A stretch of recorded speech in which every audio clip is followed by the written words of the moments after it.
All right. Good morning, everyone. This is the last day of the 48-hour Models for Heroes group build, and we are in the midst, I think, of cleaning up our benches this morning because they've become a disaster over the last few days. Ivan.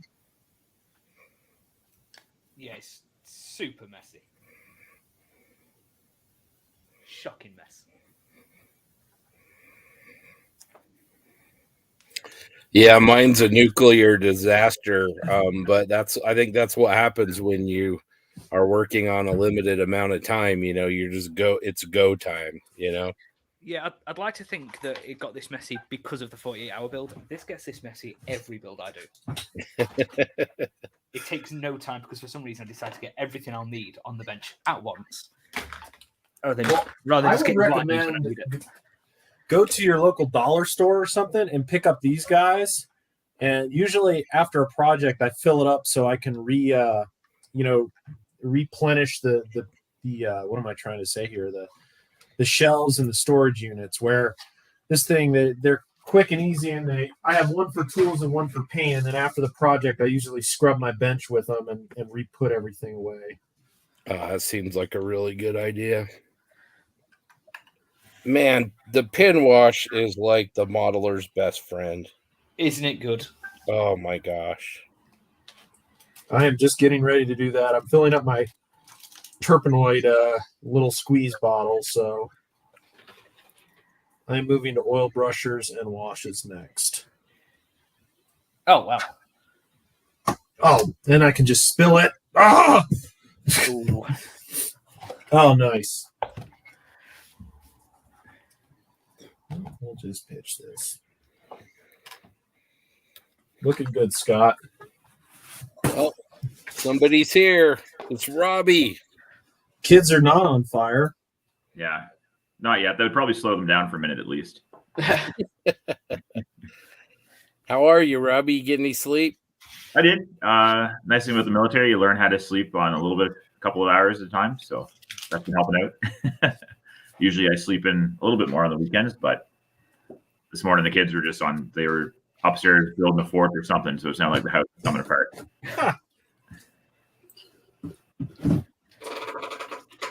So next year you won't be building an airplane. Oh, definitely not. It's just the little details too, right? Like last night I went to bed pretty confident. I was like, oh, I got my markings put on, just my decals. And then this morning I'm sitting here with all the little stuff. I'm like, oh, there's still quite a bit to be done here. And Tamiya decals are their own stories. So yeah, to be honest, that's the one reason I don't really build the airplanes in this short amount of time, because I'm terrified of decals on a surface with less than like 24 hours of drying time between things. Yeah. It's gonna be interesting because what I've done is I've used Mr. Too many Mr. products. Mr. Setter and Softer. Yeah. And I hit them with 2 coats of clear, like Tamiya clear, just on the decal area. I'm gonna let those dry for a couple of hours, and then I'm gonna come back and sand it down. Yeah. And hopefully blend it in a little bit with a flat coat, and I'll be ready for oils. So I'm planning on the last couple hours to be oils. Nice. Ivan, what is on your bench? Everything. Everything he owns. The whole bloody lot. Looks like your version of a big boy there. Oh, my Vault Boy phone holder. That's awesome. Honestly, one of the best things. I can just stick it there and charge it. It's really good. I was going to use this to look at comments on, but my charger isn't long enough. We got James saying hi already. I don't think he's slept in the last 48 hours. Hey, James. Yeah, absolutely. Poor guy, man. If there's anybody that needs sleep, that guy's a trooper. And I do have my cup of Joe and Ivan by my side, so I'm ready. You had any chocolate today? No, not yet. I should go get some. Chocolate and pin washes, they go together very well. Oh, absolutely. So, Robbie, have you ever built, to the level of quality Have you ever built a 48 scale aircraft with stencils and everything like this quickly? No, usually my paint process alone is probably 40 plus hours. Yeah. So 40 hours. yeah, I don't know. Maybe that's an over. I'm going to call you night Usually shift. the colors. Hey, 24 hours. How's it going?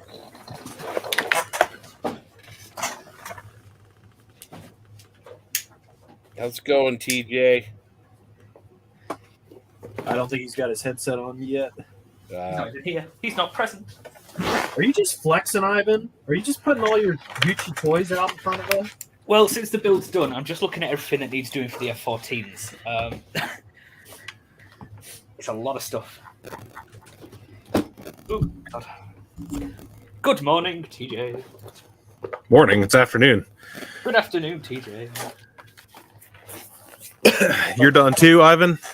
Pretty much, I can't touch it because I've got some resin water on the base, and the tank is now glued to the base, so that has to just stay until tonight. All done. Smug. That is smug. Not too bad. TJ, you are a machine.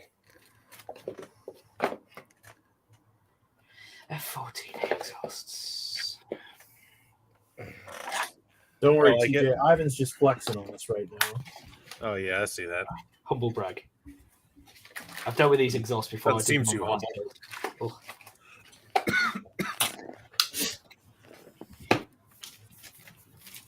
Never in my life used Quinta Studio stuff. So that's going to be interesting. This is probably blasphemy, but I love dipping synthetic brushes in the airbrush cleaner, which is practically liquid cement, to clean them, and then use brush soap to clean up the edges, clean up the tip.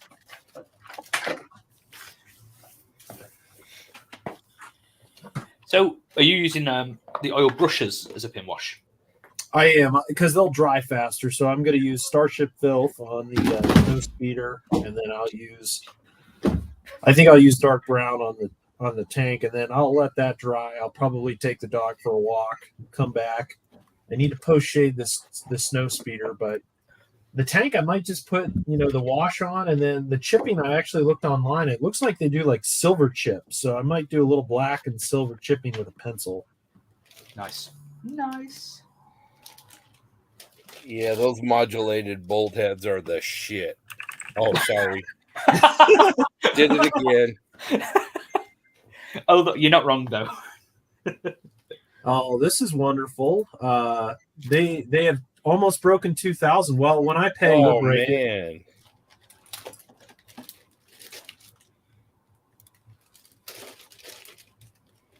I think we're all just a little jelly of the UK auction. Maybe we'll have a shill bidder, Ivan. Bit of by proxy.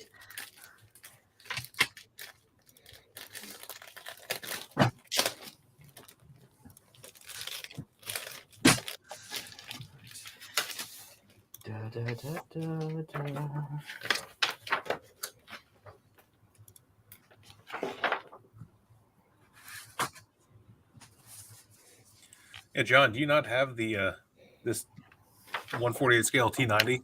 I don't. I thought Good. about buying it, and I passed on it. And now, after seeing your Gaz and then or the Tiger, and then honestly all the stuff blown up, I really want one. I want to say it's like $40 on Sprue Brothers. Oh gosh, that's cheap. Yeah. See, that's dangerous. I've been waiting. I was like, you know what? I'm going to wait till a lightning deal because I want the RFM Easy 8, the M114, Oh my god. the Suyata T90. There was other stuff I was grabbing too. There was like the Tacom Stug, the Stu, the Habitsa one for like $33. I mean, it's unbelievable. And they got an Asuka replenishment. Yeah, a lot of that's been picked over already, though. I know that's you got to be the first day, right? Because if you're not, it's gone. Pretty Yeah, I much. noticed Hobby Sense got a bunch of Asuka stuff in about a week ago, 2 weeks ago, and it's already disappearing. Man, James, if you're still listening, that is so awesome. That is incredible. Ooh, out of Man. stock. Yeah. the T90 JB. Oh, Check Andy's. I think he has it too.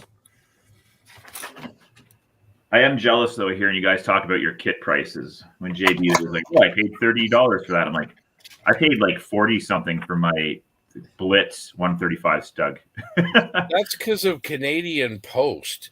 Like I bought a kit here to send to a buddy in Toronto, a car kit, and I ended up just keeping the model and having another buddy in Toronto, in the Toronto area, just finding it local and taking it to him because I mean, the cost of shipping was like 1.5 times the cost of the kit. Yeah, Canada Post is brutal. For me to send anything within Canada is 25 beaver bucks. If it's in like a we'll say an Edward Trophy pack box, like a 148 scale. Anything larger than that, I'm probably hitting $30-$35. Wow. And what's funny is if I order from Sprue Brothers, shipping is like $17. oh my gosh, that's Canadian. cheap. Yeah. So, Robbie, I'll be honest. When I went to Toronto, I didn't buy much from the hobby shops because the Tamiya stuff. I was talking to one guy. They said like there's a sole distributor for Tamiya, and they just jacked the price up. And then I just felt everything was just kind of expensive. Now that said, at Heritage Con, found a bunch of deals. Yeah, I think it depends on what store you're in because I know just to compare the two stores I'm in the most, Hobby Fence and PM Hobbycraft. Shout out there. PM Hobbycraft, which I drive through, they're about $10 to $12 more per kit than the guys in Hobby Sense. Now, I'm not sure if the store in Winnipeg is bigger or maybe they're working that into their shipping somehow, but if I can order stuff from there and pay $14 shipping and save gas money, that's the route I go. Oh, for sure. Thanks, James. We'll see you later tonight for sure. We wouldn't miss the finish line. It's going to be great. TJ, you should do a little base for your guy. I thought about it. God, pin wash is very satisfying.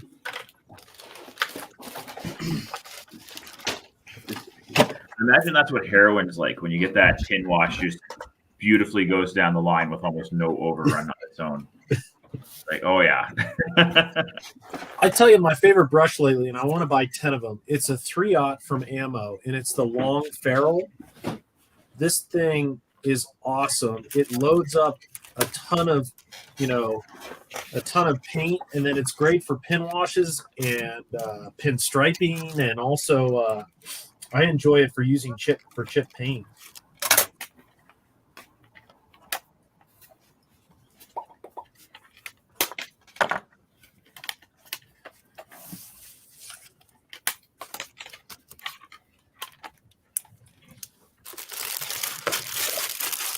Ivan's flexing his Tomcat.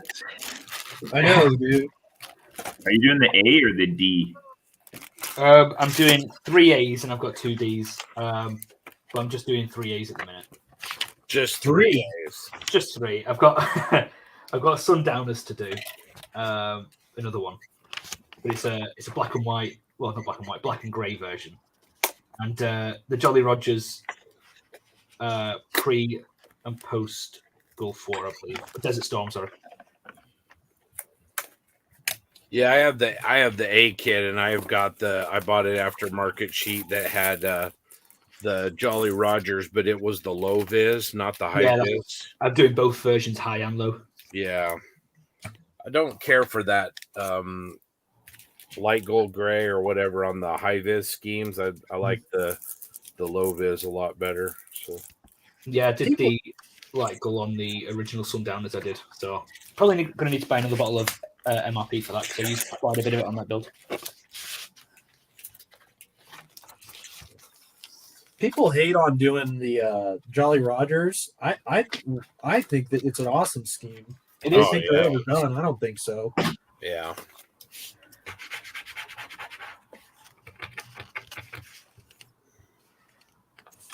Yeah, I'm one of those guys that kind of that comment. I don't know, man. I love them.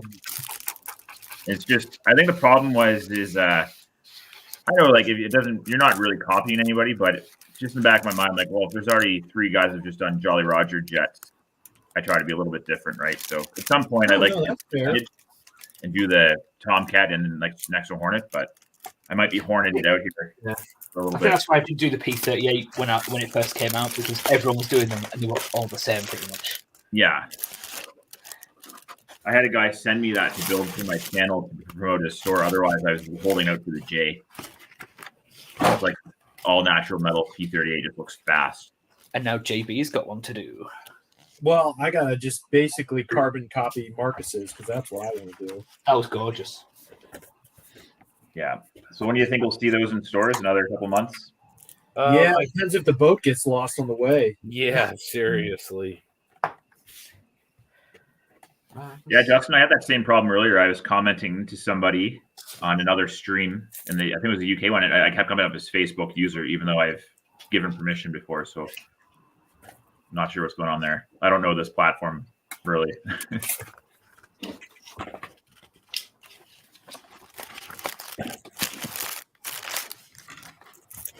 I love a pin wash. Oh, that needle needs a bit of a street.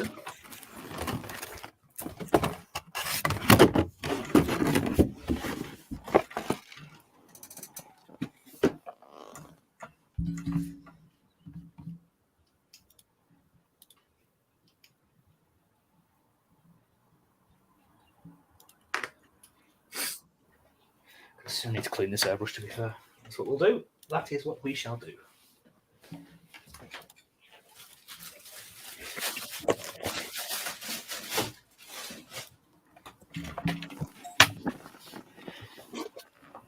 Facebook user, their account research. I think my favorite thing that Facebook did when they were first bringing in the community standards was when they would make you go back and delete your comment you made. That was offensive. That was kind of treating you like a child, but I had to chuckle every time. Like, this is against our standards. Can you delete it? What if I say no? Now they've clearly gone to the full-on fascism, like just shut her down. Jeez.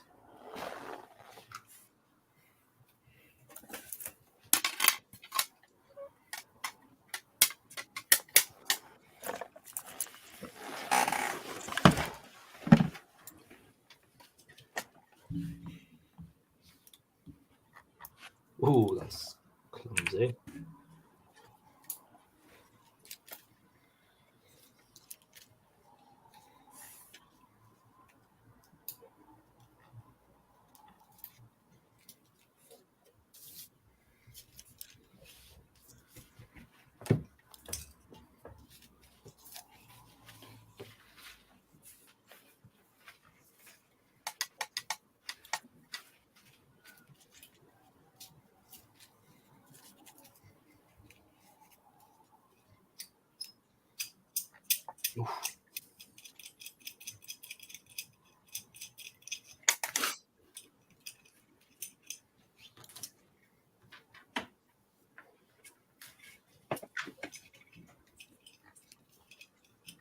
I love Starship Filth, by the way.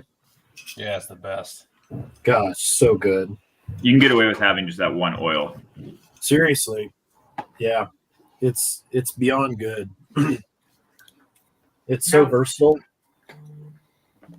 Not a colour I've used yet. Really. 3 tubes of it. It's amazing. It's a little safety shout out. No, come here. I love the fact that I just jumped on that. Oh, I know. Yeah, you're live. So I love the fact my wife follows safety more than the guys I work with. She's out in the garage. I don't know what she's doing, and she's just come in. She's wearing like full-on science goggles. So, poke your head in. Nice. Hey, Justin. Hey, Emma. Have your I just stains? don't fucking- Have your stains all over my shirt? Wait a minute. I'm not exactly dressed. I'm not exactly dressed for live. You're better looking than me, so I'm making I can't argue with that. maybe not so much. Ivan. He's got that baby face still. Who's Ivan? I do not have a baby face. He's got a baby face. Justin, I think it's You I told me think to it's say- like a permissions issue where you've got to give permission for it to show your info. Not that Facebook's not already taking it. Yeah. Can we see Ivan's face? No. No. Oh, would you stop Ivan, being don't act like modest? that strange dude asking women to see their face on the internet. Oh, He's a stud. Don't let him fool you. Yeah, he's just gonna be drowning in panties when they go to Vegas. Yeah, I don't know if my wife's gonna let me hang out with you, Ivan. He's gonna drop that English accent and it's just gonna be thrown at him. He's gonna be turning it away. All that strange. I noticed how no one else is laughing. We're all Ivan, we got to come up with a story. Like you're the son of a lord, and you're looking at states in America to buy. yeah. I'm going to buy your land. You need a monocle. Just walk, say you're there to buy a casino, open your own. Just continually ask for Grey Coupon wherever you go. Are these guys all married? No. For Ivan. Ivan's still backward. By choice. You say by choice or not by choice? Oh, Whichever, the result's still the same. I don't know, I'm going to get beat later for saying this, but if I had a Canadian accent in the UK, I'd be using that as a weapon. Well, the thing is, if you were to use a Canadian accent over here, people are like, "Oh, you're American." Yeah, that could be a problem. Maybe I'll just skip over and go to Holland. It's a fun story. Canadians go there and you're treated like royalty because they still appreciate the liberation of their country from World War II. So if you go there with a Canadian flag on your book bag or anything, you're a rock star. And they do once a year. We send over a contingent from the Canadian forces to do the Nijmegen March, and they'll actually march 200. I think it's 200 kilometers across the country to follow the route the forces took during the war. So there's a lot of ties there. Just to bring that back to a serious note, because we're being serious now. I've only ever been to Arnhem. I didn't go to Nijmegen when I was there.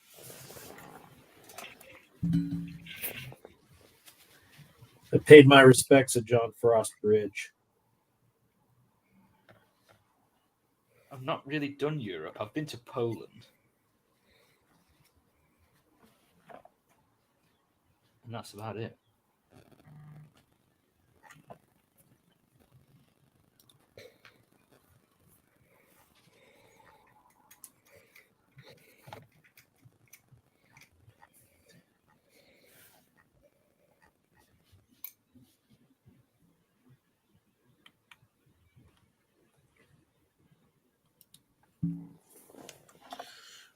Well, John, I did find this little square plaque that I had.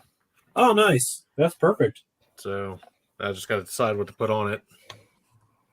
Do you have a hot wire cutter? No. Okay. No, I do not. I have a bunch of foam, though. It's one of those tools, you don't know if you need it until you got it. And you're like, God, this is awesome. I mean, I could just build up some ground texture on this wooden base. I know it's not as cool. Well, Ivan's outdone us all with his waterscape, so that could leak. That could be leaking now, and I don't even know. water terrifies me, by the way. I'm using it as a practice run for my my vignette for the Machine Krieger because I'm going to have to use a lot of it on that, and I'm worried. But it'll look cool if it works, so I kind of really want to do it.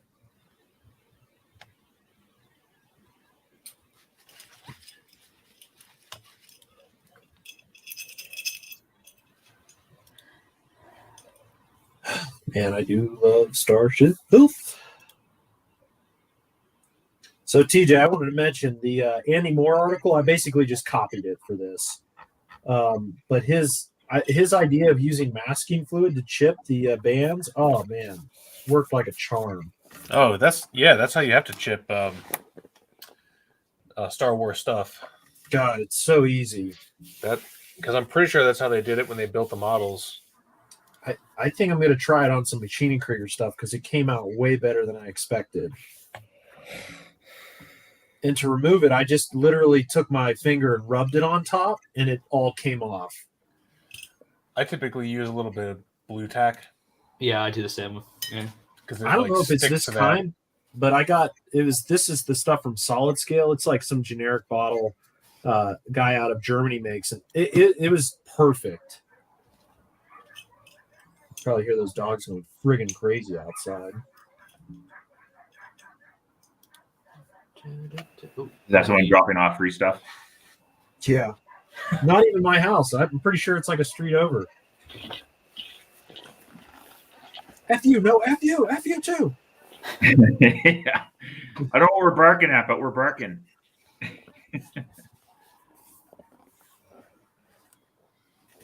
Have you ever seen the YouTube video with Tony and Ezekiel, the dogs? No, I'll have to look that up. You got to look it up. You'll love it. It's the one dog screams at the other dog, and it's profane, so I can't repeat it here. We're keeping it rated PG for now. Yeah, except Scott. He comes in and drops. Sorry. I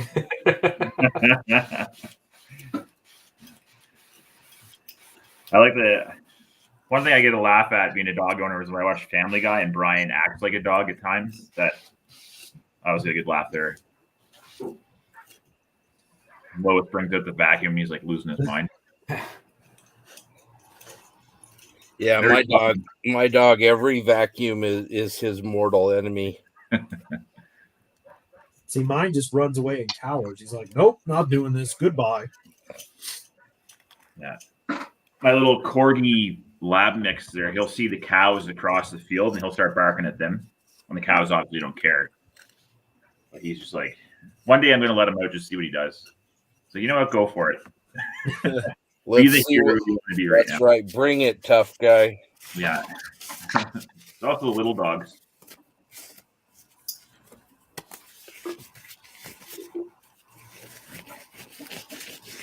I wish I knew who this Facebook user was. He says he recognized my voice from the channel, but unfortunately, I don't see who you are. But I do appreciate watching the channel. That means quite a bit. I'm glad someone is. Robbie, how long have you had your channel? I've had it now for 3 years. Oh wow, okay. For the first year, it's kind of funny with Facebook or YouTube. It's like an exponential growth. Like you'll get a couple users, couple subscriptions. The next thing, get 10, 20, and then 30, 40. And once you break that 1,000 and you get monetized, then you really start to see it pick up because they start putting you in related videos. So how many subscribers do you have?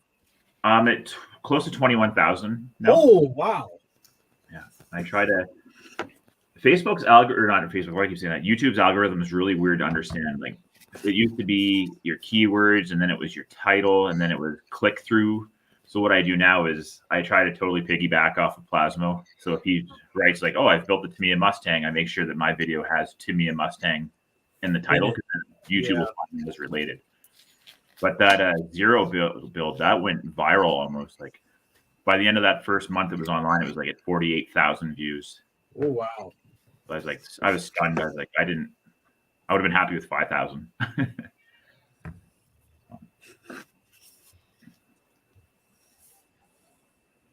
Sorry if you hear my cat. She's beginning to mute me because I've forgotten about her practically all weekend. Yeah, screw you. You're on your own, cat.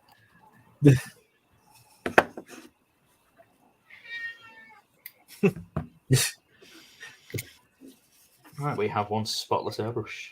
Delicious. My airbrushes are wrecked from this weekend.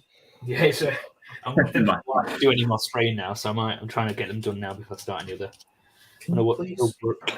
I'm on TV right now. No. Maybe the cat wants to be on TV too. I would, but I got oil brusher everywhere. Can you please stop? Thank you. No. Loser. Yeah, my cat jumped on me Friday night. Oh, there we go. I see it now, Justin, Ryan. Yeah, cool. Yeah, like Friday night, like he never really comes down anymore, but he decided, hey, I'm going to plop right here because I see you're busy.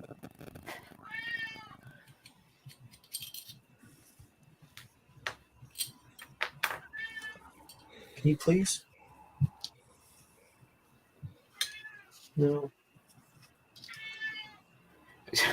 It's weird. Whenever I strip down an airbrush, it feels like I'm stripping down a firearm. Something I'll never know the pleasure of. But my own way of feeling cool. I think I just shuddered inside hearing strip down firearm. Did you just say you're never going to know the pleasure? Well, I'm stripping one down. Do you think I'm going to let you shoot all my guns and you're not going to clean them? Because you 100% are. You got to pay to play, buddy. I'd say that's a good compromise. No, I'm just kidding. I don't clean that. I clean those.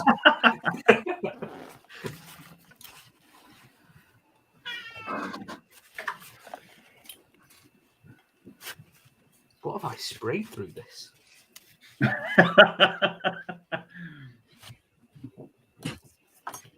It's like some crystallized green gunk at the bottom.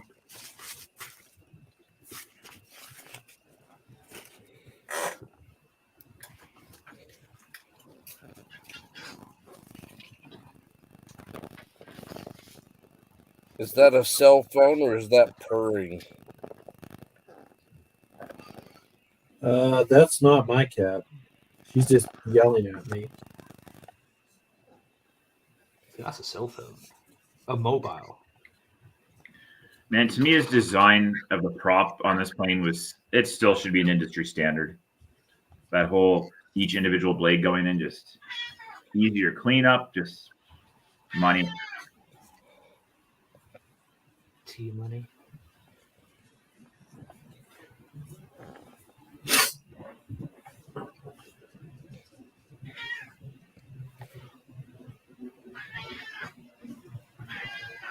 Can you please? Thank you. That cat's really not impressed. They usually aren't.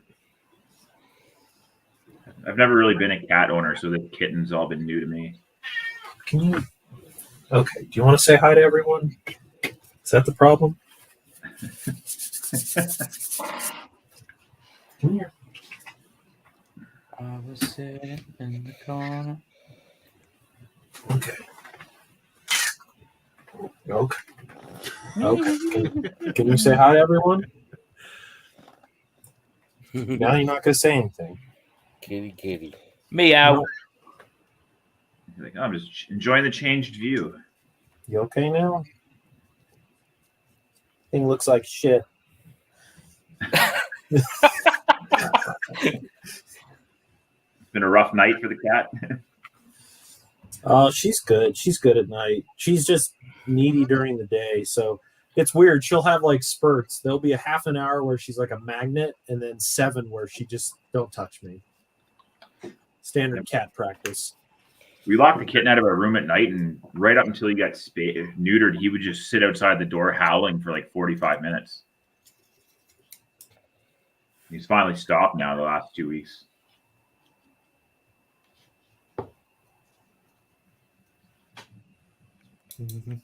So Ivan, Justin Ryan says, Tamiya extra thin is great in cleaning the airbrush.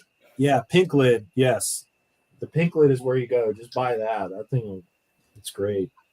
Oh, that's the cleaner, isn't it? Yeah. Yeah. I've only got the orange and the blue. Not blue, white, sorry. Extra thin. Do I still have a spare bottle? I've got like 19 in this cupboard. 19 bottles? Yeah, we were going through a stage. I don't know if it was globally or over here where extra thin was getting very hard to get. Now, Justin, is that the quick setting extra thin or just the standard stuff? Can you go lay down? Although I have a lot of extra thin, I prefer Mr. Hobby Cement S. I actually much prefer that glue. Oh, I love that glue. It's the bomb glue. I use the SP, and the only problem I find there is it leads to quite a few seam lines because it dries so fast. It doesn't melt as well as it should. Mm. That might just be a user error too.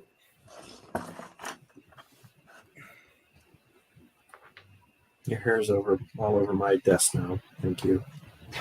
You're welcome. Goodbye. You want to say hi one more time, and then I'm going to get back to work? No. I just want to sit in your lap. Don't do that. Yeah, asshole.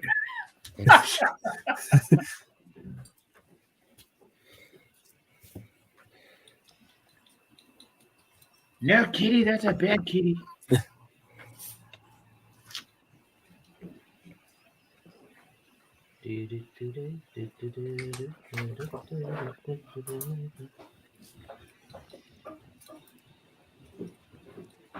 Yeah, Justin, I do the same.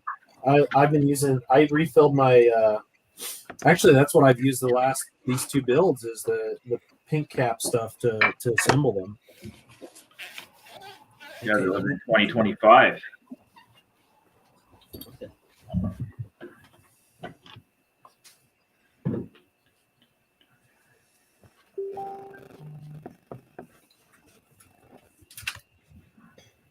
Scott, you've been quiet over there. What's going on? Detail painting R2. Jedi focus. Not now, Chief. I'm in the zone. Trying not to get blue paint all over the whole model. Why don't you just hand brush it? That's what I'm doing. Sorry. God, state the obvious. That's what I'm doing, idiot. God. Oh, here we go. Someone mentioned animals. Get out of here. What? One. I will say, if there's one post that triggers me is when someone posts a picture of them threatening to kill their cat because he knocked off something. It's like, well, it's your problem, not Yes. theirs. Whose fault is that really? Yeah. Yeah, that's a Nick.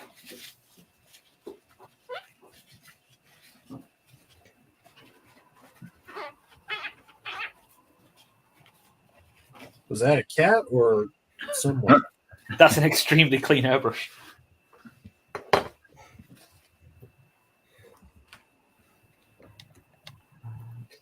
In you go.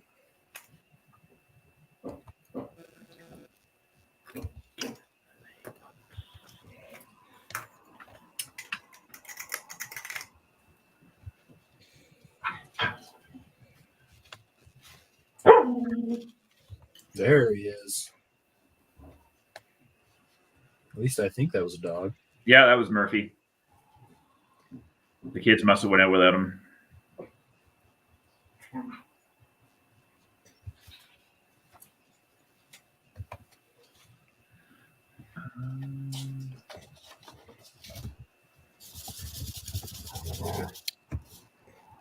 It's right around the time of day they start their fight club in the basement for about 10 minutes.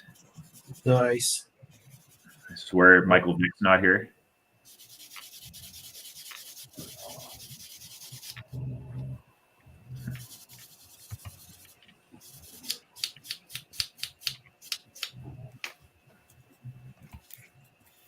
Holy crap. 148 scale is really small.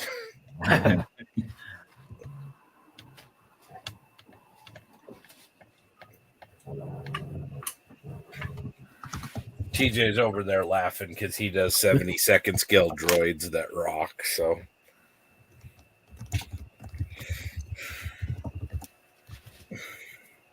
Laughs in braille scale.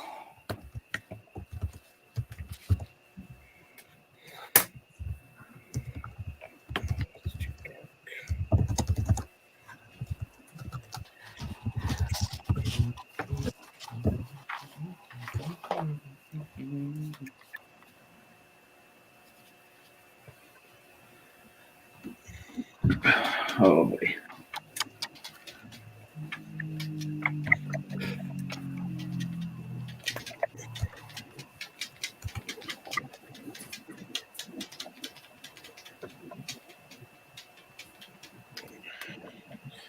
Gosh, I need a bench Sherpa to keep all this stuff out of my way. A what, Troy? Yeah. A bench Sherpa, somebody that'll, while you're painting, they'll come put stuff away. Oh. I just love that I have a 4x6 bench and I use a 4x6 inch spot on that. Yeah, bench. I'm not sure I've even got that at the moment. Hey, Stuart, how's it going? There's a question for TJ.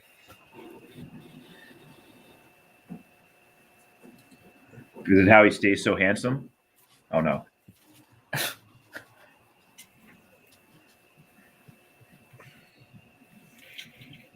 Oh, custard creams. That's a reminder. Yeah, Justin, I'm always interested in stuff for plinths. Just let me know. We can work something out. Gear strut auction. Oh, I think you don't have to focus on me. Never mind. I think I've talked to Justin in the past about stuff. He does good work.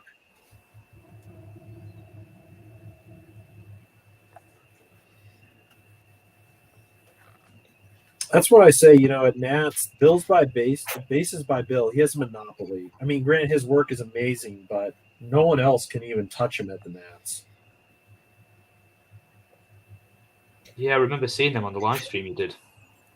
I mean, his stuff, honestly, I look forward to it more than a lot of modeling products. Yeah, reverse negotiating, man.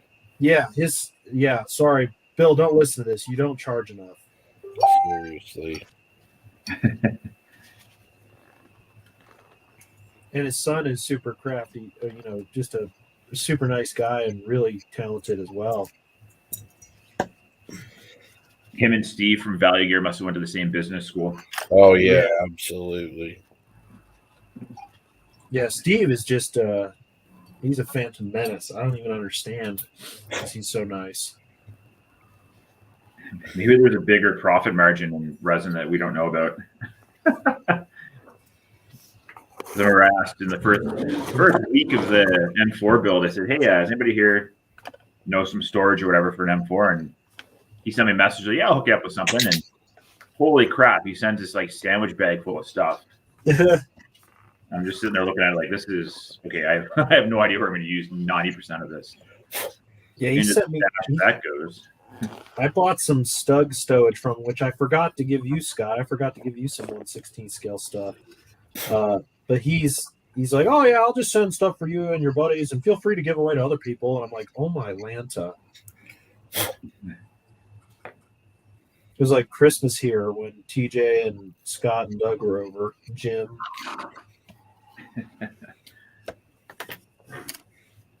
That just looked like a fun weekend when you were hosting that at your place. Oh man, dude. It was, unless you like sleep, it was awesome. If you like sleep, maybe not so much, but yeah. Oh my god. Yeah, dude. that's the stuff I'm most looking forward to. I pretty much live vicariously through your podcast, even though it's only a one-way communication. Like, I just love hearing all the talking and banter and stuff and what you've been doing. I'm like, that's probably why I email so much. Oh man, we like your feed too, and yeah, that's what it's all about. We're trying to, that's what the word posse is. Just really, really great. I can't remember if it was TJ or if it was just all three of us when we were trying to find a name for it. But the posse is what it's all about. We want the biggest bunch of friends that share the same hobby. Yeah, 100%. I think that was all you, Scott. I'm pretty sure you had the name when you asked me.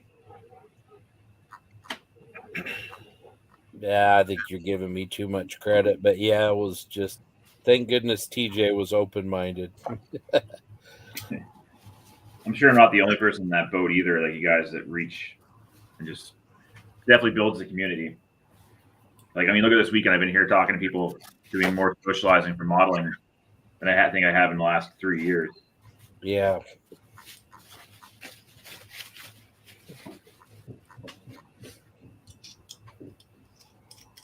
I want to look back and find that first message Scott sent me, like asking a girl out on a date.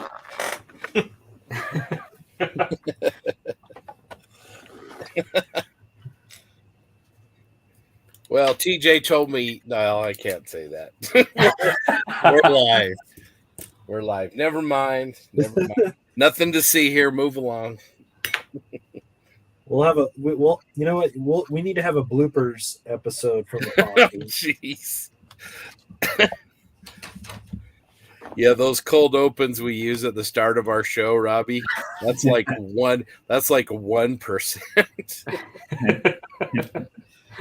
Well, Doug, I meant to ask him during the last show, but he ducked out. I think when I went down to clean up, I was like, I think I just gave him a pile of white pillowcases and there were no sheets. Oh. Because I was like, oh man. I mean, granted, there was a sleeping bag for the couch, but I was like, I don't think I gave him sheets. Dude, it didn't matter. He'd go downstairs, he'd brush his teeth, and like 2 seconds later, he was gone.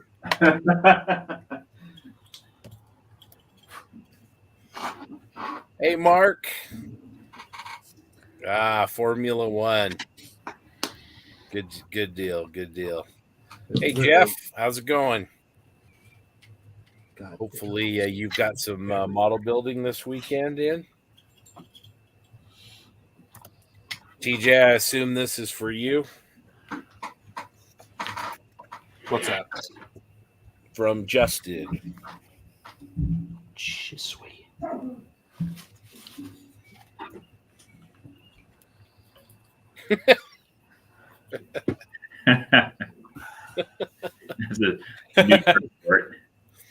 No, dude. Anybody watching this on purpose speaks the language, man. Promise. They all know. Those guys are feeding a lot of geese on there today. That's right. And if there's anybody that's watching this feed that doesn't build models, I'm so sorry. Absolutely, Jeff. Absolutely. Yeah, Jeff was a friend of mine, man, way back. I remember he showed me first real model aircraft kit that wasn't Revell or Monogram, the Hassagawa F-16. Blew my mind. It was like, wow. I was used to raise panel lines, you know? Just could not believe it. Isn't that a great game the first time you discovered Tamiya? It's just like, oh. Yeah. Yeah. Then Jeff moved away. Now he lives on the other coast.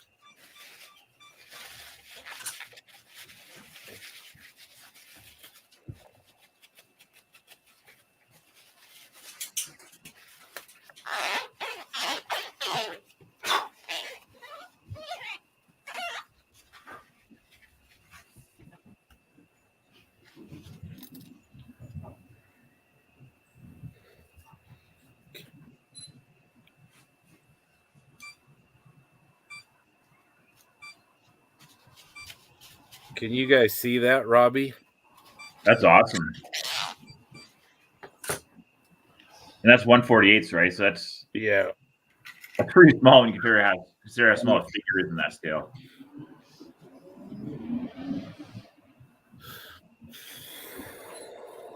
Yeah, pretty small. Still cleaning it up. Be working on that all day, I'd imagine. I think 3PO is mostly dry from his wash now. I'm painting my rear tire, my tail wheel.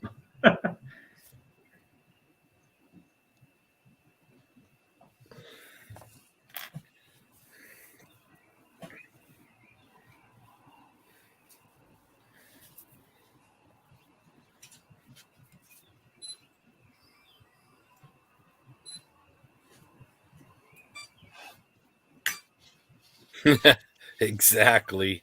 That was back when Jeff and I were hanging out. If we wanted reference pictures for a Tomcat or a Hellcat, you had to write Grumman to their public relations department and have them send you pictures. Oh, man. And yes, we did walk uphill to the model shop in snow both ways. Probably. Can you imagine being in that PR office? Like, some guy is writing us wants to see the gear bay where the wheel strut now. Like, what is this? Is this the Chinese? Like, Scott Gentry. Yeah, nice name, man. That's even your real name. That's right. Okay, Ivan, Sergey. We'll get those right out to you, comrade. No, they were actually great to work with. They would send you really good shots most of the time. Remember, glossy, it's old school too, John, like glossy black and whites that were, 8.5 by 11 sized. Surprised they didn't charge you for them. Yeah, they were pretty great about it. You'd usually get some carbon mimeographed letter along with it,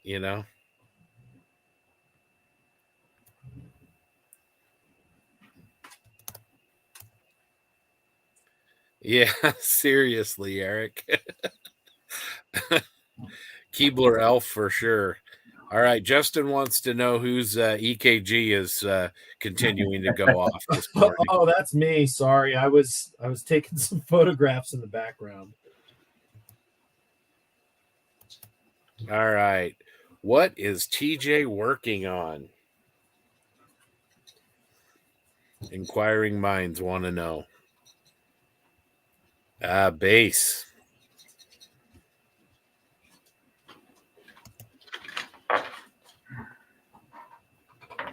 Yeah, Jeff still has some of those old school shots, man.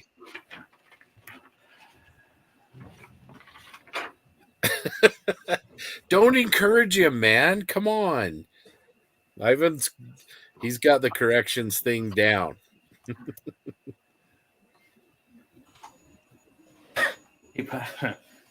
E4.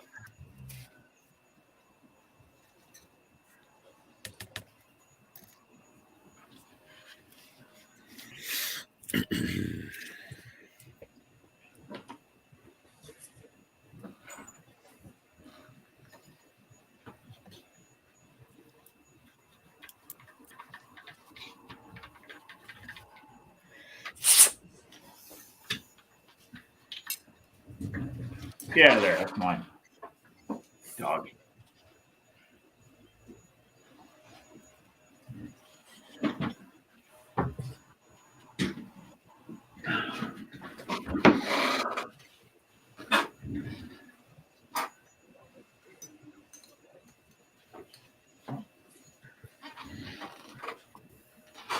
Oil palette from Friday night. That should still be good to use.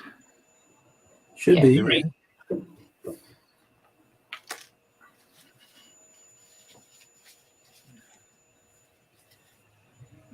Weather up my gear before it goes on the plane.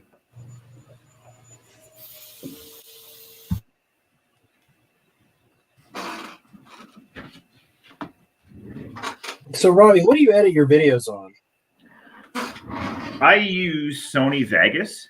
I used to be really big into flight simming, so I do a lot of video editing on that. So I was pretty familiar with the program. I think at this year, at this point, it's like 13, 14 years old. And Sony keeps asking me to upgrade. I'm like, no, this works. Do you do DCS? You mentioned flight sim stuff. I do, yeah. The only thing right now is my computer has a hard time handling it because it's the last update.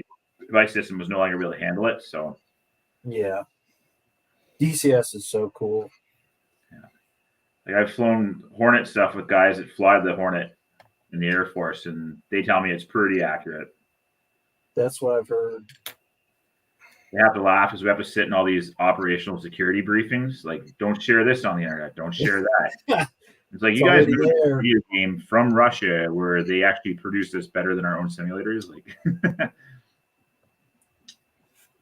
hashtag just saying.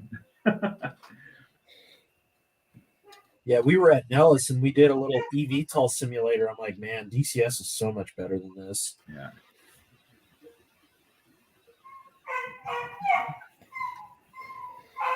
Dad. There goes my dog singing a song. Songs are people. My daughter My daughter must be home.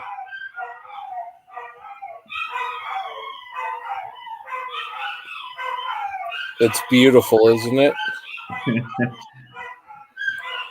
I told him that Ivan likes opera.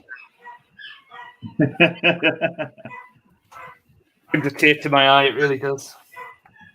Is that on your Tinder profile too? How's that working on farmersonly.com, Ivan? Yeah, really well.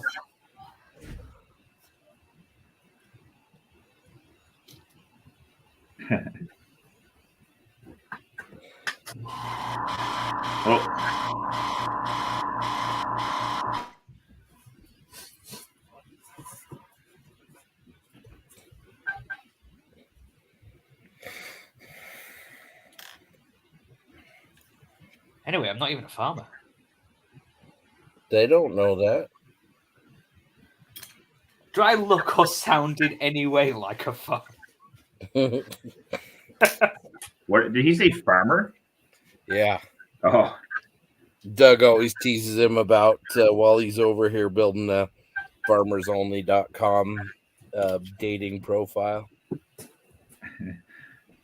I don't know, man. Some of the girls I know out here that are farmers. Ooh. Let's just say what I want to say can't be said during the PG hour.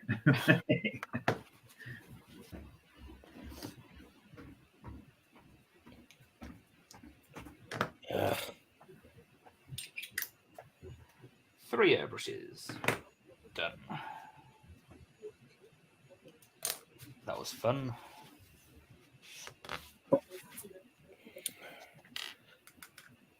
Bless you.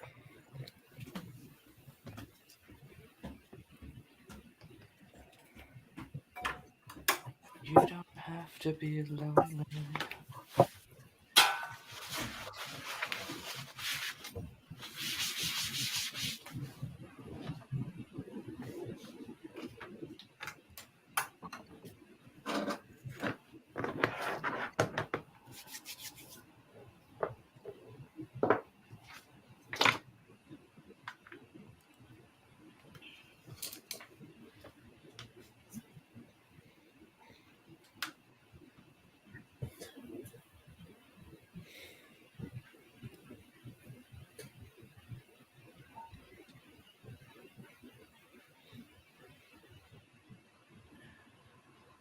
Check out the chat here. Forest Ghost, what is up, guys?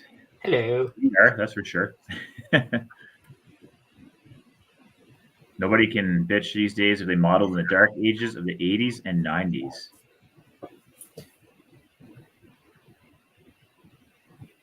Justin, Robbie, I'm all caught up with your channel. When you have new stuff come out? That's a good question, Justin. The Hornet I'm working on, the Growler, that's probably still another 2 to 3 weeks on the bench, and usually after that, it's about a week before it releases. So, say probably mid-April, end of April. How many hours does it take you to do an edit? It depends on the length of the video. I'm going to say for every 10 minutes of the video is probably about a 3 to 4 hours editing. Oh, wow. Okay. I mean, average. Like the first thing I do is I upload all the media, go through it, clip everything down so it kind of flows. Yeah. Getting 120 hours of footage down to 10 minutes can take a bit of time. 15, 20 minutes. And then next 2 nights are just editing it some more and then narrating. And you're continuously recording at your bench while you're building, right? That's right. Yeah. Okay. Usually the camera's right under my nose or off to the side. This weekend's been fun because the camera's not there. So it's just go. I don't have to worry about setting up the shot or am I going to be able to see this, etc. Right.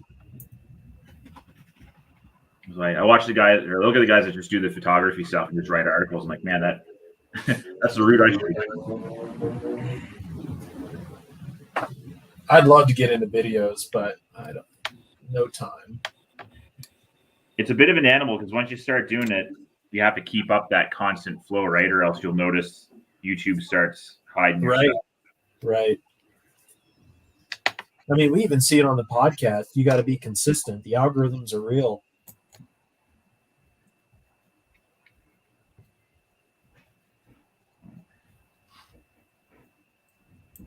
Yeah, I'd like to be able to say, hey guys, I'm going to go over on Patreon. Follow me there, and then all that post stuff. Because there's 2 to 3 nights of editing a video I'd rather be modeling. Right.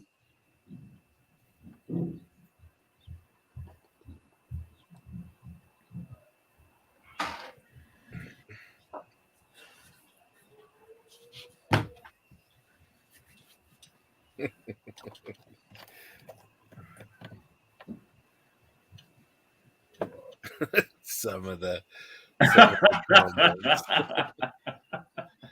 More than one tooth. That's funny.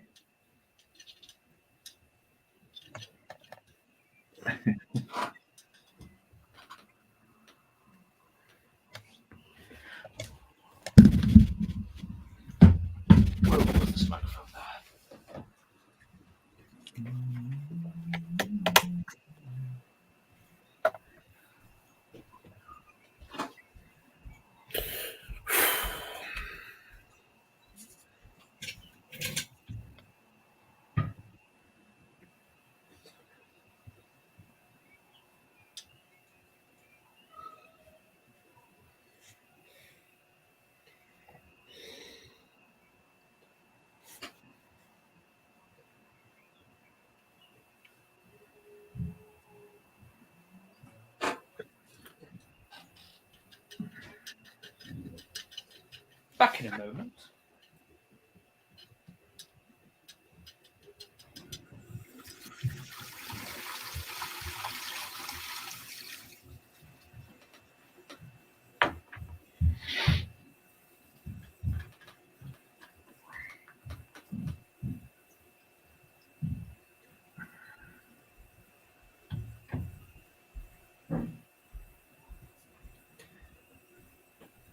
So, Scott, you normally do the editing for the podcast, don't you?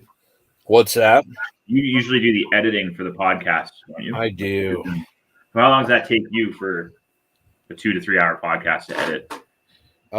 It kind of depends. Like the full produced ones, like most of our early shows are, those were about 20 hours of work.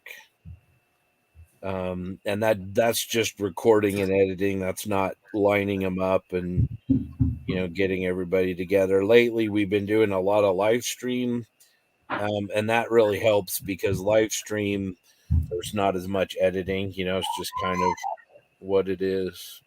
Yeah.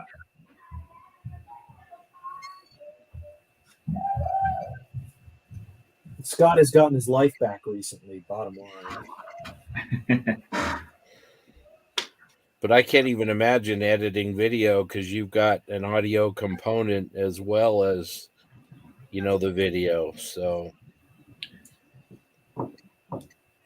Yeah, I watched Ronaldo, and he, when he's doing his live streams, he's just so relaxed. He's got a plan. Once he's done the live stream, he's pretty much done. Yeah. Yeah, that's the one advantage to, doing stuff live is there's not the expectation of sort of the production. It's just sort of it is what it is, and he can just do his thing. And that's why he started out with the lives. Yeah. I'm not sure if he's even done a produced video yet, has he? I don't think. But I'm not on his Patreon. I don't know. He could be. I think he's all live. They're on his Patreon.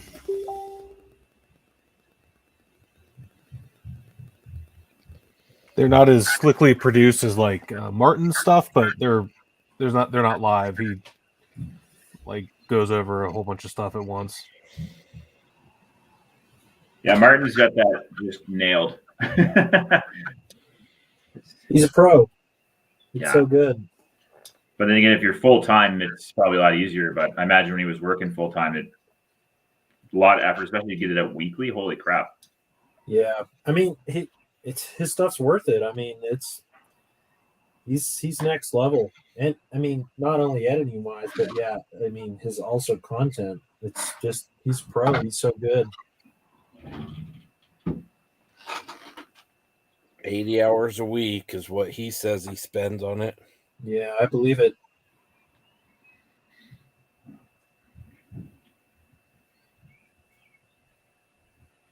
Well, he's making more than I do a month with the patron. I would say he's probably the most successful scale modeler who's turned it into a career. Mm-hmm. Plasma is just very casual with his. You might not see anything for a month or two, and all of a sudden he's like, "Oh, here's my 132 P51 I built," and that's at 500,000 views in 3 days. Yeah, he's got massive followers.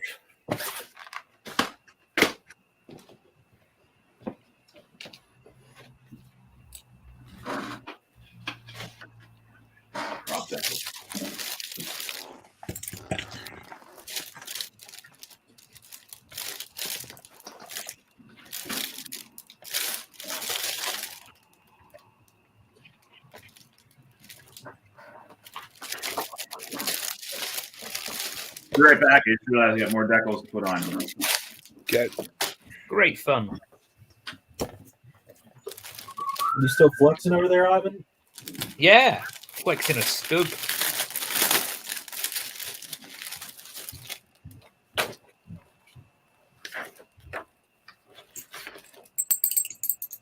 How long is it going to take for your water to dry? I really probably should have got the water down 2 days ago. I don't know. I tried to. I was watching Martin's video before when he did the resin on the World War One scene, which is just stupidly good. I can't remember if he said he left it overnight, like 12 hours or something, and it was hard enough. I've used the exact same stuff, and it's I'd say my layer's a bit thinner. Okay. So we'll see.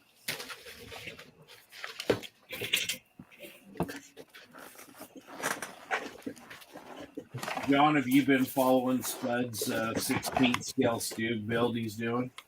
Yeah, the interior looks great. Yeah, I like what he's doing on it a lot. Look what I have, Ivan. Your Oh, favorite. yeah. Oh, nice balls.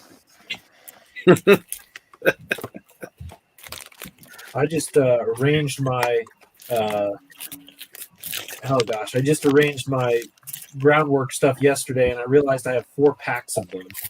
Oh, I've got 2 packs. I've got 4 balls here. They're so good. Yeah, I didn't realize how useful they were going to be.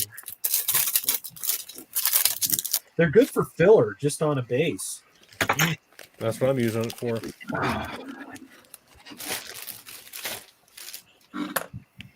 Yeah, one place I think Ryfield's excelling in is whenever they release a kit, they're releasing these sets with them, and they really make a kit pop. Especially the 3D printed stuff. Like, who wants to deal with a seam line on the extinguisher, the fire extinguisher? No one. So they'll 3D print that and stuff like. It's just TJ just got the Korean set. I'm pretty sure. $13 on. Oh, I got that set. I've got that set. Yeah. On Lightning I should- Deal on I Screw should have Brothers. picked it up. Yeah, you're crazy not to. I mean, that's like free. The radio box is unbelievable. I think every kit that Ryfield released, you don't have to, but it makes sense to buy the set with it. And usually the price is really good as well. Is that what your guys' perfect armor kit would be? Something that already has the metal barrel and tracks with it? Yeah. Even on metal tracks like resin, I'd be happy with it. Like anything that doesn't have a seam line or an ejector pin to deal with. Yeah. Tracks I care a little bit less about, but a metal barrel is pretty much you need, in my opinion. Yeah. Even resin muzzle brakes these days are a nice addition. Yeah, I mean some of the modern stuff with like those barrel sleeves and the bore evacuators is a little less on that, but if it's just straight piece, I want that in metal. Yeah. I concur. See, Ryfield are eventually coming out with that KV1. It's due soon, apparently. Although I'm sure it was announced last year or year before. Yeah, I remember that announcement. I was proper excited for it. And it just never seemed to happen. They also announced that full interior leopard, the Canadian leopard, Yes. which led to probably the greatest social media fight in modeling history. Oh, I'm not aware of that. You don't remember that, John? What? I don't know if I do. Yeah, when Border accused them of stealing. Oh, yes. stuff. Oh, gosh. Yes. Yes. That was a holy war. Yeah, and Ryefield models just did not care. They just- Yeah. No F's given there. I love how it comes from. It was TACOM, right? Or Border.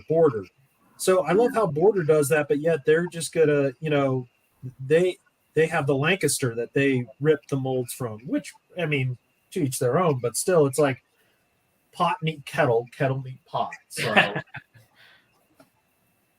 It's just good business. Oh, it was entertaining, that's for sure. Height of COVID, nobody can really get out. It's like, oh, what's new in the modeling world? Oh my god! Like, they're Literally, drinking the Gatorade today. first line in the post is F that brand. yeah. Not gonna lie, I'd love to see more companies with that type of social media. It draws Just one day watch Ford and Chevy getting into it. That'd be great. John, does Ammo have a gravel and sand fixer like AK does? They do, yeah. Do they? Yeah. Did we put that on the list? I didn't, but I have a couple bottles I can. Oh, cool. I don't remember how long it takes this crap to dry. It does take a little while. It stinks up to high heaven too. Oh yeah, this shit reeks. As long as it doesn't go white and gunky. Oh, it's getting painted. So I've actually started using wood glue thin with water and a few drops of denatured or isopropyl to fix a lot of groundwork.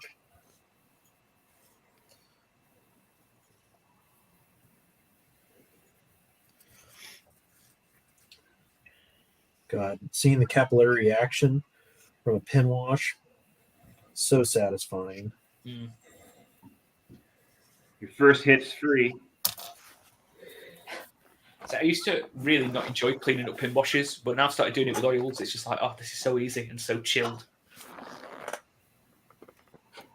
I've been trying to clean them up with the airbrush afterwards. I just come in and start shading on them.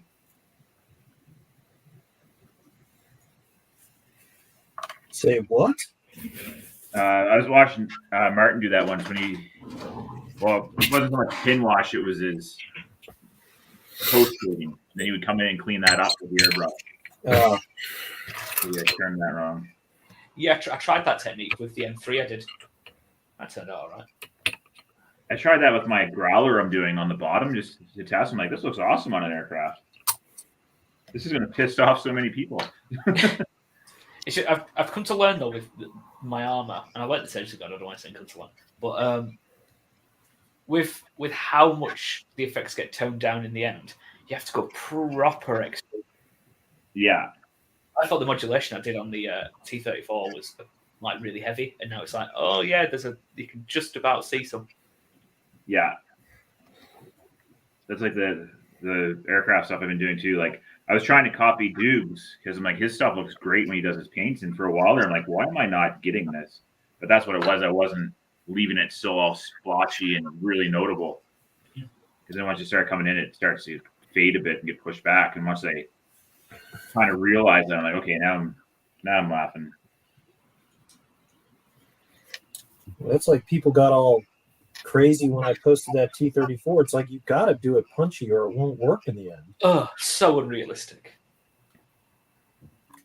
I'm going to go ahead and say, people love to say, if you do modulation right, you don't see it when you're done. No, you're supposed to be able to still see it. Yeah, you should see it. It's not necessarily going to punch you in the face, but if you lose the tones, then why did you even do it in the first place? Right? Yeah. Like Adam Waters' recent SU is perfect. I was just about to mention that one, yeah.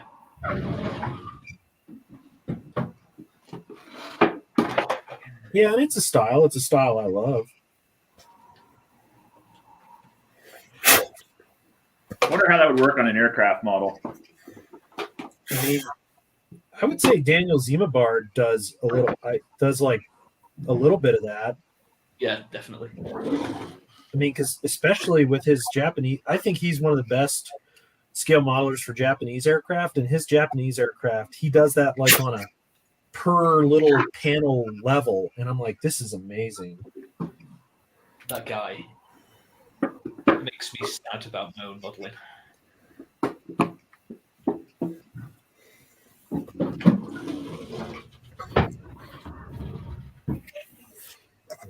And I mean, he's been around for a long time. He's really put out a lot of stuff, a lot of good free stuff too. His website, before he kind of got branded, he would put out so much good content. A bunch of comments here we'll catch up on. Thanks for playing MC, Robbie. That's okay. Okay, Justin, Cliff Herring, 48-hour builds. You guys are killing me. His are 48 months. Okay, farmer early. We already talked about that. Farmers only.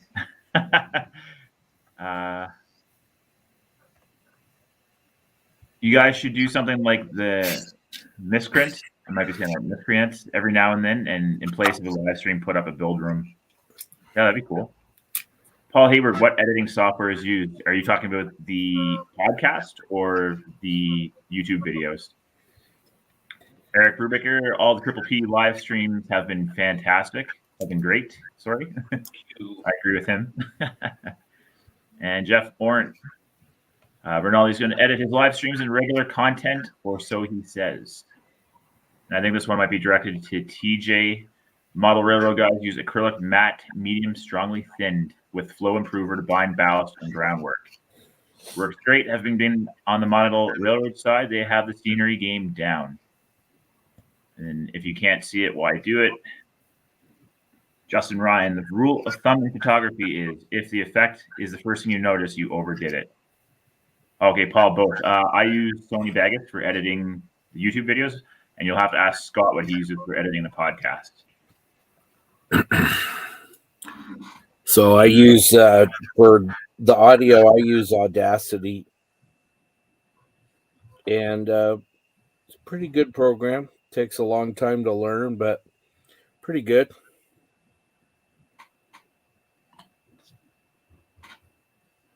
I think that's what the geeks use too, right, Scott? I'm not sure because I think they're Mac guys. So they might be using like Rock Band or Garage Band, I think is what it's called. I will admit, if you've got a Mac and you do videos, iMovie is really good if you want to edit stuff. Who was it you guys spoke with? He said he was editing his videos on his phone. LPJ. Wow. Yeah. Well, did you? And then he'd go out into the English woods and find his own moss to make his own paint pigments. The guy's incredible.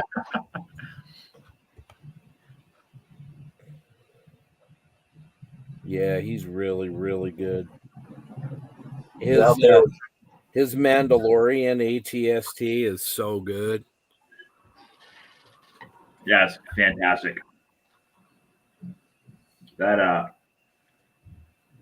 just to digress a little bit, that episode of Mandalorian was fantastic because for the first time you've seen something like that, it was actually menacing. Yeah.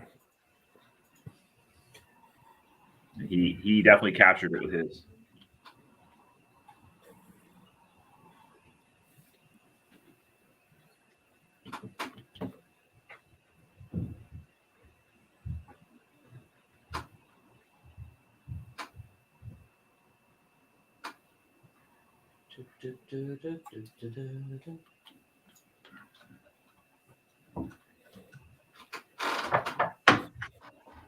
Whew, man.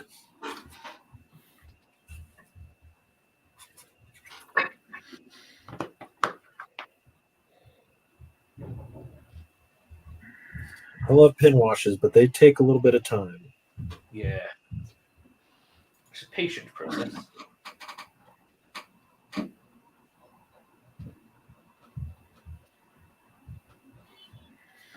Right.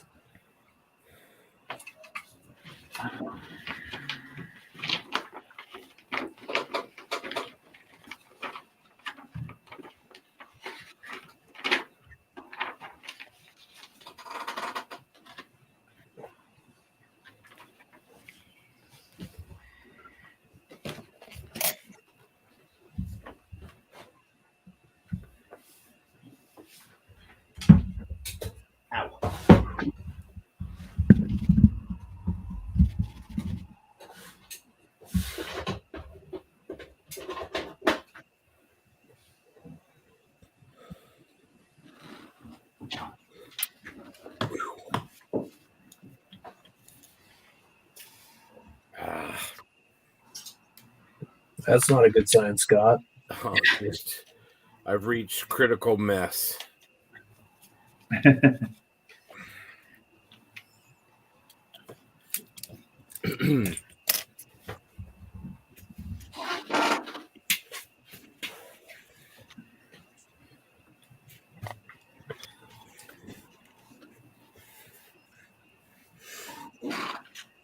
Oh, God damn it. The wheels are starting to come off.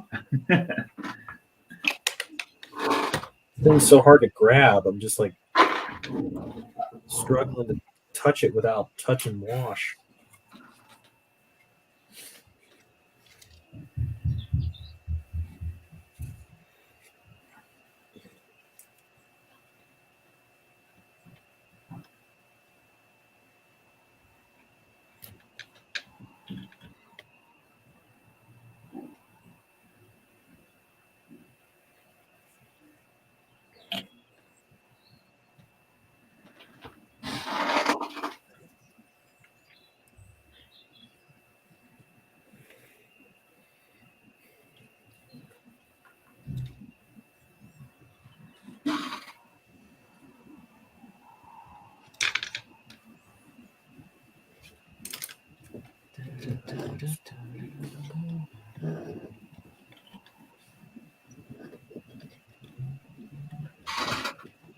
Yeah.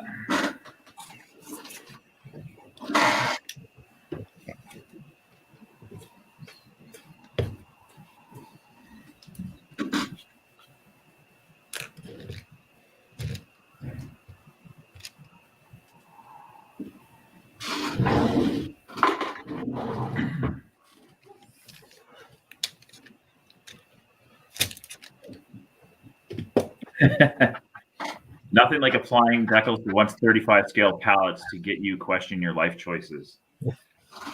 Nice. I think you get on well with Mike from the Mojos. I think he was building pallets for a while. Their ammo cases.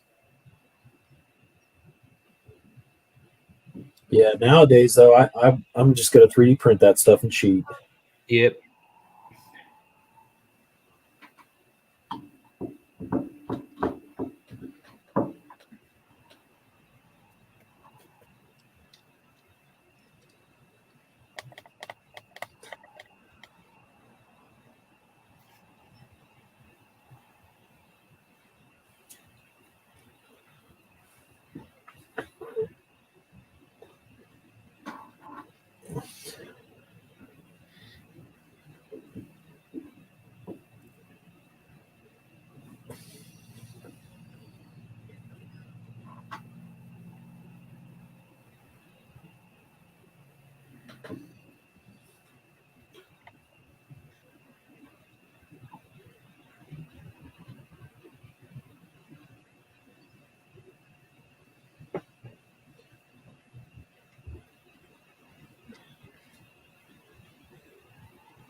Whew.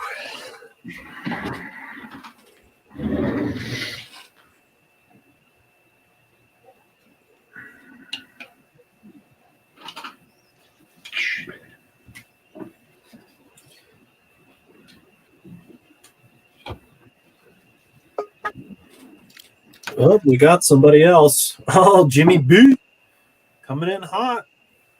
Just us penguins. What's up? Hello. Is the mountain out? Mountain is not out. It's actually pretty nice out, but it's cloudy. Yeah, same here. All right, I'm going to load up dust effects into my airbrush and mess this thing up. That's the confidence I like to hear.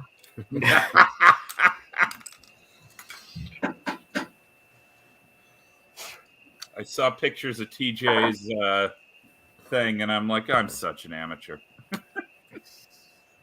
He has that effect on people. Yeah, he'll make you feel that way.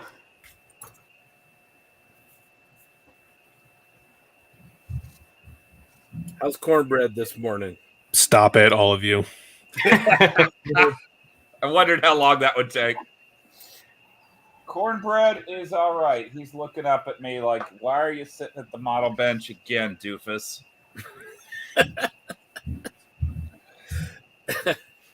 I love TJ's response after he fumbles around to unmute himself. There's nothing like rage after looking for the mute button.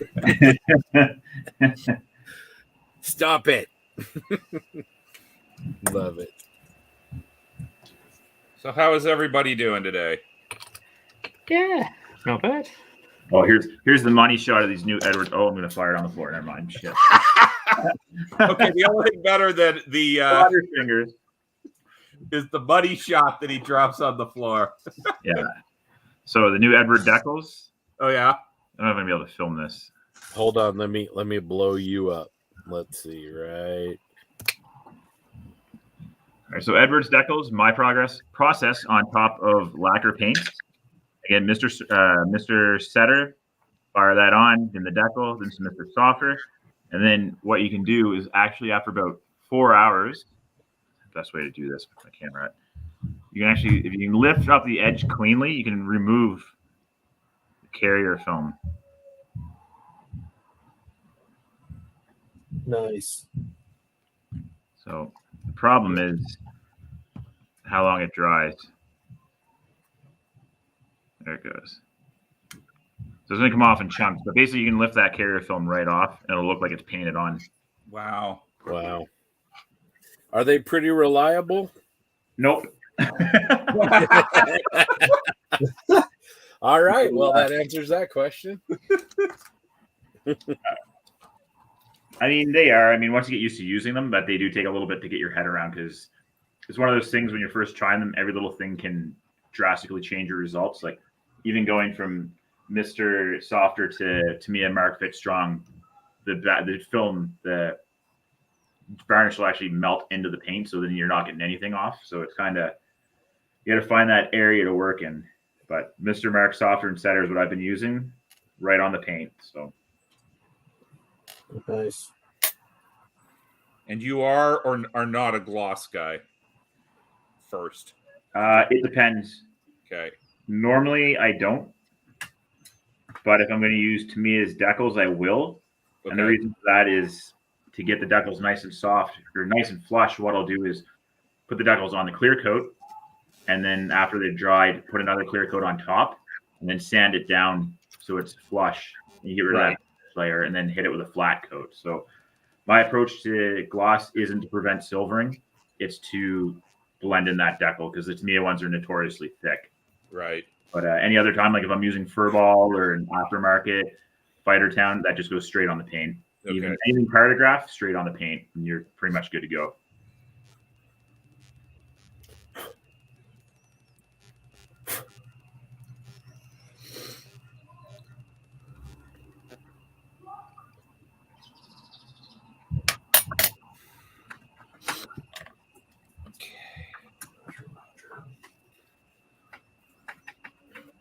We'll wait about 15 seconds here, and we'll see some people talking about gloss coats because that's the delay.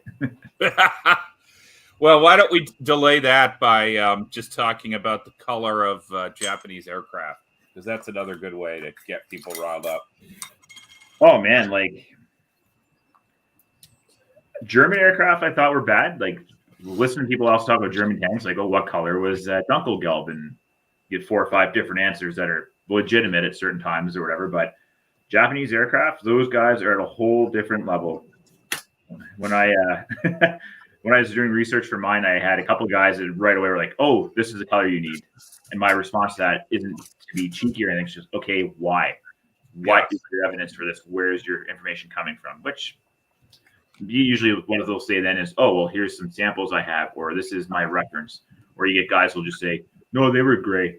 They say, "What are you basing that on?" They're gray. It's like that. That doesn't help me. And you get some people that email you a thesis statement. I had one guy, I won't say his name, sent me, if I print it off, it'd be 6 pages of text of why my color was wrong. Wow.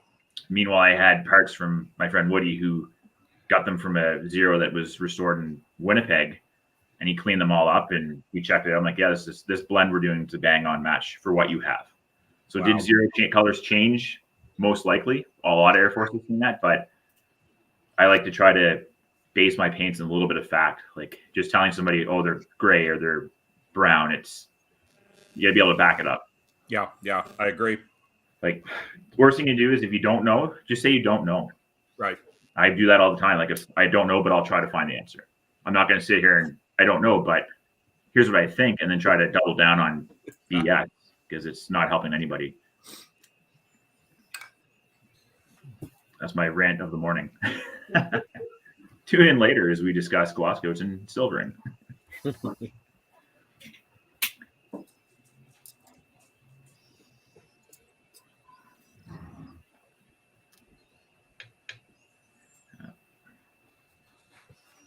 Yeah, there's I know Chris Meddings had that same experience. He had people texting him and sending him messages like aggressively that you are wrong and you're perpetuating this. It's like, man, like we have pieces off the aircraft. This is what we're looking at. Like people have taken a spectrometer next to the paint and this is what they're coming up with. Like it's based solid fact.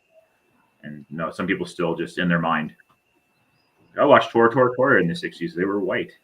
Those weren't even Zeros. They were Texans.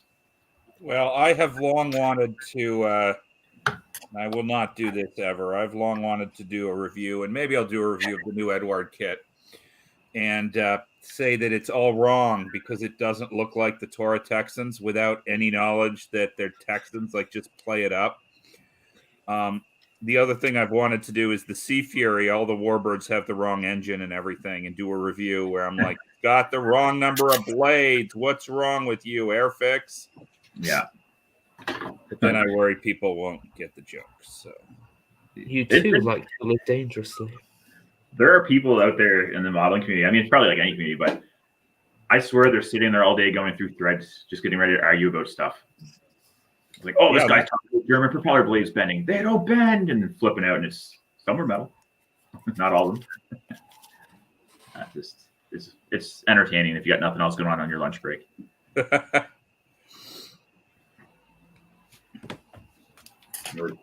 There's certain people I'm friends with that as soon as I see that they've commented in a group, I have to go see what's going on because I know it's going to be a good time.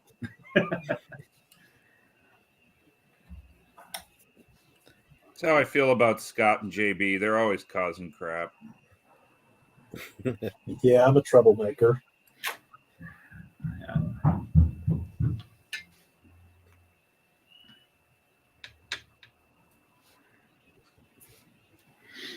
Well, I'm still in the big screen. The Mustang's on legs. Oh, nice. So the idea here is to not set it on the ground and let it dry for a couple hours because even though that Tamiya cement is pretty good, if I put it down right now, there's a chance the gear will warp. So I just let it dry upside down for usually overnight, but that's not an option today. While I'm doing all my oil work, those are going to dry.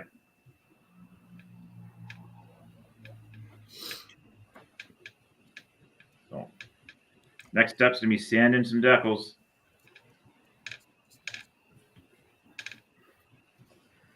Armor modelers don't use decals. Sorry, at least I don't.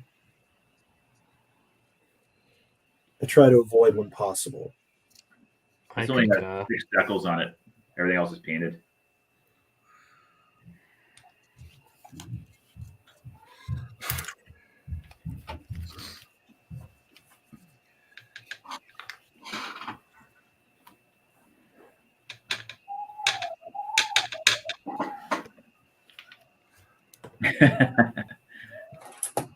Jeff's just basically validating what I just said about the Japanese model colors, aircraft colors.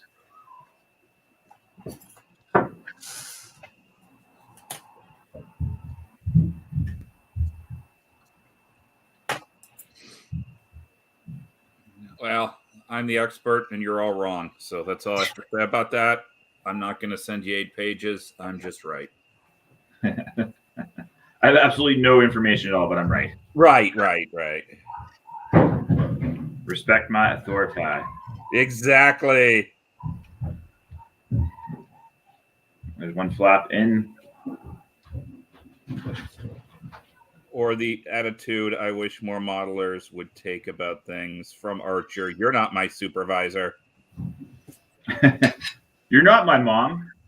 Yeah. Stop telling people how to model. Let them do it their own way. Yeah. Yep. I know you guys heard on the podcast before. Like, if you don't have anything positive to say, don't say anything at all. Yep. And if somebody has asked for criticism, you don't have to be a dick about it. Right. Like, when I know when I'm I think that's a societal problem right now. Everybody feels the need to be a dick when people are wrong. I think more people need to get punched in the face. And that would solve a lot of problems. Now you can just hide behind your computer and say whatever you want. No natural consequences. It's not like a bar fight where you mouth off and eventually somebody steps up.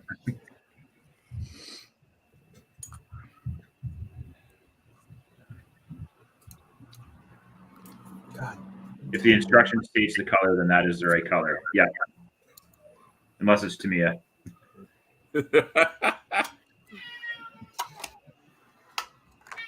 All right, you need a snack? Oh, that's back on break time.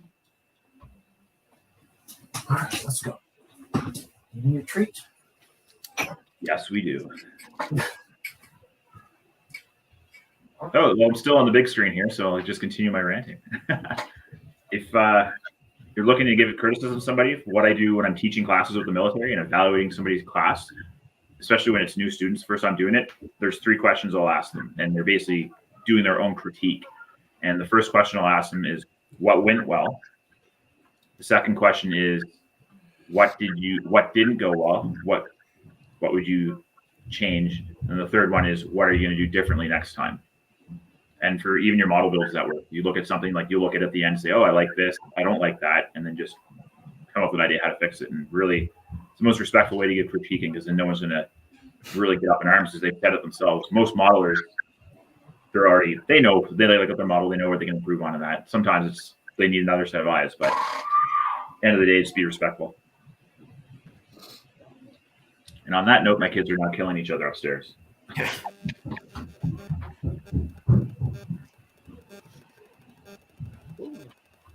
Jim, did you see the murder that happened in Edmonton last night? No. Pretty sure it was. Let me go back and check my minutes. I think the final score was 9-5. For who? Calgary. Oh, okay. Against the Oil. That's awesome. Yeah. Oh no, it was in Calgary last night. Sorry. Oh, okay. Yeah, final score 9-5. I was just excited that the Habs beat the Leafs. That made me very happy because I know they're not going anywhere, but at least they can beat Toronto. Just don't tell the Leafs fans that. Yeah, exactly. They got that Stanley Cup parade planned every time they get 3 in a row. Yeah, I love it. But here we go. We're going all the way, boys. You still have to beat Boston. Yeah, which we won't. But every year, I don't know what it is. Just the luck of the draw. Well, I still have people telling me that this year proves that Toronto is better than Montreal, and I my response is I thought the 4 wins proved Montreal was better than Toronto, but what do I know? We need to get more Canadian players up here. Yeah, like it's funny.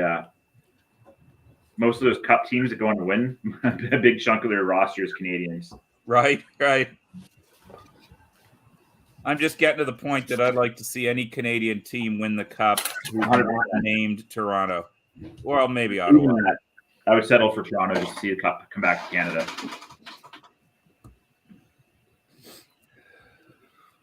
I mean, We've last chased year- everybody off with hockey talk again. That's okay. I know what else to say. I don't do live stuff, especially when we're like 2 hours into it. I'm with a bunch of armor modelers. You know, I'm going to go to the comments. David Turner, one person being so obnoxious about color on a model that resulted in me not attending the local IPMS meeting for a long time. That's what drives me up a wall is 95% of modelers are awesome. But you've got the one or two jerks who chased everybody off. Yep. Hate that. Yeah. And I mean, at the end of the day, we're all building this for our own reasons to be happy. Right. Like how I build my model and how Jim builds his model is completely different. But at the end of the day, we get along and we're both happy with what we're doing. Right. Like I'm not going to go to a show and pick out a model and find that guy and say, hey, man, your model is absolute garbage. Like, what were you doing here? Well, you could do that with mine, but yeah, I wouldn't do that with anybody else. No, I wouldn't do that. I mean, that's my one thing with shows is when it comes down to the judging, it should 100% be build and finish. And the judge's own personal opinion shouldn't really have too much play in it. Like if my aircraft's completely weathered, beat up, and just absolutely roached out, and the guy next to me isn't, but it's still a nice, clean build, it should come down to those basics, right? But when I got told last year that your model was over weathered, they didn't get that dirty, I was like, whoa, let's back this conversation up about 10 seconds. And why are you saying it's not that dirty? Corsair. And he's like, yeah, they never got that beat up. Were you there? Here's what my reference show. And you didn't have to show them the reference photos. It was they didn't get that bad. That's the one-off. It's like, this is a photo showing you that at some point there. Have you been around a Canadian Hornet? Like our Hornets are just beat. Like I think we just would have put photos of the ones that went to Holland, and they're pretty manky. And that's a frontline modern aircraft. I am amazed at how dirty the Hornets got, how quickly they got so dirty. I think it's the paint that style paint just shows the dirt so much, right? Yeah, but I just remember like within years, like it wasn't even very long, they started to look gross. And yeah, they've never got better. Yeah, well, I think it's every 27 or 28 days is when they get a bath. Oh, okay. But even then, you still have all your corrosion control, and I think you look at any picture and they're roached. Like panels are painted differently. Like right. It's just the nature of aircraft. Like the second they're outside, you're getting dust, water, mud, grease off the crew, everything on there. Like even the show aircraft, if you get close enough to see it, it's pretty beat up. But I think the main difference between armor models and aircraft guys is you can drive by a job site and see how a tracked vehicle is in the mud and how that's getting sprayed around and dirty. Whereas when you're at an airport, that aircraft's like 100 to 200 feet away, so it might look clean, but if you get underneath it, start looking at all your actuators, hydraulics, and stuff. Even airliners are pretty beat up too, especially in the winter. Yeah, I just think you can take a look at the airliners and just look out the window at the wings. Yeah. When you're on the airliner and you can see it. And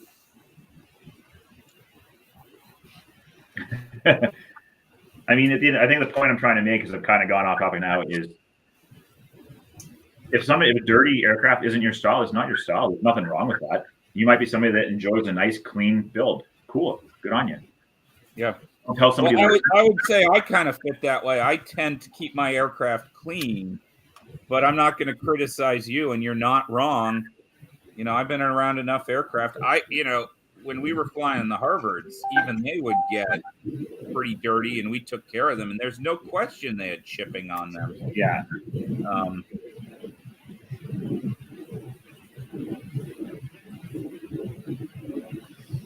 I think you got muted, Jim.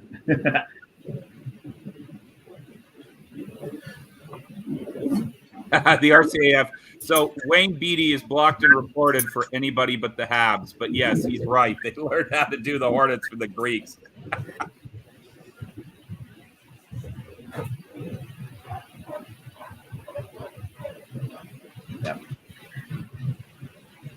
Yeah, Yeah, so that's just a big thing takeaway. Just don't tell somebody they're wrong because their build's different from yours. That's what makes this hobby so unique.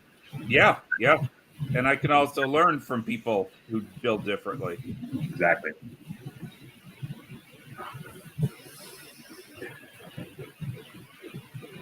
Yeah. One of the guys I really like to watch on YouTube, I think it's Scale Model. Let me check them out here right quick so I give the right link. YouTube.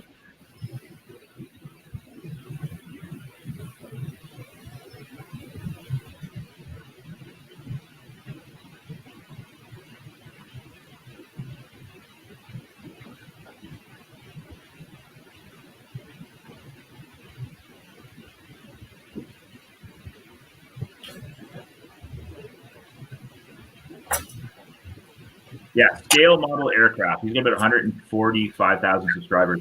His builds are very clean. He has very minimal weathering, but I like watching him, especially during his assembly stages, because he does such a great job cleaning his aircraft up. Like all his molds and cleaning line stuff, awesome. That's my takeaway from him. Yeah, yeah, and he seems to do it pretty fast. All right, I'm going to let some of you other guys talk. I got to go feed the pug before he freaks out. I think he's dying here because he hasn't had a meal in 5 minutes. It makes two of us. Oh, shoot. Scott, you've been quiet. Yeah, just enjoying the conversation and just listening and brush painting, so concentrating. Yeah, I'm in the process of cleaning up a pin wash, so my focus is 10 out of 10 here. Yeah. We're going to dial it to 11. Yeah, for sure. Why 11? They go to 11.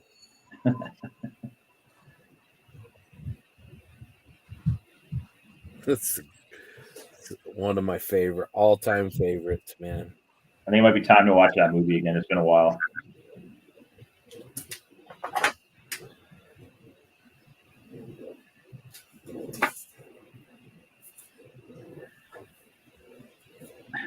One person being so obnoxious about the color on a model resulted in me not attending the local. Okay, yeah, you were saying that.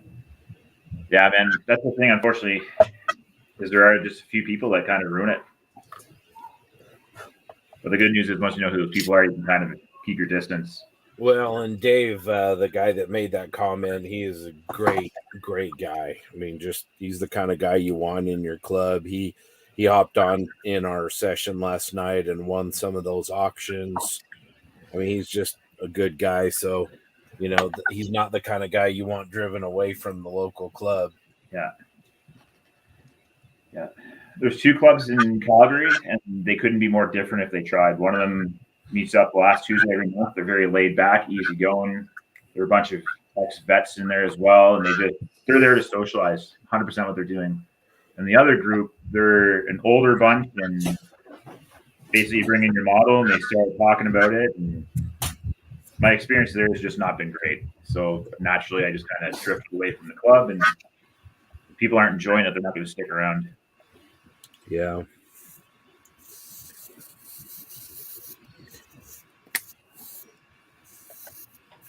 There's also one guy that insists that P-39 was the best fighter of World War II. Oh, man. Somebody's got their can opener out this morning for that one. That was a carryover from yesterday. I think Jimmy Bates was saying, or maybe he was saying it was the most beautiful fighter. Jim, did you say the P-39 was the best aircraft World War II fighter? I did not. And anybody who would know me would know I would not do that. He would have answered Hurricane.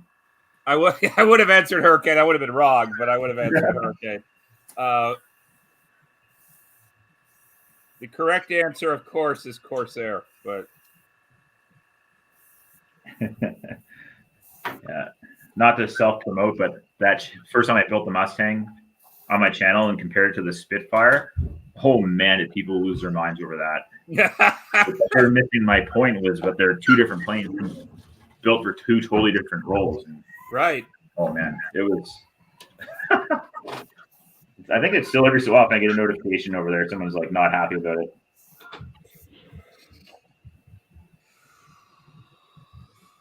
And so that article that was written last year, Airplanes and Arseholes, that's pretty much bang on point.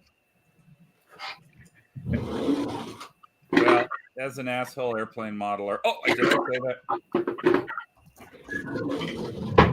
Okay, fresh mud. Okay, do I need light dirt and deposits? I'm not going to do that with an airbrush. My airbrushes are screaming. They're like, we've never been used this much in a row. Stop. Pray for mojo.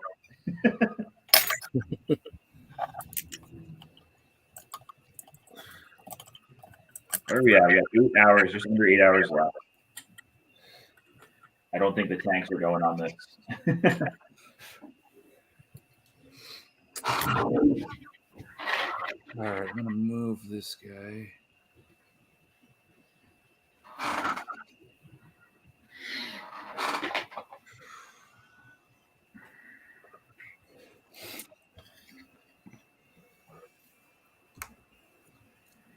So, Jim, what's your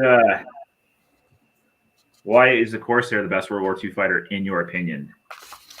Because the Sea Fury doesn't count. No, I'm a huge fan of the Corsair. I think these kind of comparisons are silly. Who cares? No, sometimes. just a big fan of the Corsair. Yeah, I like it. I'm sure 90% of it is Baba Black Sheep, but that's cool too. Cool.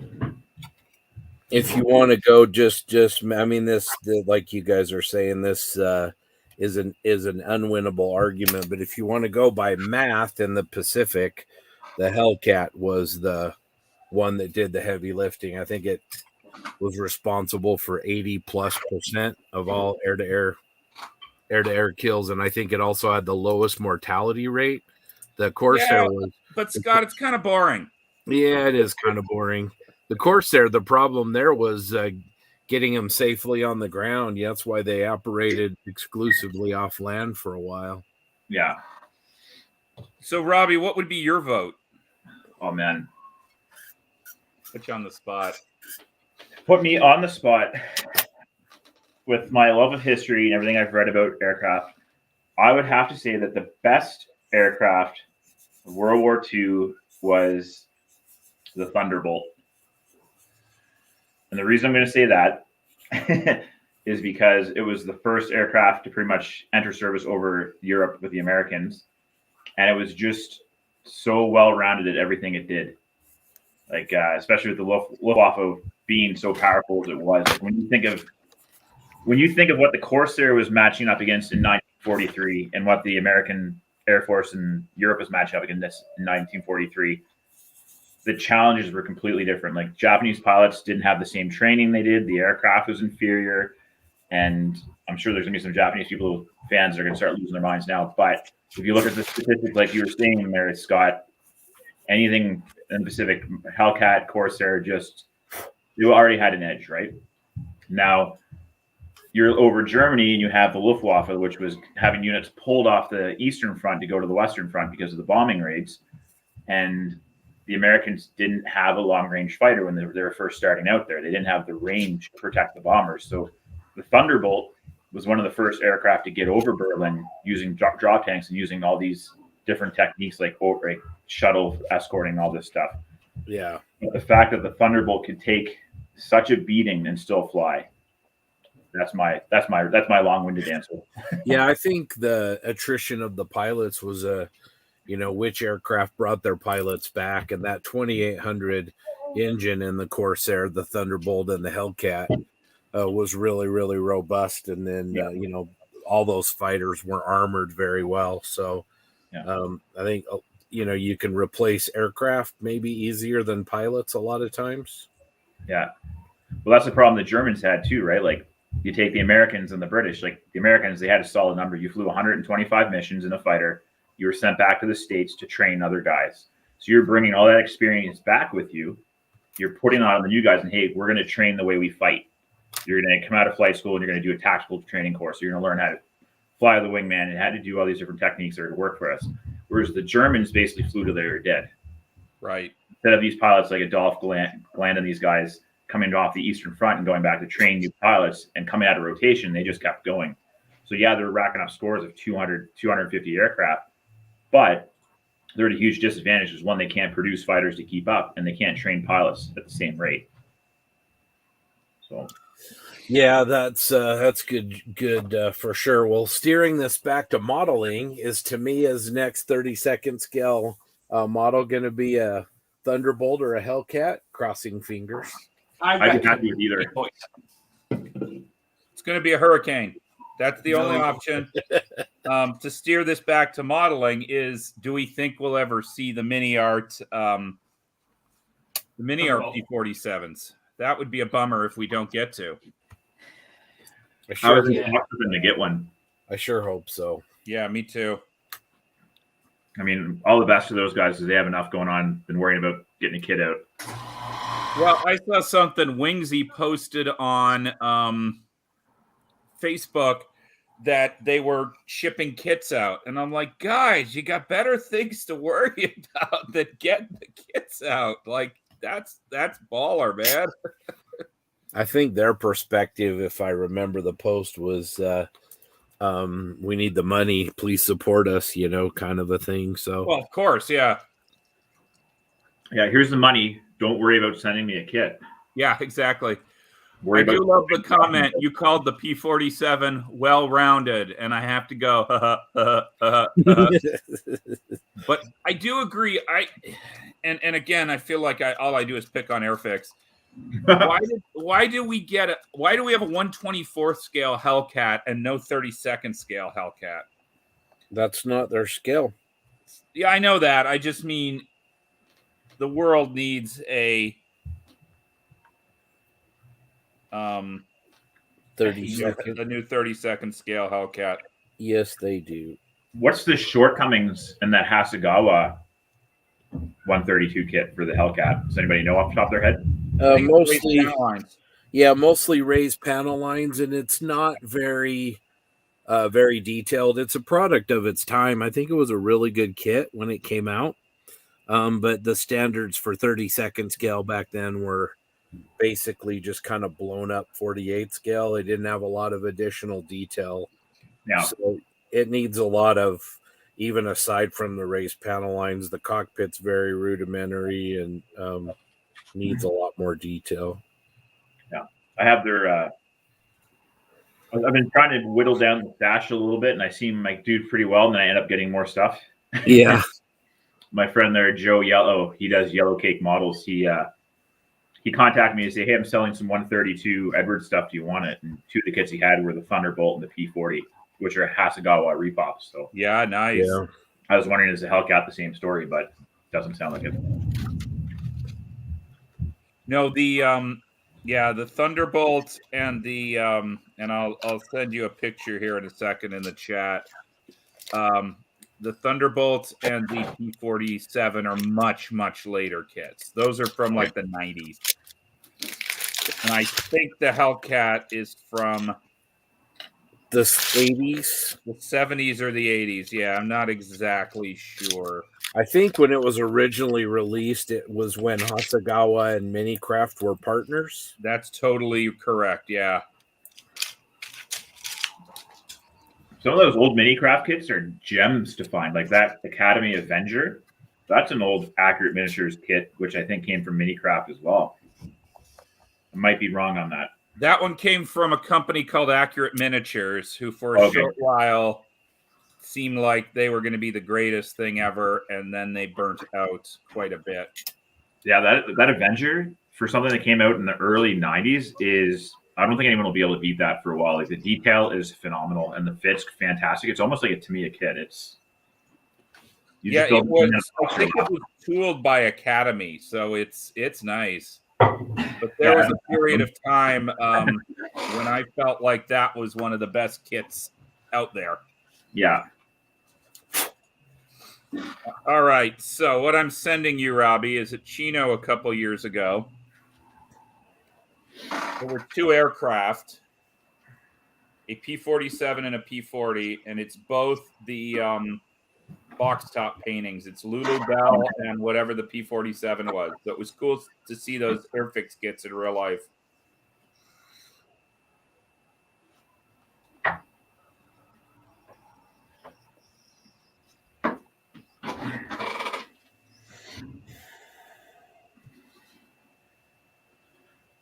Are you just messaging that to me on Facebook here? Yeah, I'll just, if once I find it, I'll shoot it to you via Facebook. Oh, okay. Because it's turning out to be harder to find than I thought. This was probably the year before. Jeff Oren, raised detail, huge panel. Okay, he's talking about the Hellcat from Month Review. Accurate Miniatures was the wingnut wings of the 90s. Ooh. That is actually a good way to describe it. Yeah.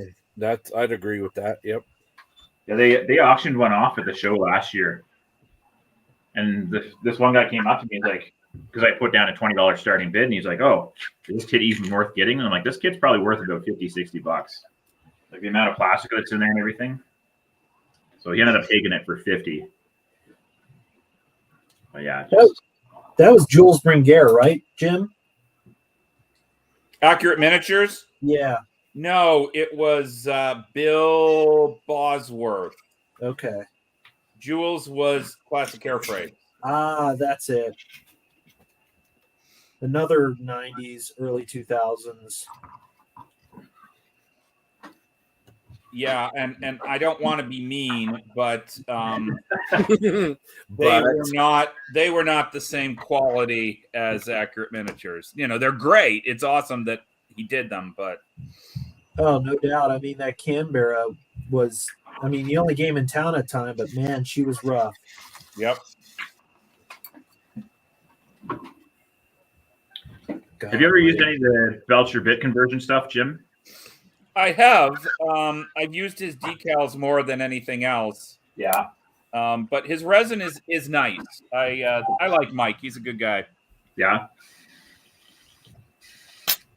Yeah, I have a dual Avenger boxing, and somebody started cutting the rear canopy to put in the Canadian canopy. So the greenhouse. So yeah, well, I've got that same thing, and I would offer it to you. Other than somewhere along the line, I lost the canopies for it. So I'm an idiot.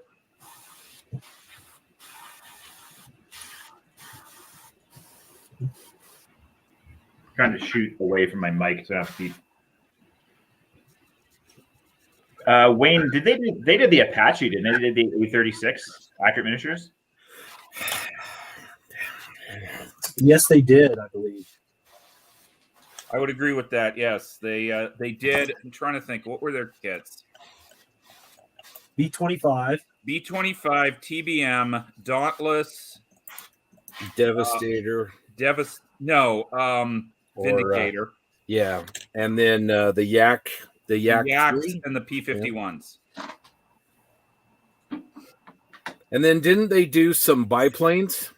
Yes. Grumman F3F. Ooh. And all of those are worth picking up, and most of them are in Academy boxes at this point. Yeah. Jeff Oren, Academy could be a top producer if they spent more time on landing gear, cockpits, and engines. I've not really built any Academy kits that are their own tooling. I have their 135, what's that called? The MH60 Seahawk. And detail-wise, the outside looks good, but I've heard the same thing that the interior is a bit of a bear. I think they are nice, basic kits. I agree with you. I don't think that's their model. The problem is a lot of people have built Academy kits because Academy tooled for Accurate Miniatures. They tooled for Wingnut Wings. They probably tooled for Wolfpack. I know Fonchi there, Foncello. Can't remember his name. He's doing he's building Kitty Hawk's 135 Seahawk, and he's basically 3D printed and scratch built everything on the inside of that. And I'm basically going to steal his stuff because it's all open source. He's left it out there and try to get it into the Academy one. So I can't really complain about internals when you have a 3D printer and the ability to do that. Yeah, great example of that Academy in this discussion was their 48 scale Sukhoi 27.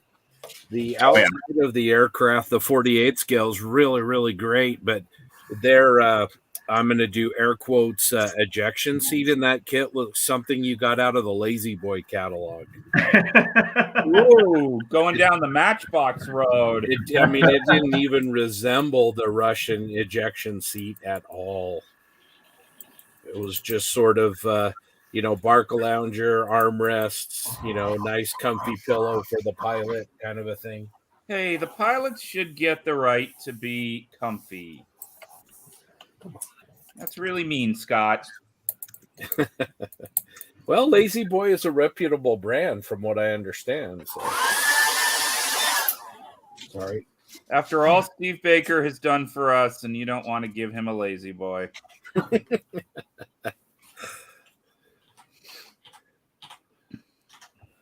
think Jeff's got the list memorized there of the accurate miniature stuff. Yeah, the P-39 was an Edward. The Beaufighter I don't think ever came out. And all those rest were awesome. I built the Avenger, and I think the F3F back in the day. But don't tell Dave Knights. Woo. Some shiny wear panels now on some landing gear. Or doors.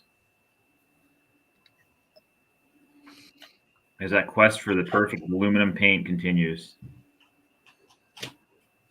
LP11 is my pick. I've almost finished my pin wash on this guy. I'll throw it up solo. Let's go hide. I'll just right back and use wash him. Oh, wiki. I'm gonna have to do some more sci-fi stuff. Nice, John. Let me see, John. Oh, so does it have clear parts? No, it's solid. So I masked off. I painted some faux glass and masked it off. So we'll see how it goes. There's some soft detail on this, so I'm trying to work the pin wash as best as I can to make lines, but we'll see. So it can't compare to the Bandai kit then. No, Bandai is certainly better, but this is for a tabletop miniature. This is awesome.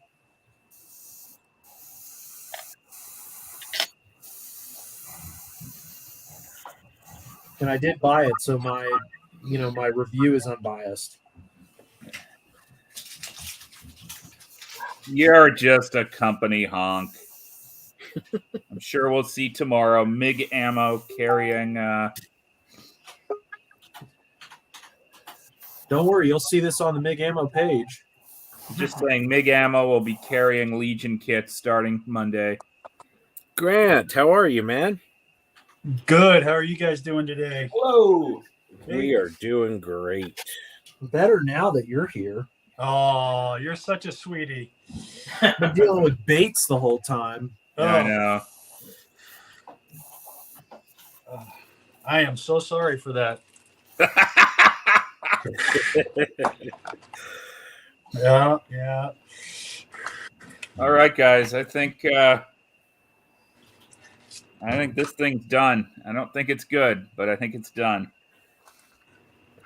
The Churchill? Yeah, I will take some pictures. I'm not really sure what I'm doing, so I'll be honest with that. Well, I've liked what you've done so far. I'm sure you've said that before in your life. How much I pretty much live my life is not knowing what I'm doing.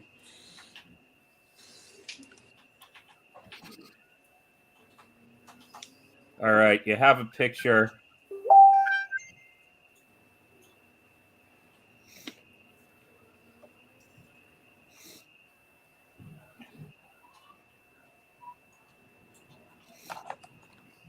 Have we heard anything about Musaru? That's a good question. I haven't. I've seen some updates from the show. It looked awesome. Yeah, it looks like a great show.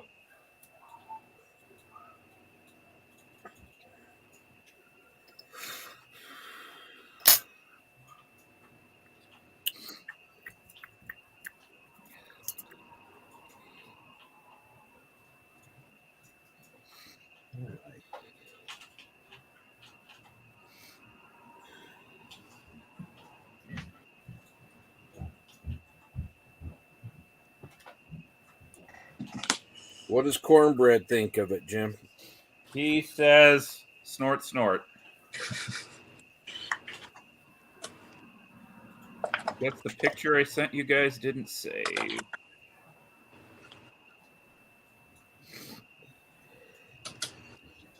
Ooh, all right. I think the top side is done.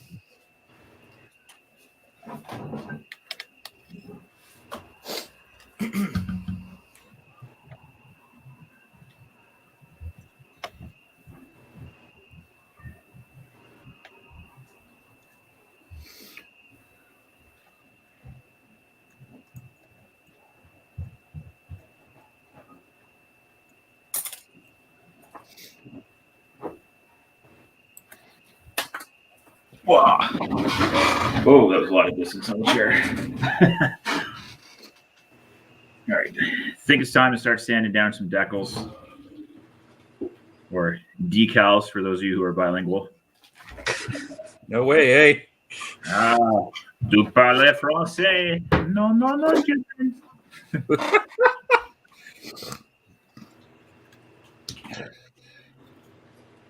I'm glad this is a multicultural event.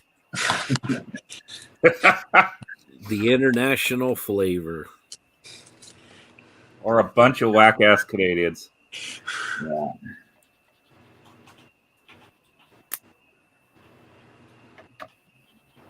Huh. Me fail English? That's impossible.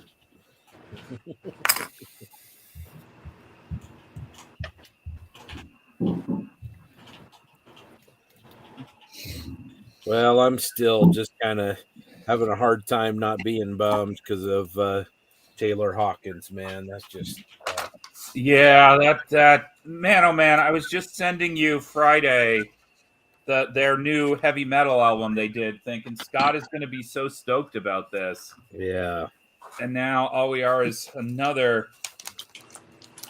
You know, one thing I will say that is very nice is last night I was going to bail out, and then James and other people and John Marley started sharing about some of their issues, which I thank them very much. And I stuck around until the end and got off pretty quickly after that. And James was kind enough to say, "Are you okay, Jim? Because you got off kind of quick." And I wanted to respond. I'd been planning on getting off for an hour there, and wanted to sit around and listen to everybody. So That was pretty incredible. I got pretty deep. I wish John Marley was here because that was some deep stuff. I also want to compliment him. His Mustang looks great. Yeah, nice little reminder why we're doing it. That's for sure.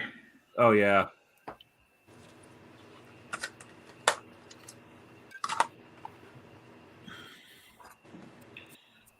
It's always incredible when,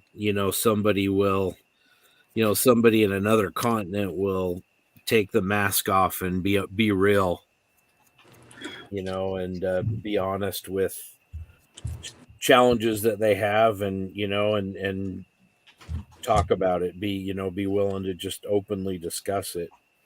Yeah.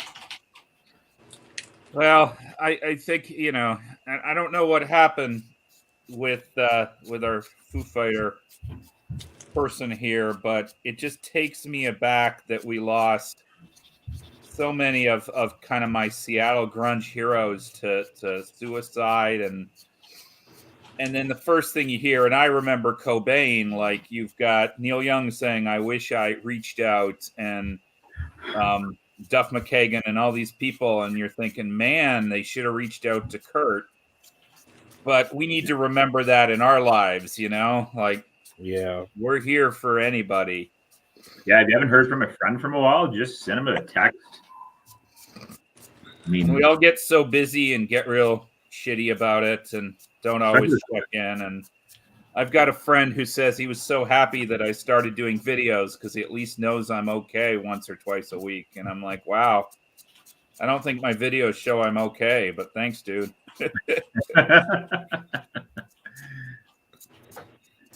Yeah. So I think that's the big thing right now. Social media is people expose so much of their life of what they want to expose that right, not really truly connecting with them anymore, right? Like dial it back like 15 years ago, like how often you'd have friends over for a beer and having you'd be out for a bite or whatever, right? And you actually talked. Now I don't think that happens as much, right? Well, that's why 2 weekends ago was so awesome, just to sit down with these guys and you know, well, Ivan wasn't there; he should have been, but just to sit down and chat and talk models and sit around and watch Night Shift, and yeah, I was 100% jelly watching that. it was, you know, it was a pretty rough couple weeks for me, and just to get out and do that was so awesome. And what I want to tell people is, you too can do it. You know, like you can do stuff, travel, see your friends, and it's worth it.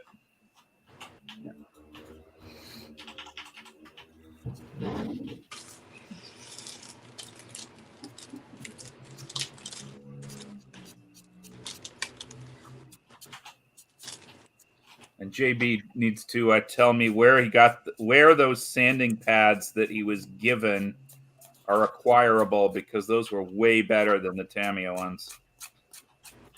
Next time I see you, I'll give you more. Are those a car product, or are those a home refinishing product? Do you know? I think they're a home refinishing thing because they're just really good. Yeah, they are really good, and I had a lot of hope for the Tamiya sanding pads, and I don't love them.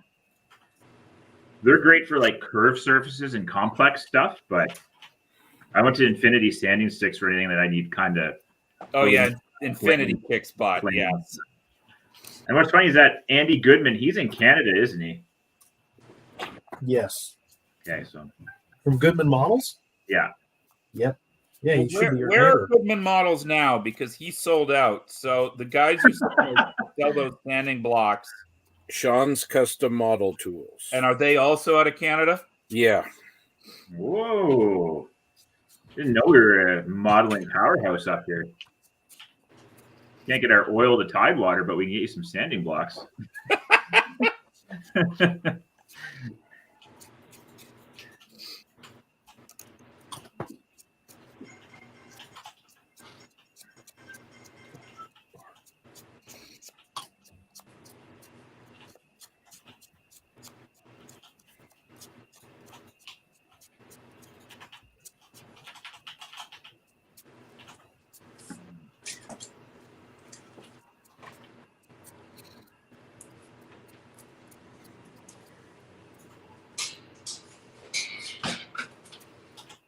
All right, the snow speeder is nearing the end.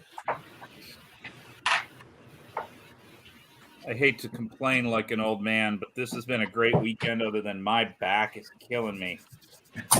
No, man, yesterday I was feeling it after I got up from the chair because I sat here for 12 hours. Yep. All right. Time to flat coat those decals and move on to oils. And finally, the light is getting closer. Robbie, that was the perfect announcer voice. You are obviously channeling your video recording voice. You have the best voice, one of the best voices, not to make anybody else believe. Scott, he's got like the sexiest podcast voice. Just so baritone, right? He's just perfect. I would agree. He's even confident he's not even here. All right. I never said that. I was going to say, do you guys want a private chat? What? Want you to tell me how dirty my tank is. All right, we have officially jumped the shark. Sunday morning, 11:30.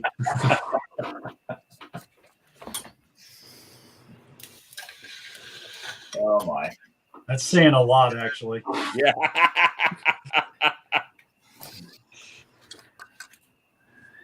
Jeff Moore, speak of the English. Bunch of Lucifers. Wayne, depends on what part of Canada you are from. Yeah, it's definitely an interesting country. I mean, what else? Good? Right. Aussie's not doing 107. Like, but I know what you're getting at there. Him and Keith Richards are going to inherit the earth. And Dylan, how are these guys still alive? Did Bob Dylan write any songs that weren't copied and taken from him? Like,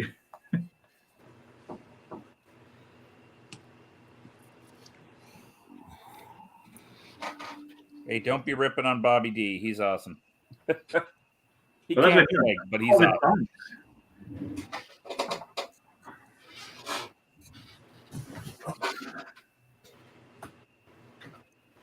Mute myself here to. Yeah, enjoy your breakout room with Scott.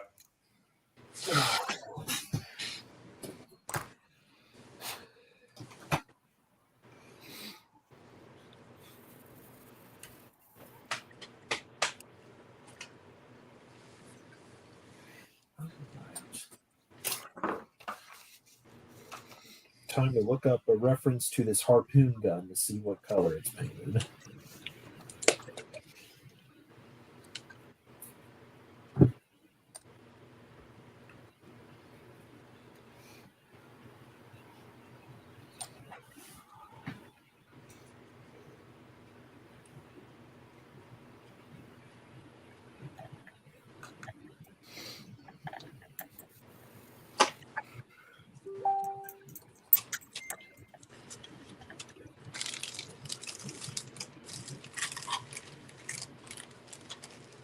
I think we got a request to put Grant up on the big screen.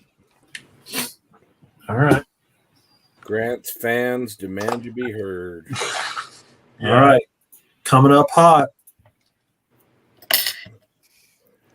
Man, he's even got a collared shirt on. Yeah, Buttoned I up. know.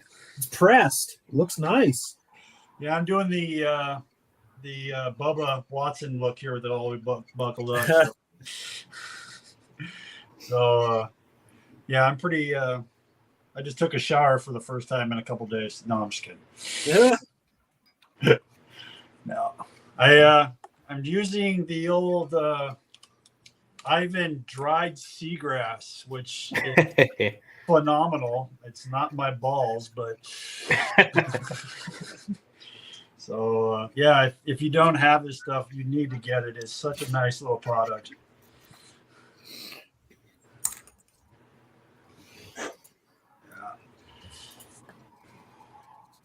Live stream is brought to you today by AKC Balls. Yes. Ain't they just fantastically good?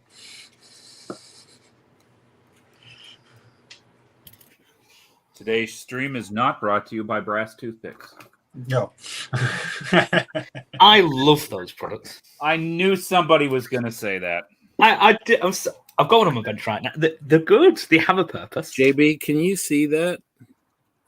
Here, let me put you on solo. Give me 1 sec. Let's do. Oh, a little. Wow. Okay. Little R2 head. Yeah, this is just the rough. Oh man, try to get it to focus, but Looking good, man. well, I need to use some washes and some secret weapons to make it better, but you know. Anyway, that's what I've been working on. What are you guys working on? Specifically, I mean. Basing. I've been working on the railroad all the live long day. Yep. I think you've been in the States too long, Jim. I don't think that's a Canadian joke. Oh man. I think your foundation's starting to show some cracks. It's not good. Someone quick, get him a Molson. That's right. I create this whole online persona, and now it's ruined. He just thought that the fact that he watches hockey is enough, and it's Americans watch hockey too. I'm not one of them, but you know. You guys are destroying my whole persona here. He's laughing, but on the inside, he's crying. Oh, you have no idea. That's right. Shut up, you guys. Really? Hosers. Hosers. Yeah, hoser. We're gonna make fun of each other during a weekend supporting mental health. Don't do what we're doing. It's all fun and games until someone calls you a hoser. or until somebody drops out of the stream with tears in their eyes. The other guys are making fun of me. Mommy. I don't know, but as I'm going to give this call out to TJ, but TJ noticed it yesterday. But Ivan, I'm talking about you. Did you notice the markings on the side of his T-34? Oh yeah. Oh man. Run and hide, Ivan.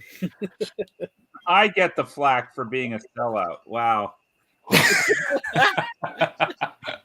Oh man. I'll sell out. Where do I sign up? I know. Well, I think it's safe to say that Grant and Jim are off of Ivan's candy bar delivery list. Man. Hey, I better still be on that. Oh, you most certainly are on that. I was actually going to ask Ivan, do you guys have Marks and Spencer over there anymore, or did they? Yeah, no, yeah, it's over here. It's really popular with really old rich people. Because they didn't exist. They folded in Canada, I think, or at least in Ontario about the time I left. But they had a great Easter egg.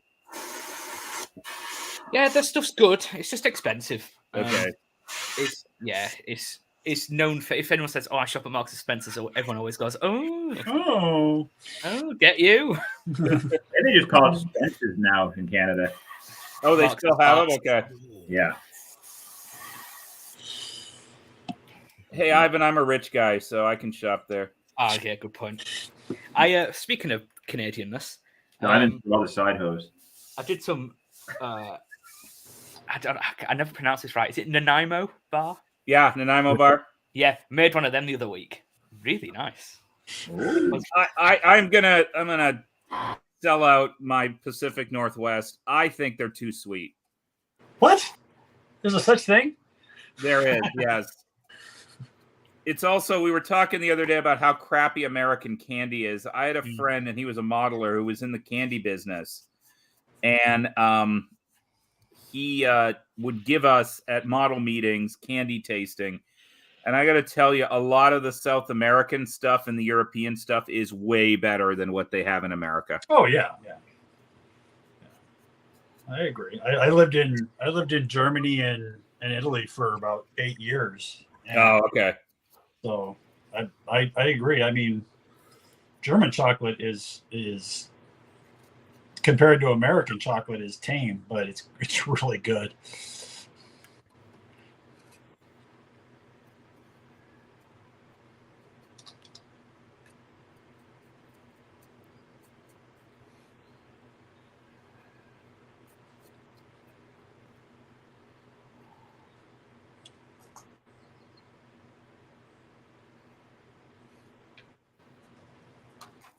So I will tell you, boys, you've got me hooked on the Tamiya 48 scale armor. These things are awesome. Yay.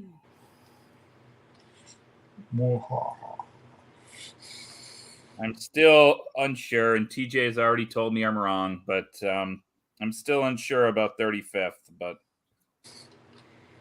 48th armor is the bomb. Well, they got some great kits coming out in the next couple of weeks, so I am very much lusting after that P38, and I will send you your P38. I did not get it out this week, but you'll have a white box coming, and then I'm going to go buy a J model. cool. White box. Holy jeez. Oh, the other brand, the E one. Yeah, the E one. Yeah, I bought the E at the Nats and was all excited about it, and then the J is really what I want. So I'm going to send Grant my E, and then I can justify buying a J. That kit goes together so nicely. Like I was genuinely sad when I was finished building it. You know, Nice experience. I have never built a complete aircraft. No. Nope, never in my entire life. I built a drone and an ICM, one of those new ICM drones, but never built an aircraft. Yeah, So paranoid of seam lines. I don't know what it is, but you won't have any in that kit. that makes it better. Seam lines to clean up. Yeah, they actually tell you in the kit when you're putting your tail booms together. There's a seam line. At first, you're like, "Oh, this is a really nasty seam line along the booms," but that's an actual panel line on the aircraft. So Tamiya has engineered it that when those two sides come together, the panel line is still there. Wow, It's next level. I found that in the F-14 as well. Just the way the engineer thinks is just so genius. Yeah, that 14 is still a staple of their engineering. Yeah, I heard the new Spitfire that they did, or newer Spitfire, is really good too. So Yeah, that Spitfire Mark 1 is incredible. it's interesting though. It's more complicated than a lot of their kits. That Spit. Yeah, they tend they put brass and stuff in it, and it's interesting that they tend to, in some ways, simplify their kits.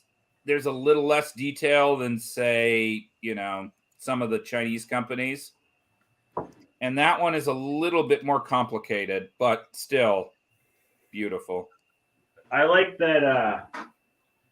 The only thing that I do different in that Tamiya kit is just put some flattened main wheels, and that'd be perfect. That would be one kit that you could buy. You have your masks, all your detail stuff you might want in there, and you're golden. Like, what about the cockpit with those new 3D printed instrument panels? Do you think it needs that, or just no? Our cockpit is so tight that you're not going to see much detail.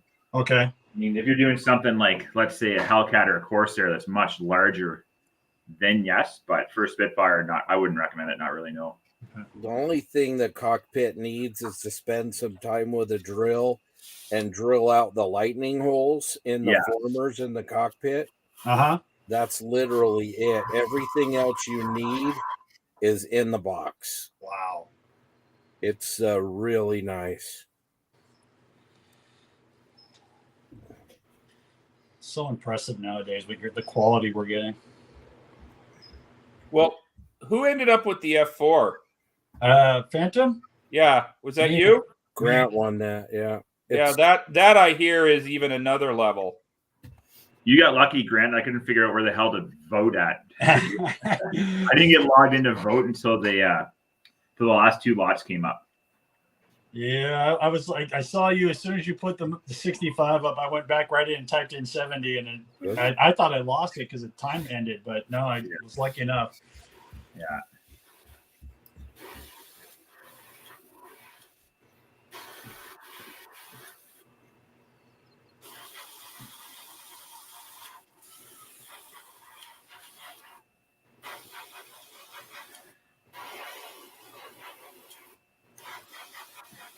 That was fun. I want to kind of watch the UK bidding today. How did they do? Well, it hasn't started yet. They've got like 15 lots. Gee, Merry Christmas.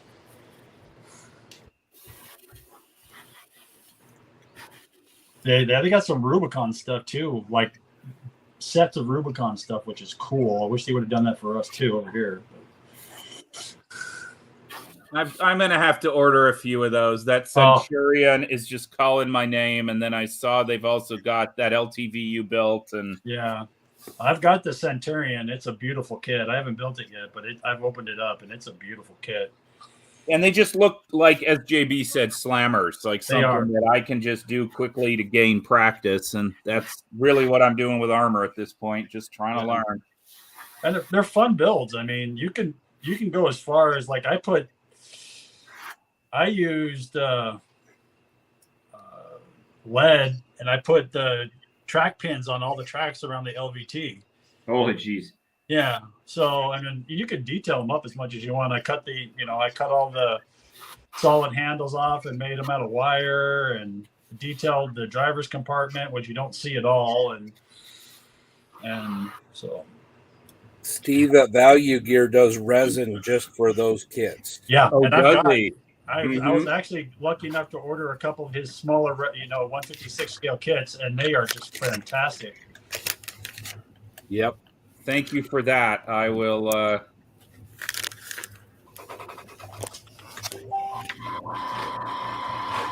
All right, now I am 100% done. Yay! Yay! Let's blow it up here. Hold on, TJ. There you go. That. Damn. Even on a little base. Look at you. Dang, that's a terrific little kit. That turned out great. We're not worthy. Yeah, it's pretty sweet. I'm glad I chose to build this, not the tank. Oh God, no. Yeah, I love the T90. I think it's a cool looking vehicle, but I built a lot of tanks. I've not built very many wheeled things, so this is only the second one. Yeah, I built that other armored car last year. Now, the scheme that you picked is really great too. So, Thank you. So just to generate some discussion and not to say anything about TJ's choice here, but what are your guys' feelings on doing Russian stuff right now? Well, I just did a T-34. So That doesn't count. okay. Yeah, it's weirdly. I thought this the other day when I was working on the Russian M3, and it was just as the conflict started, and I said, "Oh, I feel a bit weird about it." And then someone was like, "Yeah, but think of it like this: you build German stuff nowadays." Exactly. So it's I like don't. that's a damn good point. Yeah. So is So that time that makes would the be, difference? yeah, but it'd be really contradicting and stuff. But it's fine to build like German Panzers. You can take it off me, please. Oh no, you have to suffer. I had it on me for like 25 minutes earlier. I don't care. Build whatever you want. Yeah, I got to agree with TJ. I don't think I would personally choose to do it right now, but that's just me. That's more of the question. Like, I'm not saying it's right or wrong. I just want to see what you guys' your feelings were. I mean, I don't build German stuff, so that argument doesn't work against me because that's not my preferred. I think I built 2 German things ever. Like you're But- building stuff you enjoy. Yeah, I mean, I built this. This is fine. This is from 2018 in the Southern Military District, so I'm pretty sure this Tiger was a Southern Military District is essentially the Crimea. Yeah. It's on a road trip outside of Russia.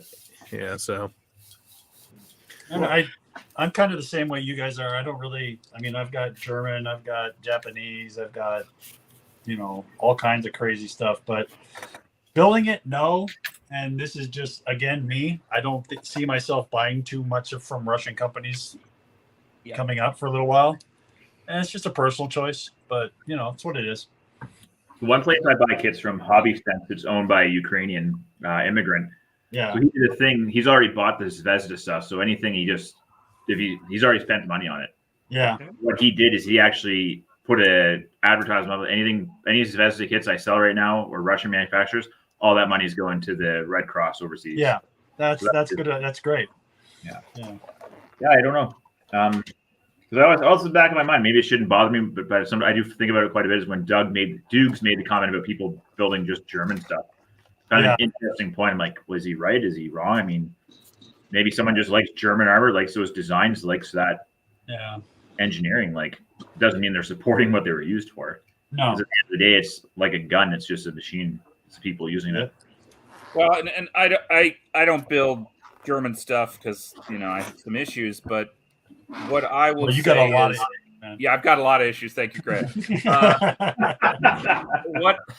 What I will say is, one, whatever you build doesn't, if you build German stuff, it doesn't make you a Nazi. No. And just because you're building a Russian MiG doesn't necessarily mean you're supporting the Ruskies in this stupid thing they're up to. And I don't know. I do feel myself maybe building a Ukrainian model I wouldn't have this year because of what happened. Though I already did an ICM. I think they're Ukraine, but ICM, Mini Art, a lot of them. Yeah. I built one of those drones. I think that you did, Grant. It was the Fire Bee. They were really nice. I like that little. I like that little kit. That was a fun little kit to build. Yep. I agree. Their Stearman's really nice. Just getting that top wing down is a pain in the ass. It does not want to come down. And I kind of want their Bronco. I was hoping their helicopter line was slowly leading up to a Huey. Oh, That would be nice. Come on, Huey. Especially because the one box art had the two guys standing outside of a Huey. The two aircraft guys. Yeah, the one that blew me away is they're doing that sky crane in 1/35 scale. that's Jeez. amazing. That's a level of insanity I can't understand. Oh, here we go. We got the comments going. Right. Jeff Orange. Jeff said, building a 109 does not make you a Nazi. No. Yeah. Makes you a plain guy, but it makes you not a Nazi. I do have to say there's an important question from Scott. From Jeff. I wonder if Scott can build a model without an AC/DC disc on his desk. Put some Magpie on, Scott. There, Opeth. Is that any better?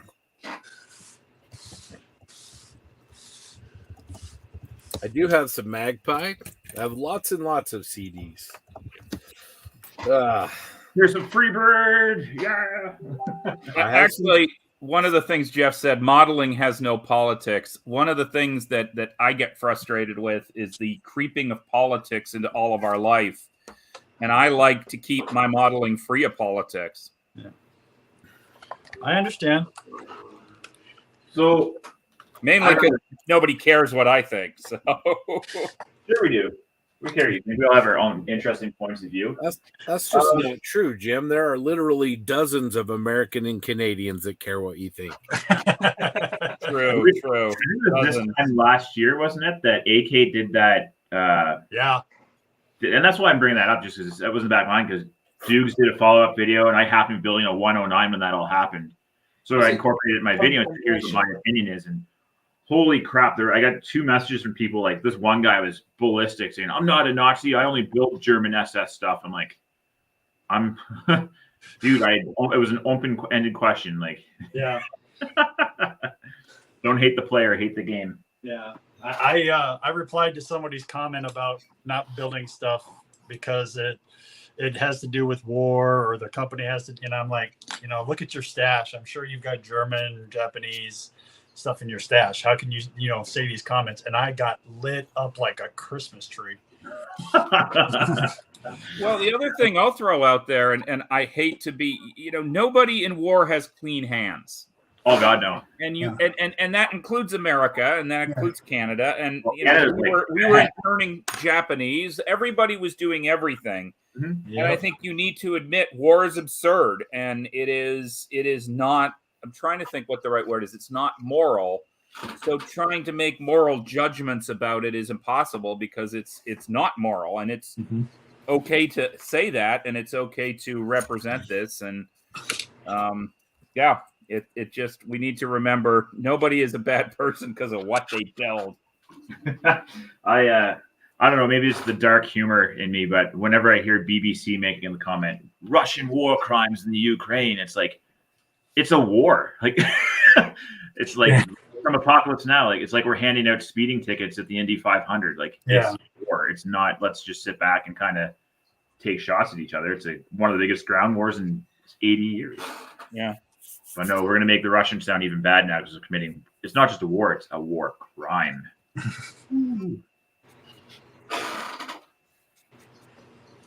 We're past the misdemeanors. So how about those Habs? Yeah, we got. Hey, speaking of, how bad did the Kraken lose last night? Last time I saw it was 3-1. Last time I looked, it was 4-1, and okay. I didn't even watch that game because I knew going in it was going to be a disaster. Yeah, there was some pretty big scores last night in the NHL. Yeah, that's the game you want to watch. Hold on. Oh, they came back. 4-2 was the final. Oh, but I thought LA wasn't going to let the Kraken off easy. Sorry.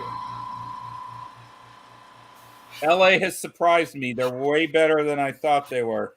Oh, yeah, shit. it's surprised a lot of people this year. And that's awesome. Yeah.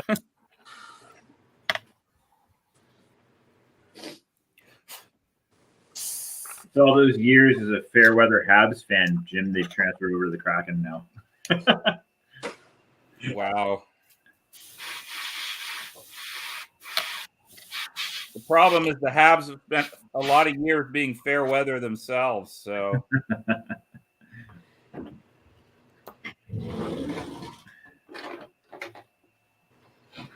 we can't all be Boston.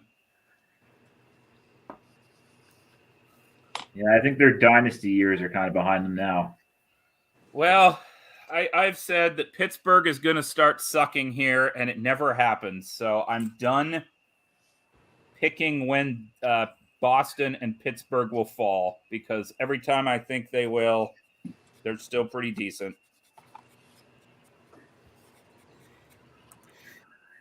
Yeah, as soon as Zdeno went and they started breaking up the team a bit, that was kind of the sign that, yeah, we're no longer aiming for gold cups.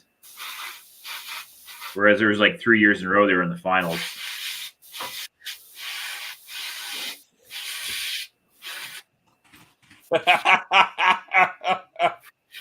John, you're such a sellout.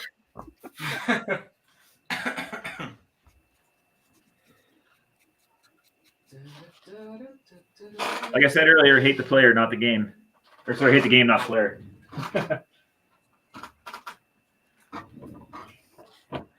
Uh-oh, Red Beach one. A Bruins fan. Yeah, boy.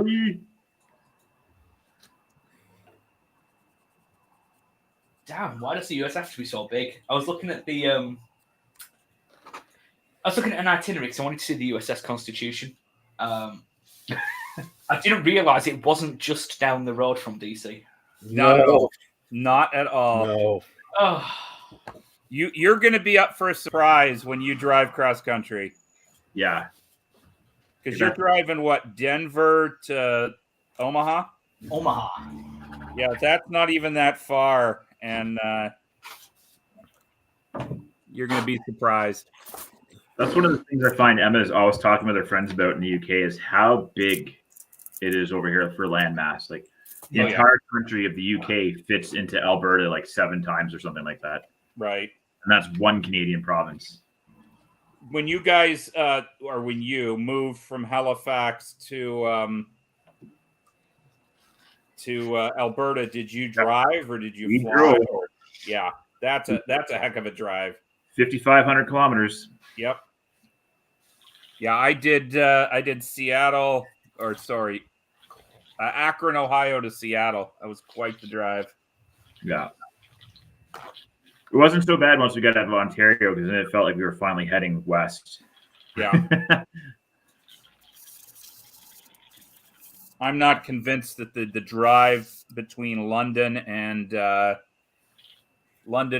Windsor makes me want to slit my throat every time.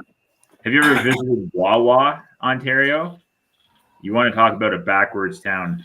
Like you pull in there and I feel like you've gone back to the 50s. I've been to some towns. Just everybody's staring at you. Who are these outsiders? You start to hear banjos being played in the background. Yeah. Oh, yeah. Yeah. Like, let's just fill up the van and get out of here.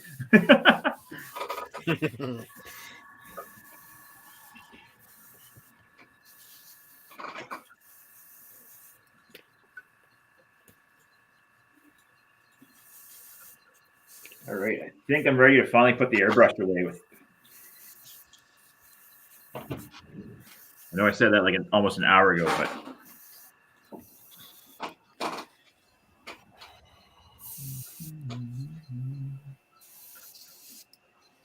All right, where is my airbrush cleaner?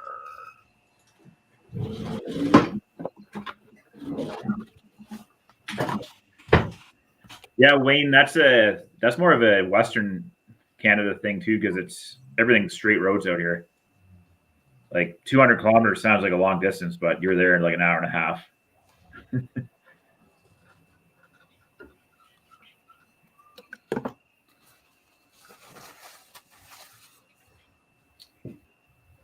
And Rob, thanks for giving us the shout out on the RB1S Sunday coffee hour. Cool. I don't even know what that is, but that's cool. The Red Beach one, yeah. Yeah. And I totally agree with Jeff that somebody at AK should have known that book was a bad choice. And actually, not even the book. It was the promo for the book that was the bad choice. Oh, you're in for a penny. You're in for a pound, I guess. Yeah. 11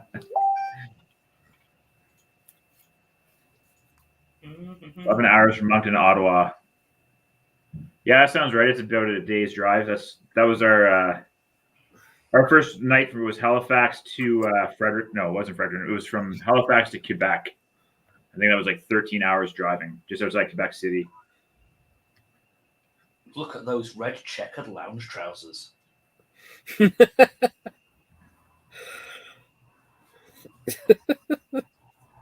Lounge trousers. They are spiffing.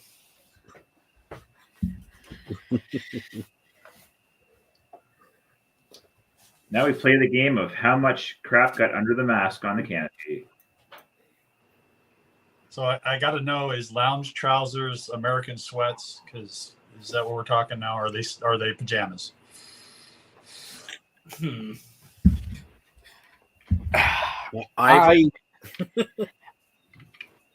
I would say they are pajamas. Okay. Because sweats I would call joggers. Joggers. Okay. And just like pants are actually underwear. Oh, how's the resin water doing? This It's guy's not moving. That was like 7 hours ago. Until I learned they were called lounge trousers, I used to call them sleeping pants. So whatever. I'm glad that Ivan has educated me. He just immediately classes everything up, though, with the accent. He does. Oh, yeah. We're going to win this argument because we've brought in Englishmen. Yeah. Win by default. He might be telling me off. I don't know. The accent's so soothing.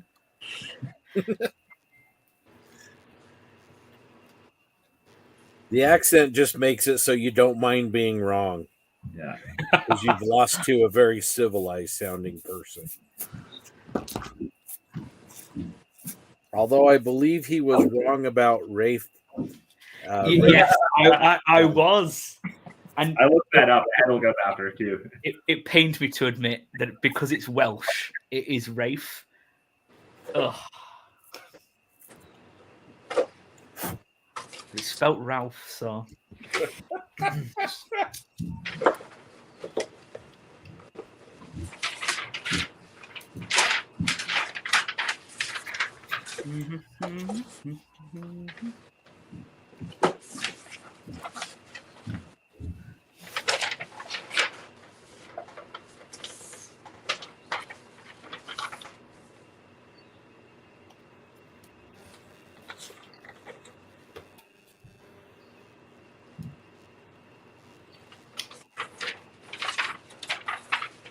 Sitting on the dock of the bay.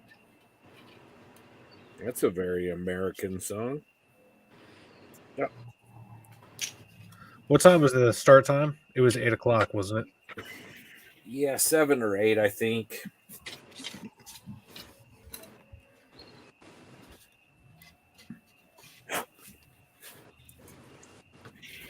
I thought it was right in the middle, 7:30. I think that's when like the briefing kind of started. I think I started around 7:30.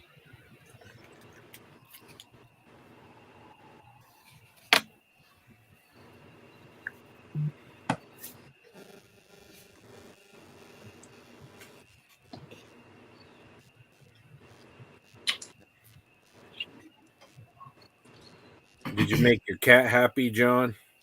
Yeah, she's good for now. I gave her some treats. I'm gonna make myself happy here soon and get some lunch.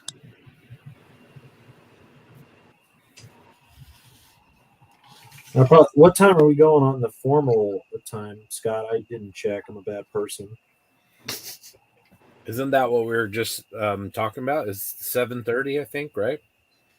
Well, that's what time the build started. I thought we were going on a little earlier, or is that our session? Oh, I don't know. I'll have to check.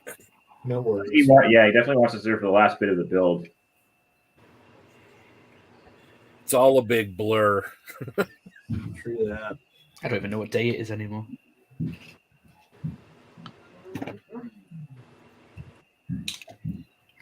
How long did we go last night? 7 hours or 8 hours? It was like 8.5 hours when I logged off. No, you guys were just going and going and going. I did not dream about the theme song though, so I was happy about that. Damn it, I forgot my Last chem night lights. It was Robbie, Ian, and the Podfather and Scott. I think that was it. Yeah. So Scott, we're gonna since Doug isn't on, we're gonna surprise him during the next episode. We should get that tune and play it. Oh yeah, that's gonna be better than a snare drum, baby. Man, that auction, I thought we could have used a snare a couple of times. It was getting intense on a couple of them. There's some epic sniping going on.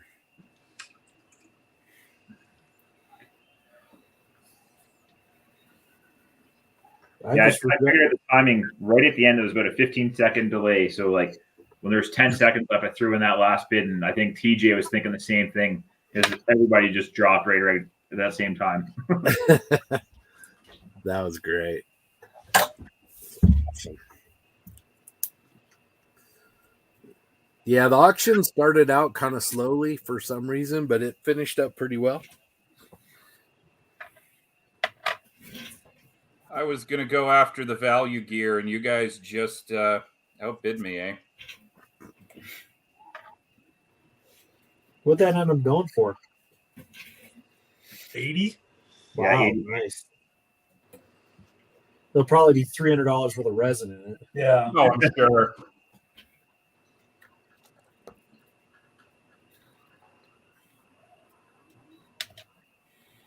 At some point, I'm going to have to pull the canopy off this thing and polish it, but it won't be today. Not today. There's a little bit of dust on the inside. I don't know how the hell that happens, but it does. God, Robbie, every time you talk about that model, it makes me so glad I built armor. Yeah. I'm not polishing shit. Yeah. In fact, where's the dull coat? Yeah. In order to get like the canopy to fit, because they've done the Malcolm hood, it's pushing the clam windows down in the back a little bit. So those are all out of place now. And it's just at this point, I'm like, I can't be bothered to dress that. For what it is, it's looking pretty good.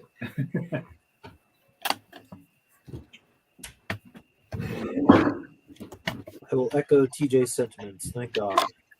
Definitely doing a plane soon, though. Right after the Growler. Or not a plane, sorry, a tank. Maybe I'll do that. What's your next tank going to be?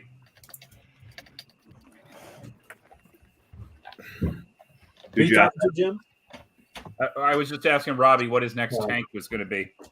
My next tank is either going to be an elephant or it's going to be, what was the other one I was just looking at there? It might be the SU-85. Oh, cool. The only problem is that's the full interior thing, so that's going to be probably about 3 months of work. I saw that DOS Work is issuing a T72, and I'm thinking that was the biggest, best timing of brilliance ever. Yeah, lots of records. T72 right now. I believe that is the Amusing Hobby kit. I believe Yeah. it is without the interior, I think is what I was told. Yeah. Which I don't need. I don't need no interiors. Oh, my God. So I got to finish this guy up. Oh, Sherman. Is that Yeah, your there's- jumbo? No. Oh, So it's a M1A176. B6 Oh, okay. Sherman. So I Here, got hold that up again, TJ. Sorry, got you on there now. it's got a bunch of stowage in the front that I got to add, and that's a big blob of value gear back there. I have to chip the turret because that's right, Sherman's chipped, despite what everyone likes to claim. Man, we're just checking all the boxes Good today. stuff. There's photographic proof if you people want to look for it, which most of the time they don't. Oh, now we're in trouble. TJ said you people. He's going to be banned.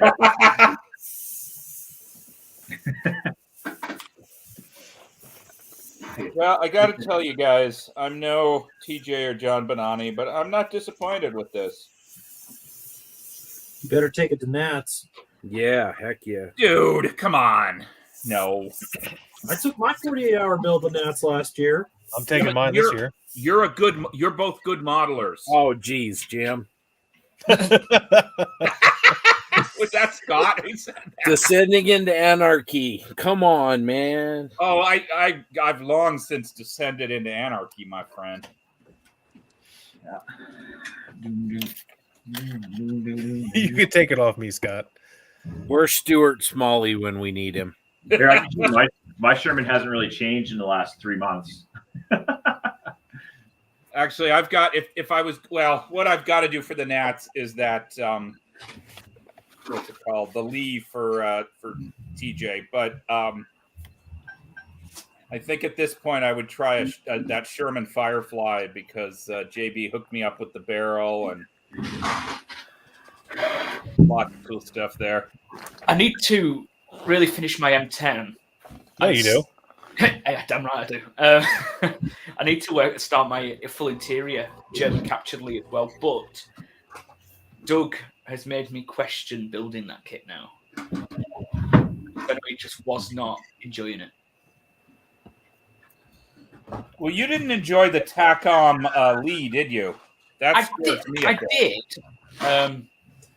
I just find fault in everything. It's a personality trait. You're not my wife, are you? That kit's great, except for the tracks. It's I didn't use the track, so it's all right. I just found you have to not build it in order. You kind of need to build it top down so all the panels fit properly. Okay.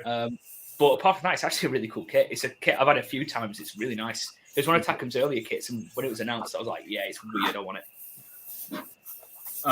What I will say is, by the way, Ivan, I have the lowest self-esteem in this room, and I don't want any challengers, so cut it out. All my work's crap.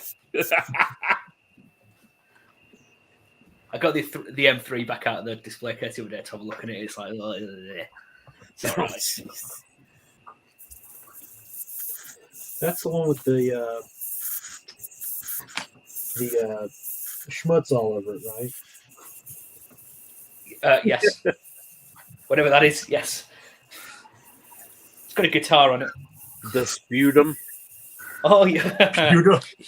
Yeah, the sputal matter was sorted with enamel paints.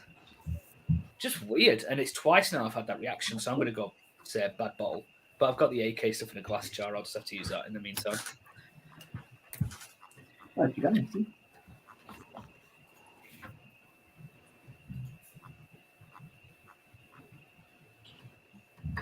I need to check it out because I've done most of the PE work on the M10. I've got the tracks done.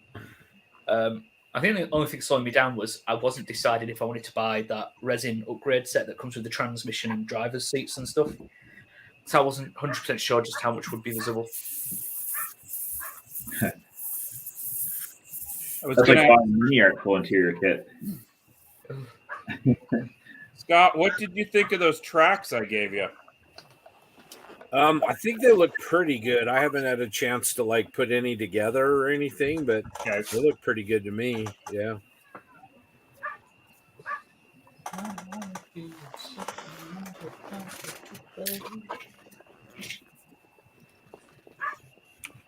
JB said something about they might work really well for extra armor, and that's what I want to do on one of my Fireflies, so I might do that. But the Asuka, I think that's how you say it, Firefly doesn't have very good tracks in the boxing I have. They're rubber band, aren't they? Yeah.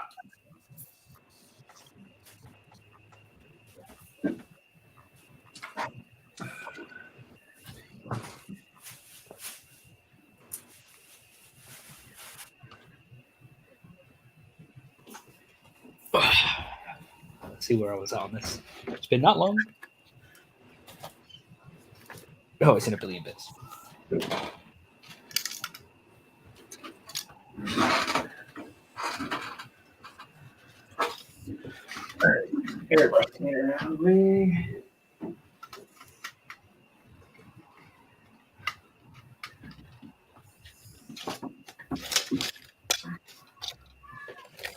Scott, you asked how Cornbread was doing. He's sitting at my base of my chair. Yeah. Wondering when I'm going to be done. Is it time to go for a walk? It will be shortly. That CD that I got at that shop in Seattle, that Live Drugs, The War on Drugs, it's a great album. Yeah. I got to pick that one up. It's really good.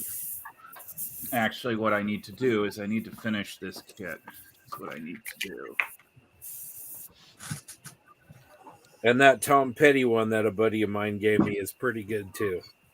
That is a great record, my friend.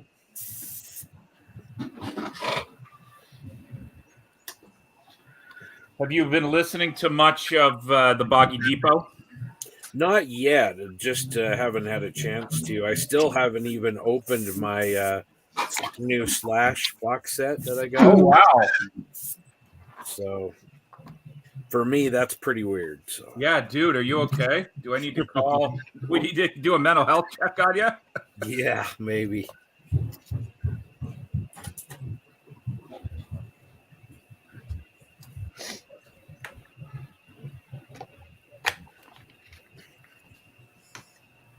Knight's just, Dave just said, nice, slap on some more dust. Dude, it's dusty.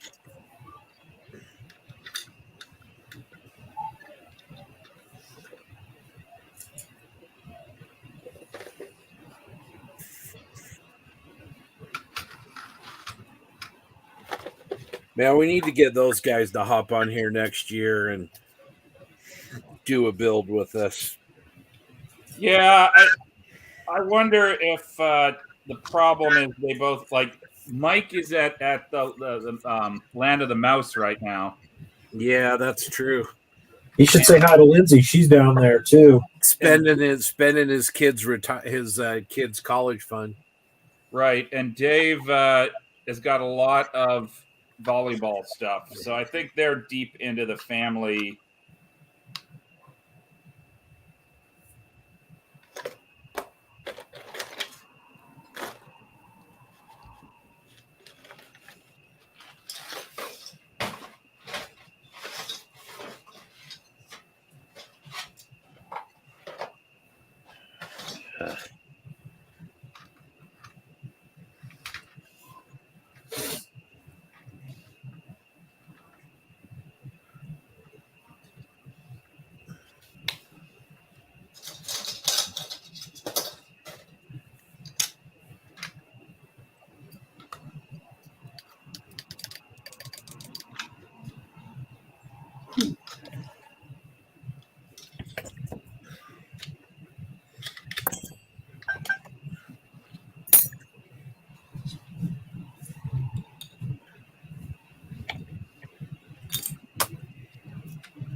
Sorry about that. Some guy's compensating.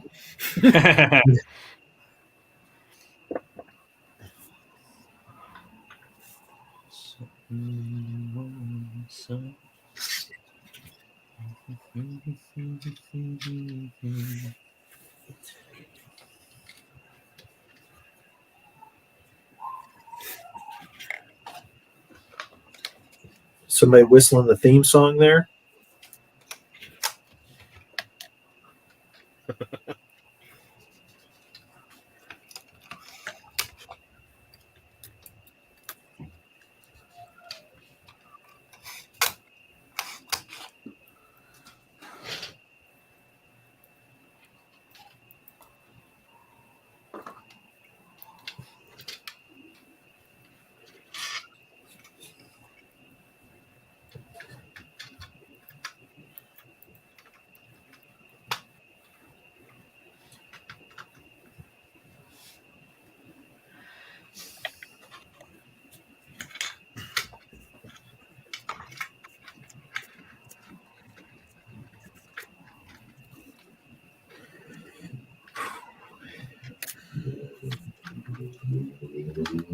If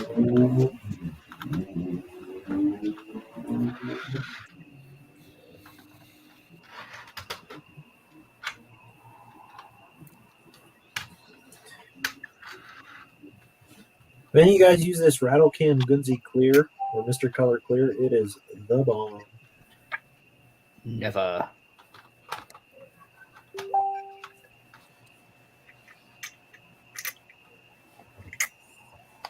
Just not a rattle can guy. Never have been. I just No. I This love rattle cans. may sound like a stupid statement, but I lost my ability to use rattle cans in the divorce. Actually, I noticed I used to use them all the time in Ohio, and I moved to Seattle, and I can't get them to work. So I don't know. Maybe it's too humid here, or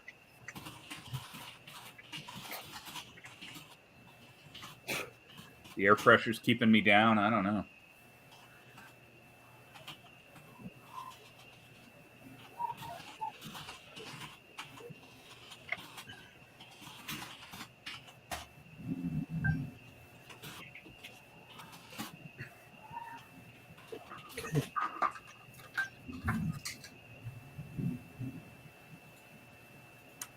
Oh man, it looks like Steve was over on the Red Beach One feed this morning. I'll bet that was great.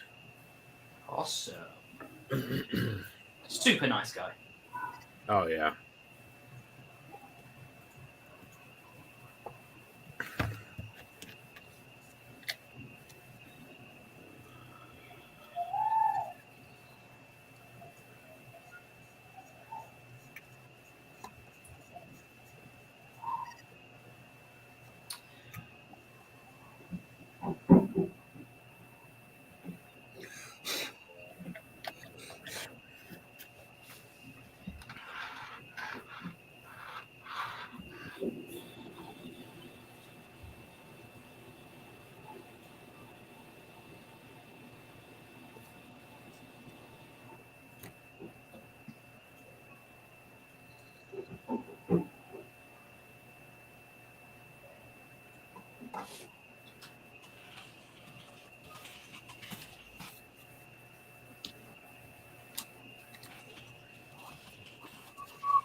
Do you think, just talking about this now actually, do you think the US might end testing requirements to enter the country anytime soon?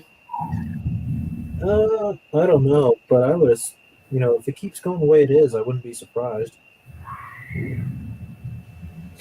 I test every day at work, so I'm used to it. I'm actually a trained professional now.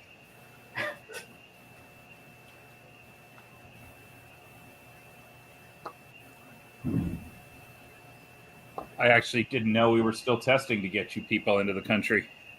Yeah, at the minute, just talking to Sam Dwyer about it actually, we've got to do a test 24 hours before departure. Okay. Just to get him. Oh, that's not bad. Which is about 80 quid each. Oh. What? Which is bad.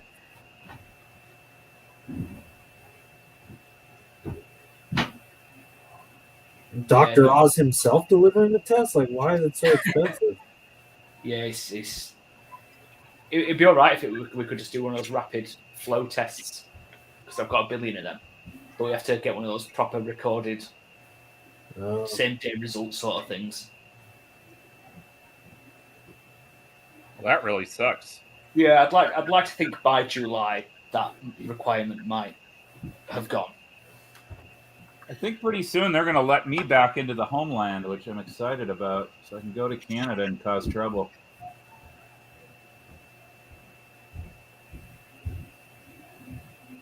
Show up on Robbie's doorstep. It doesn't seem like those border closures have actually prevented anything. They just have delayed it. But I don't know. No, I agree. It's same here.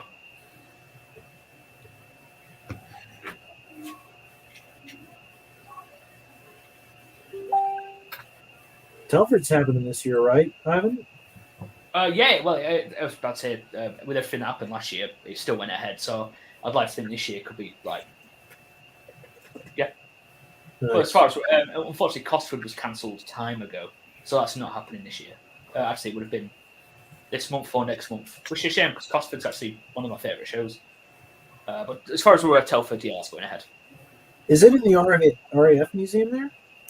Sorry? The show at Cosford, is it the RAF museum? Yeah, it's at the actual museum, so you can have like traders or displays underneath the like Avro Lincoln. Oh, that's really awesome. cool. That's cool. Yeah, that was a great museum. So, Yeah. how do your local shows differ from your national shows? Is there a difference in size, or are they about the same? Or yeah, so our usual shows are like just nice little 1 day show in right. in usually a community centre or sort of venue. They're really scaled down, but again, there's traders displays. Usually, maybe a local competition. I know Milton Keynes. Everyone I know who's been to that one, and because that's a 2 day show, everyone says that is like runner up to Telford. Is it a 2 day show, or did they say it's the best single day show? I don't know. Well, Milton Keynes is apparently a very, very successful big model show. I've been to the Bolton one, which again it's been cancelled for the past since 2019. It was cancelled, which is a shame because it's such a good show. It's really good. They changed it to the football stadium, which reached capacity. It got really busy. But our shows, yeah, they're small, but they get very good attendance. Nice. And You are go they really- the same concept as your nationals in that they're not competition is not the focus? Yeah, I think the competition is completely down to the local club if they want to host one or not. But yeah, never tends to be the focus. It's very much on display and traders. That's which awesome. is really good. Like the vibes are always really cool, and everyone's chilled out and having a great time. Yeah, that's awesome. Did anybody see that rust wash just blow up in my face? No. Go back and see you cleaning it. I don't know what the hell happened there. I opened it up and it just boom. It's all over my floor and everything. I got to go upstairs and have a shower. Oh damn! I look like I'm trying to make fun of Trump. Like my whole neck from here is down is all orange. I was like, I'm upstairs in the shower. I'm like, I hope somebody timestamped that. Yeah, it's floor, everything. The model, some miracle, even though it is all over the stand, didn't get touched. So thank you, Plastic Jesus. See, I've got carpet in here, and I probably shouldn't say that I've touched wood. Nothing has hit the floor yet. Carpet is pristine still. How long have you had it? 2 years in here now. Oh, that's impressive. Okay. Well, I think it is time for me to walk the cornbread. So I will see you guys in a bit. Model on, and I will talk to you soon. See you, Jim. Why did it have to be enamel? Fuck.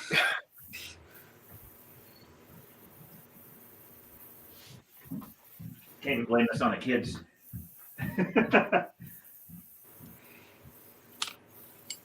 A few years ago, I had plans to do a build for Telford. Never did it, obviously.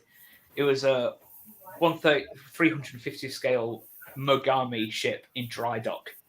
Oh. To this day, I'd still love to do one. Oh, it's all over here. How did it do that? I don't know. Did it ruin your plane? No, it didn't touch it. Wow. Any other time, it would be like 8th hour, 11th hour it happened. Use your camera. No, it's. We can see it all. Are you muted? No. Did you hear everything you're saying? Yeah. Look at it, see some bad things. Luckily, nothing plastic got touched, so Did you need a new sheet? I'm just gonna flip this over. Got a good pea stain too. I don't know how the model didn't get hit with all of it that was on that stand. That was just. How did they explode? I don't know if I may have shook it with the lid not on or whatever, but we'll have to go back to we'll have to go upstairs to Toronto to see what happened there. So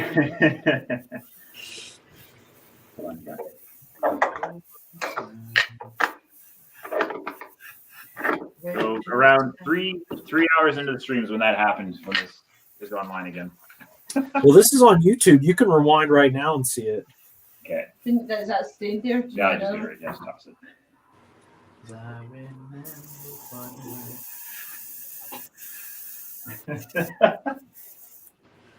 Or is the lid? Yeah, the lid definitely blew off. The lid is on the other side of the room. Maybe it's haunted. No, I just need back watch replay. I probably shook it with the lid off or something stupid. Where's the lid? In the garbage. It was over there. Oh, was it? I don't need to put that with me right now. I think No? so. Yeah. Oh. Not on the bench. Oh, Jeff apparently seen it. All I can smell right now is enamel. He said he warned him about his shaking technique. So you must have shook it.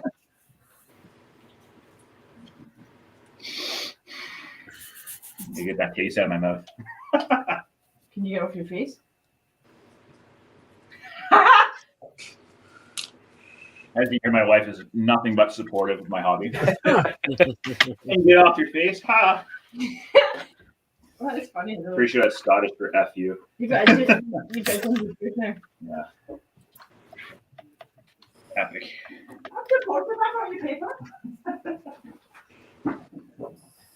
She is good though. I'm over here cleaning up all the mess, and she comes over and goes, "You need another piece of bristle board?" Like, Where's your lunch?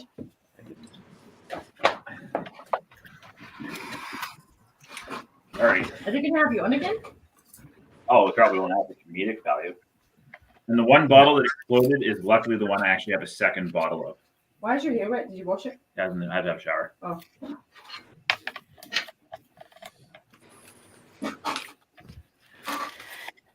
Even, I swear it was my first time. It's never happened before.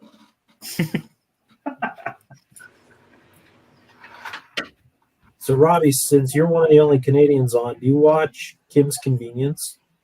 No. The hockey gods were angry that you said bad things about Crosby. Did you say bad things about Crosby again? That's right. No, I heard that was quite the series though. It's One of good. those quiet ones like Corner Gas.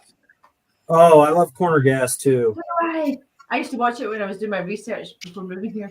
Who are you talking from? No, I'm not talking to them. I'm wearing my work clothes. They don't care. I just spilled paint all over myself. It can't be any worse than that. I'm wearing my building clothes.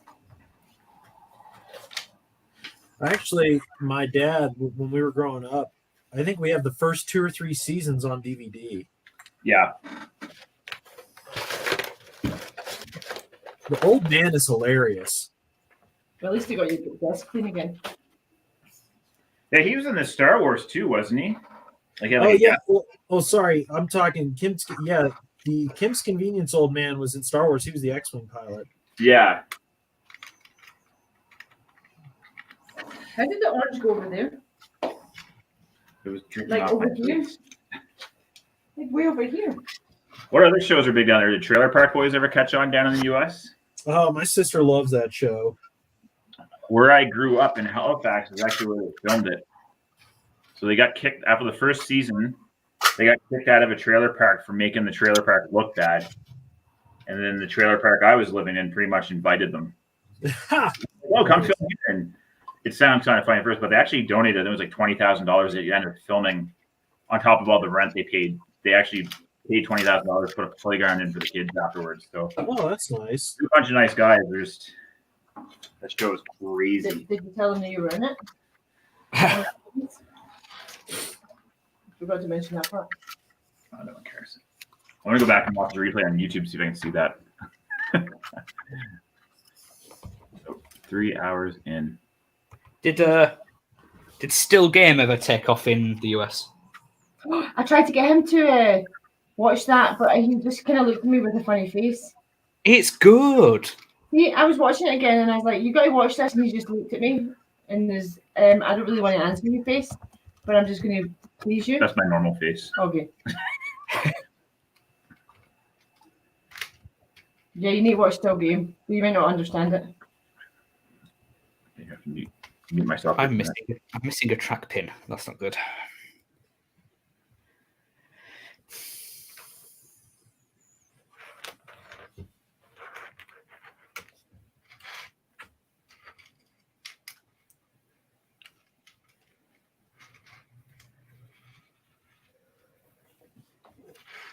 Ooh, TJ has a new box. So Emma, you're Scottish, is that right? Sorry.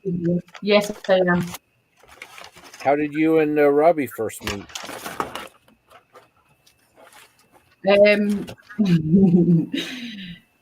He always says I'm his mail order bride.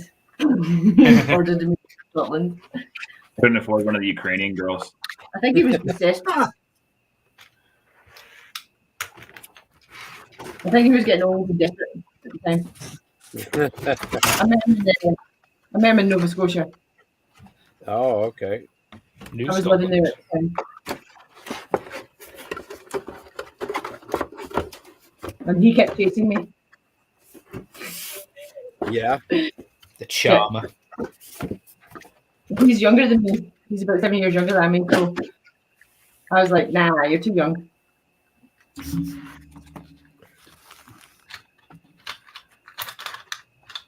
Well, I think I found the timer when it happened. Just right before that. Or after that. I'm just checking it now.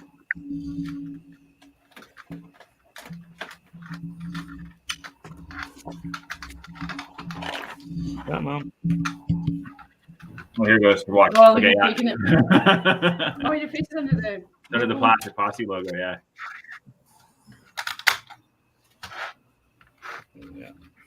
We want to see the slow motion when you do the video. Oh my god! You're so loud. Feel free to mute me. Yeah, it's like 22 minutes ago in the stream. Your nose is covered. Can we like take a screenshot of that and post it everywhere? All right, gotta get back to this. That's 25 minutes of my life I'm never gonna get back. That was funny. What's the mark, Robbie? Okay. It was like 20 minutes ago in the stream. I went over to YouTube and just went back. Don't do that again. I'm scared. I'm holding it. Oh, so it's because the light wasn't on. I guess That's funny.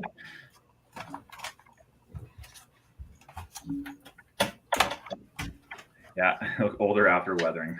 Oh my god, that's amazing.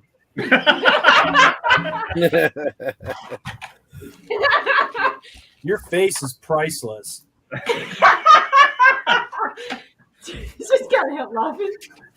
What was the timestamp? About 22 minutes ago.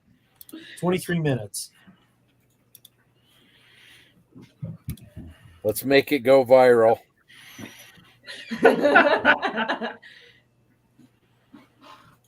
I'm laughing now, but I'm really crying on the inside.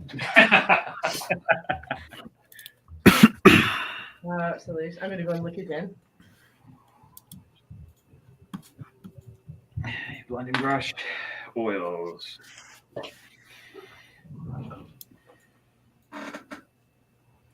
Just waiting to see their reactions watching it. I'm slowly building up to it right now, I think. Yeah, it was like right after TJ was full screen. You see what Daddy did?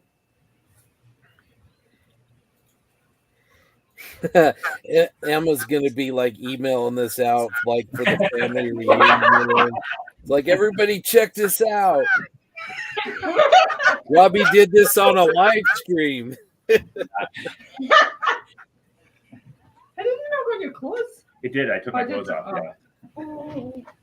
Oh. Hey, Chief. Thanks.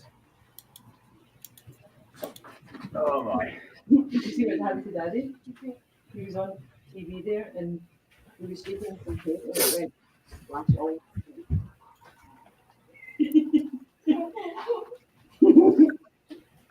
What do you want to see?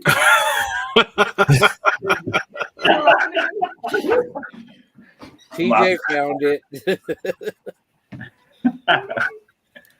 Yeah. Yeah, that was pretty good. Luckily, my first instinct wasn't to go. It was all up my nose and everything. I'm pretty sure I held my breath until I got upstairs to the bathroom to blow everything out of my face and the toilet. And and I've never used a case of shower dancers trying to figure out how the hell to turn it on. Like, this is just getting worse. Oh, jeez. Dude, you definitely, like, I think you unloosened it and then you shook it. Yeah, that's exactly what happened. Like, just fatigue, right? Like, I have done that. I've done that while not fatigued. Just like I know, I think I mentioned it maybe last episode of the podcast, how many times I've started my 3D printer without tightening down the build plate. Oh, Yeah. Because I just get in a rush and don't pay attention. And I'm like, yeah, I'll just go ahead and start this. Yeah, I've done that, but not tightened down the vat. So it just lifts the vat of resin up. I forgot. Yeah, I forgot to put resin in before it started one and walked away. I now have no reason to make fun of those guys that get the paint vibrators at all. I was watching, like, what a waste of money and time that is. Oh, apparently not.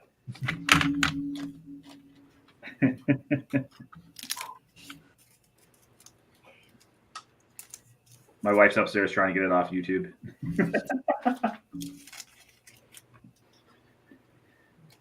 Yeah, guaranteed all your relatives are going to be seeing that before tonight. Yeah.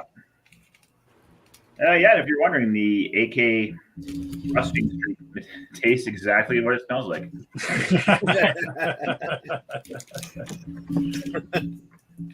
Well, at least you got a good sense of humor about it. Oh, yeah. I'm sure if the camera wasn't sitting right there, it'd be a whole different reaction. Just a lot of cursing and that whole dog with the power cable in his mouth would come up like, please stand by.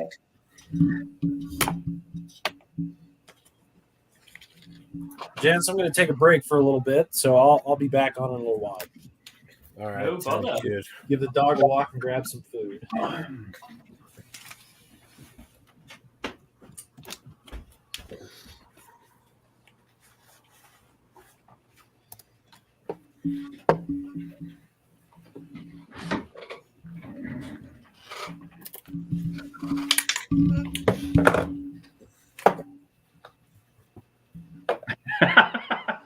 That's right, Larry. If you can't laugh at yourself. We're gonna laugh at you. Exactly. I just don't know. I'm actually just blown away that none of it touched the model. That's just. That's actually very that's impressive. Someone's looking out for you. Pure dumb luck.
All right, gentlemen. I have to go grocery shopping. Fun. So yeah. What time is the finale? Not a clue. It's I don't know soon, what right? stream start. I'll send a note out. I haven't looked at it yet, TJ, but I think it starts at 6 or 7, something like that. I think it officially starts like at 7:30 is when we is My time or your time? my time here. Sorry. Ooh, that's So, late. Okay. Pacific time.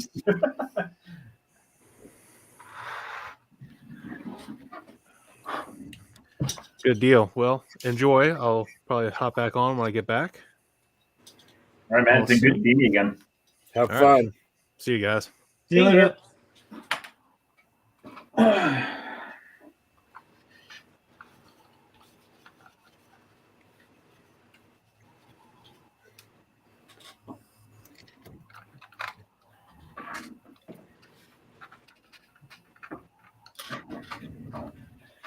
Brown and green panel line wash.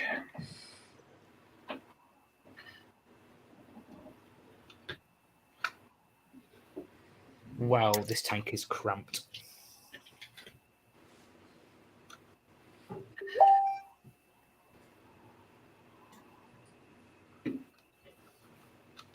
Oh, you bastard.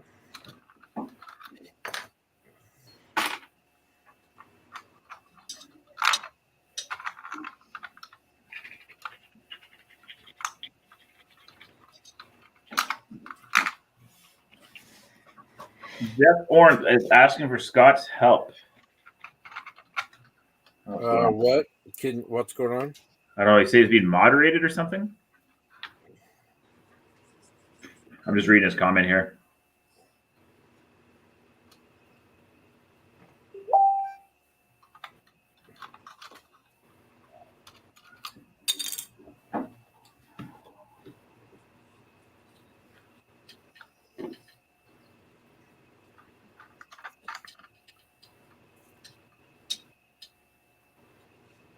I got a still up on the Facebook group, but I am being moderated. Maybe that's through the model officer's mess then. Oh, I don't know. I'm just guessing. Oh my sugar.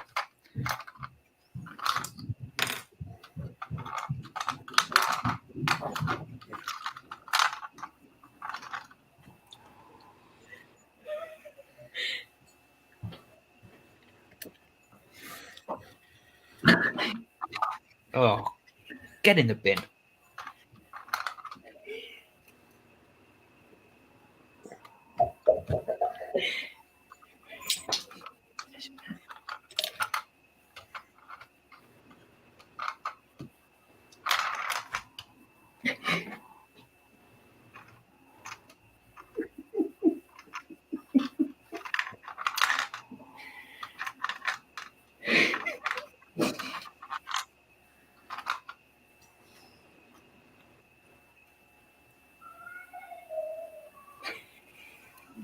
Just at the start.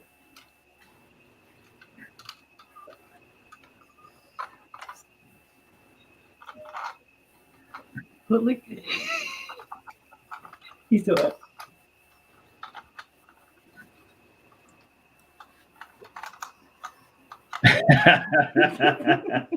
Nice. Well played, Jeff. Well played.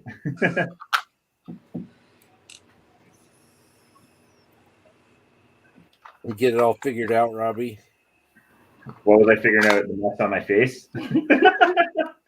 The picture that Jeff was asking for help with. No.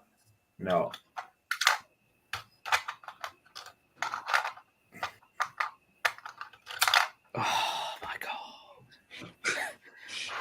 That did not sound good. They shouldn't just not be this difficult to get 3 figures to stand up in this tank. They keep falling over. It's doing my head in. 2 of them are all right. It's the guy looking down the sight. My wife's very excited to hear you say "doing your head in." It is doing my head in. Is it not? No. Oh.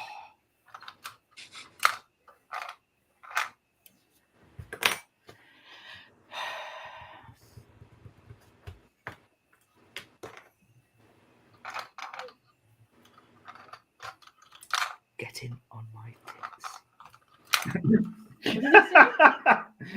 I don't know. Yes, in my... I know it sounded what I thought he said in my head, but I think he's just saying "get in there."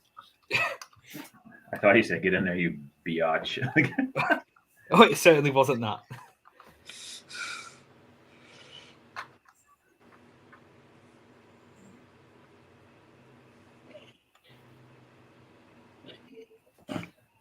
I love AK panel line washers. These things are sweet.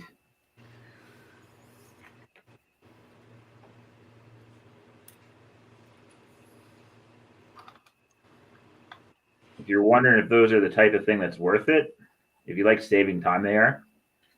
So they're already mixed to that consistency you need to use them as a panel line wash if you were to make your own oil stuff, but Nice. saves you about 10 minutes.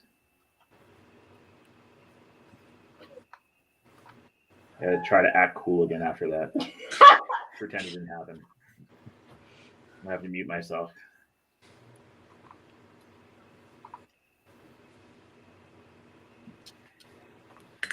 Are you sharing that with everybody? No, not yet.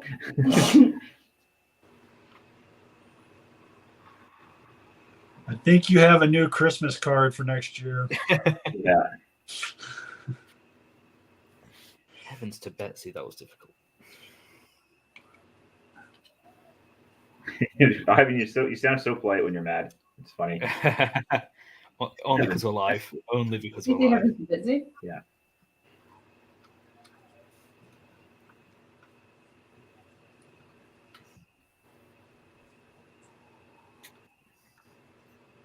All right, guys, I'm going to take a little bit of a break. I'll be back in a bit. Okay.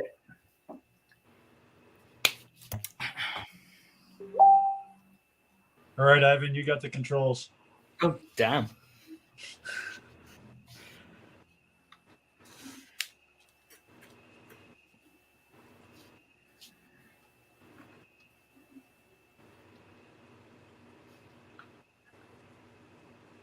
That's probably made it worth it to anybody who's been watching us for the last few hours.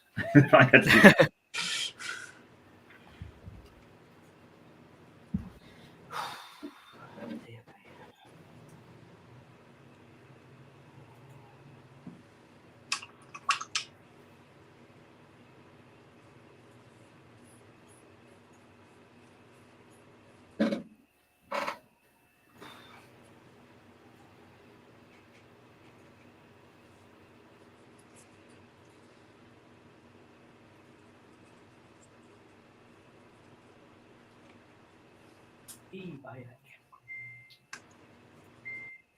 that you?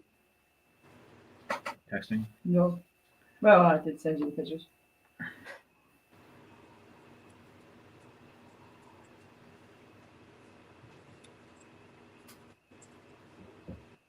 There's your topic for the next podcast, Ivan, biggest workbench disasters people have had. Oh, Oh, I'm trying to think of what mine was. oh. How many did we get? 5? Oh, I need a few more. You got to be able to top throwing wash all over your face on live TV. Oh no, you got me there. Definitely think the worst one I've done was when I was working on the F14 for a customer. I was clear coating it, but I didn't have the color cup lid on. Oh, Like a clear coat spilt, just dripped all over it. And it was just, at that point I was done. I was like, right, I'm going out. I think my worst one, I was finishing up a commission for a guy. I did a 1,000-point Warhammer army. Nice. White. So Jaka Khan, the Khan. And as I was walking out the door, I tripped. Oh no. And launched about 40% of the team down the stairs. So, you know, the guy had been waiting forever to get it. And I was like, yeah, you're going to have to wait a little bit longer now. Damn. Yikes.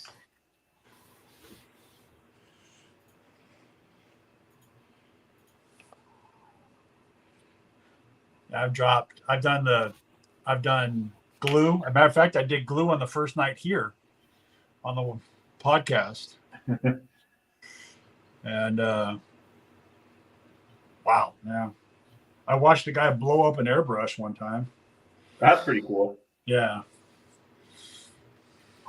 Who was it that was saying the first time I think it was Jordan the other day was saying the first time he airbrushed, he was using like 60 PSI or something. Yeah, Jordan, yeah. I don't know why my model keeps flying off the table.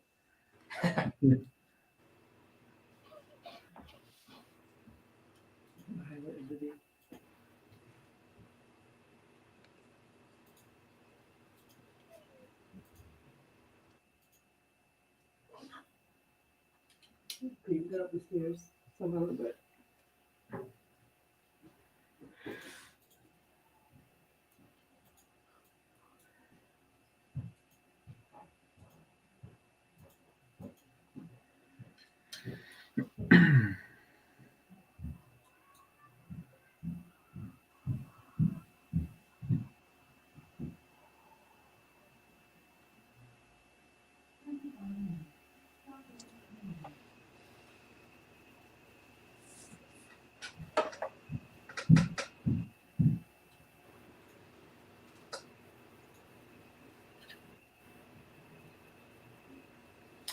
So what's the next big project on everyone's bench?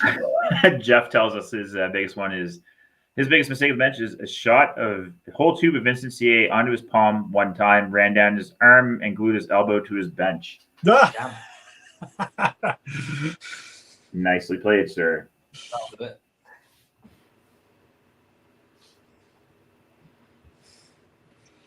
Oh, sorry. I'm going to build 4 F-15s. Oh, no, wait a minute, you. I was thinking you as well. I don't know. I mean, I've got a couple things I need to finish up for small things I need to finish up for nationals.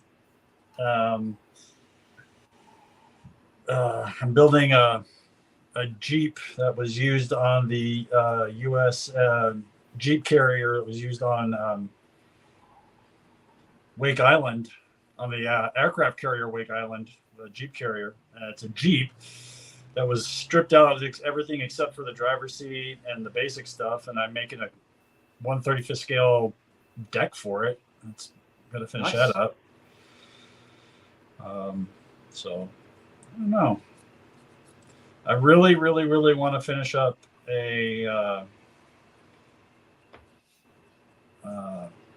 I have the DOSWorks submarine. Yes. Yeah. I want to get the dry dock for it though before I finish up. So I do like things in dry dock. They always look really cool. Yeah, it's such a neat little product. It's such a great company, such great work, such great, ideas, and they're like Tacom. I love Tacom. Sorry, I don't know. I love Tacom's catalog. Yeah. Everything from aircraft to tanks to 1/35th scale turrets from destroyers and 1/72nd scale Yamato turrets. And I just love that kind of work. Yeah, a bit like yourself. Anything they release, I kind of tend to want. Yep. And they're nice people. I've talked to a couple of them online before. I mean, they're just the nicest people too. So that's exactly what you want. Yep. Yeah, I think my next big project is going to be the Elephant. The aircraft stuff, I like it, I enjoy it, but I've been doing a lot of it, and I think a little bit of a change up will keep me fresh. Yeah. Because I'll do that, and then I'll probably finish my B-17. Because I wanted to take that to last year's show here in Calgary, but it hadn't even fully been assembled. So what Elephant is it? The 135th, 148th? Sorry, yeah, it's Tamiya's 135th one. Yeah. And I have the Voyager set for it, metal tracks, metal barrel. And like I saw the guys last night, I've designed and printed a resin stamper to put the Zimmer around the bolt heads. Oh, wow. So cool. I'm going to put that out in a couple groups for free. Cool. Until like our RFM downloads it and then sells it. Yeah. I've got the Amusing Hobbies full interior Elephant. Oh wow! Or Ferdinand. I can't remember which one they released. I think it was the Ferdinand. Such a cool tank, and if I ever tank destroyer. If I ever did one, I think I'd have to do it in like factory red with the chalk writing on. But then that's become a bit cliche.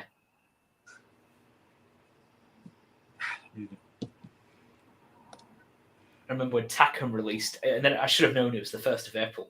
They released a CAD rendering of a full interior Elephant, and everyone's like, "Whoa, really excited!" It's like, it's April the 1st. Got so excited. Yeah, I don't know how I feel about full interior kits. I had the Panther from Takum, and I ended up selling it because I was like, I'm looking at like a couple months to build all this, and you're not going to see any of it. Yeah. Like, even though I pull the engine decks off and everything, you're still only seeing like 10% of that engine. Yeah. And I think that's why my SU-85 has been sitting for so long, because again, that's a full interior kit, and you're not going to see any of it. So I think I might do it, piggyback an extra transmission and engine on it. Because I've seen a few pictures of that. Yeah. So at least then you get to see it. So being a mechanic, I want to show all that internal stuff. Yeah.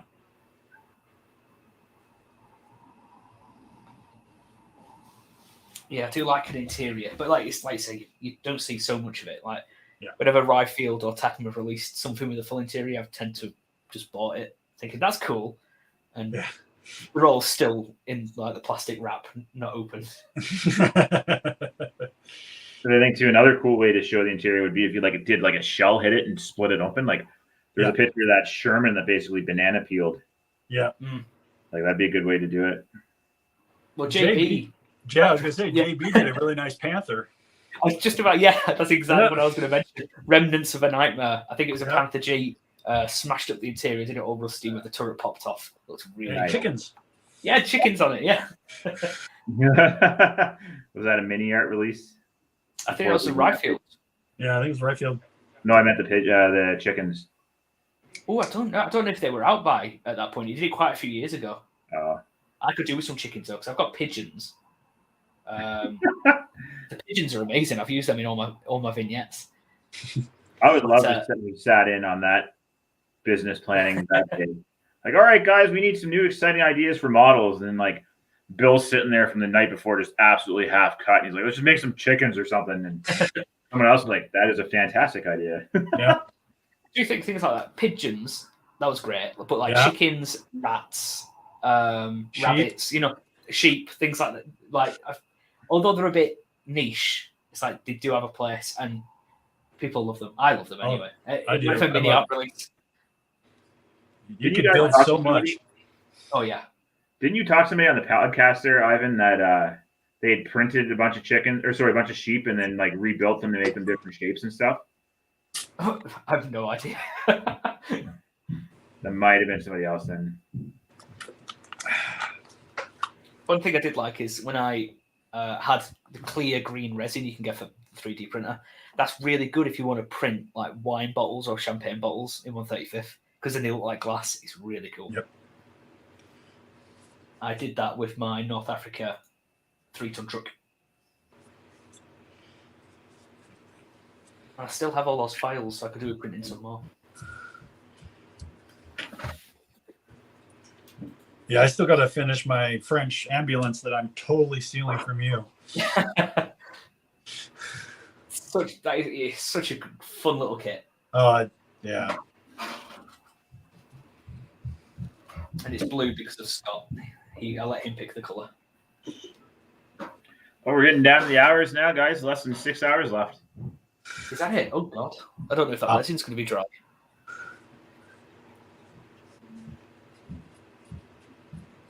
Yeah, that is. I mean, if we're shutting her down to 8 o'clock when we started, just after 2 here, a quarter after 2.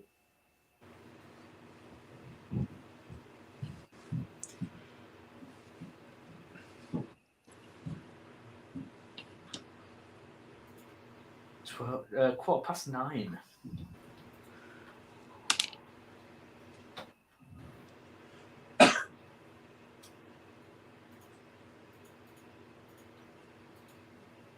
Back at work tomorrow. I would complain, but then I've got 4 days off again. So I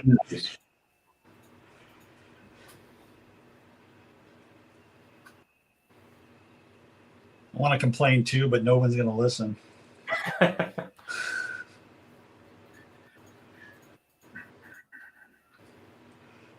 Yeah, I think there's snow in the forecast for tomorrow, so I hope that's wrong because I'm kind of wanting to start switching trucks over. If we do that too soon, we got to rig them all back for plows. So I don't really do it. The operators do it, but it's a good way to find all the little repairs and stuff you can do before they're stored. Right.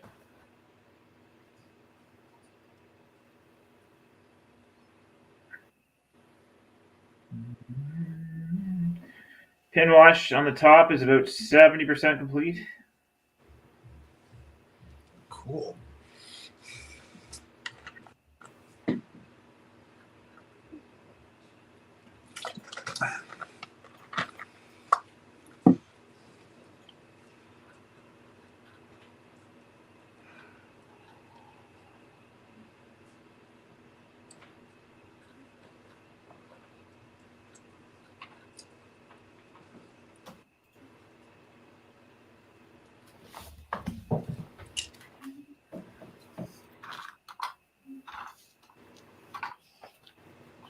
Da, da, da, da.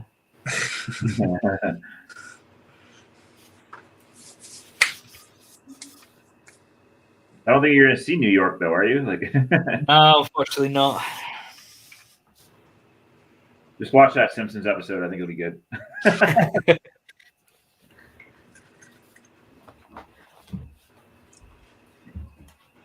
So much I want to see, so little time.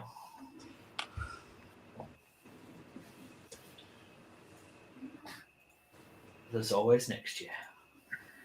Yeah. Well, you're going to have some of the best steak in the world.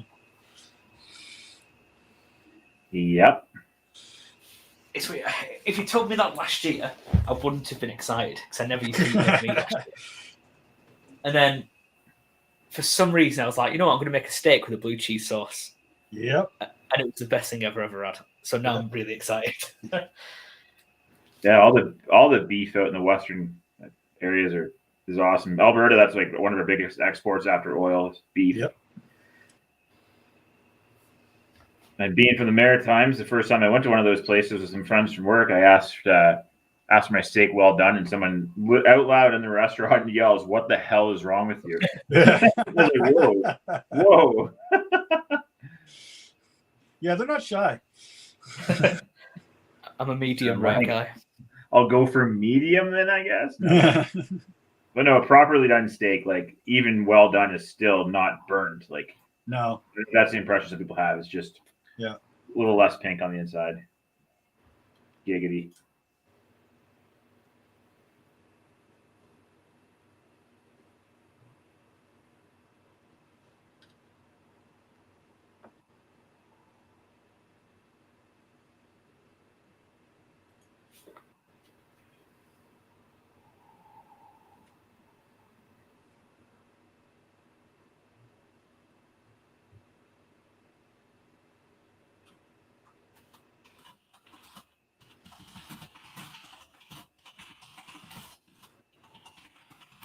Bison burgers. Wayne was in Alberta.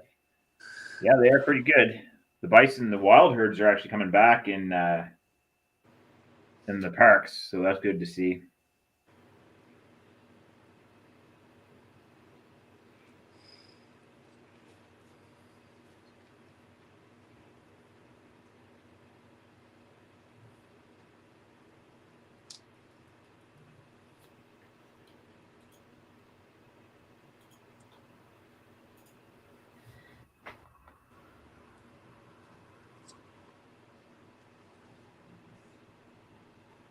Yeah, something I've said to people I know over here that I'm really looking forward to the trip and the meals out and the gatherings and the talking to everyone. Because I said, I think I'm looking forward to that bit the most. Like the model show's a bonus. Yeah, that's the fun thing about nationals is that model show's great. The people are nice, but the fun times is just just the camaraderie and the bull. Sorry, not that, but talking. And so that's the best part about it is just seeing everybody again, and seeing the people's work, getting motivated by people's stuff, and and of course the vendors room. Oh yeah. Yeah, I'm definitely jealous when I hear you guys talking about it on the podcast. Yeah. And the biggest show we get here, I think we get like 500 entries, and once a year, and then I don't really see any of those guys again. Yeah, it's the same. I mean, bad in a few cases, but yeah, it's it's that was the funnest time I had was when I went out to John's in Denver there a couple weeks ago, and we had just show was just compulsory, but the time we had was a blast. Yeah, that looked amazing. Like that was it was fun to watch. I was like, that's insane. Like, and it's nice to see that the hobby's bringing all those people together because how many of them know each other outside of the hobby, right? Like, yeah. It was fun. I mean, I didn't stay at John's house because I wanted to sleep every once in a while, but it was a blast. We had such a good time.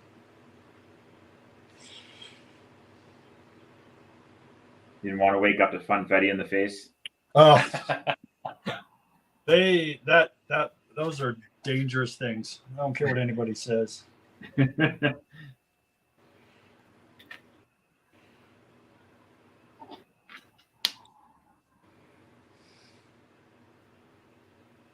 of a weird question. Do you get Fanta in the US?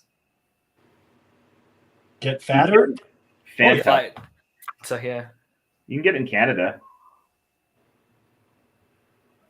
Yeah, you can get it here. Oh, good. That's my go-to fizzy beverage. Fizzy drink.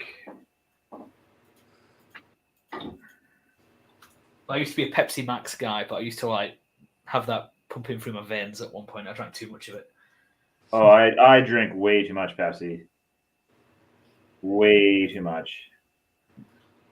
But the problem is like it's a huge addiction and vice too. Like it's hard to shake. Yeah. In the summertime, it's not too bad because I drink a lot of water at work because it gets up to like 40 degrees, right? So kind of have to stay hydrated, but I easily go through a couple cases in a 2-week period. Wow. Yeah, I think we drink more Diet Coke and Diet Coke 1 than anything else. That entire it's like crazy.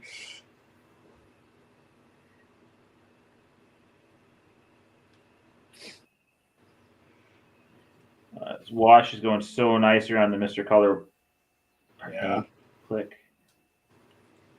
Oh, I need to get one of those things. I know TJ and JB both sent me pictures of them. Those plastic Tupperware carry crates for the models that I can kind of stick on top of each other. Those are a must, and you need to do like JB and TJ or JT do with this. They use the shredded paper. Yep. So.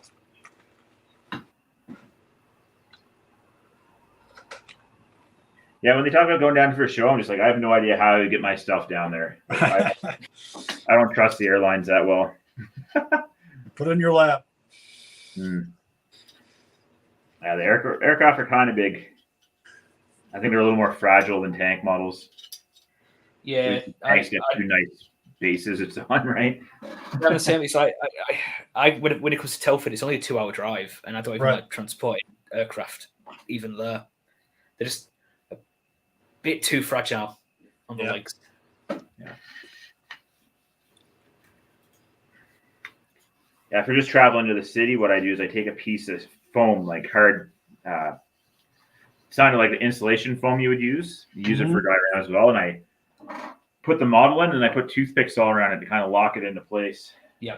So it won't go side to side, right? But that's not the same as going somewhere on a trip.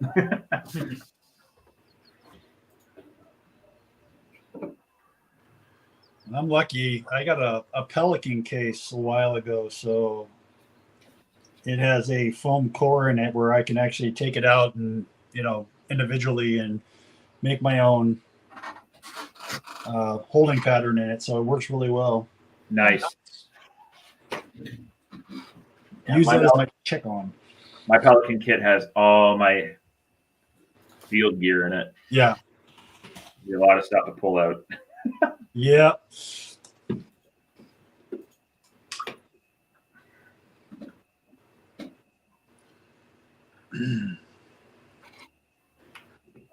They look like solid cases. I'd be scared of walking through an airport with one of them. Yeah. People will look at you and wonder what's going on. What you're carrying. Yeah, it looks secure.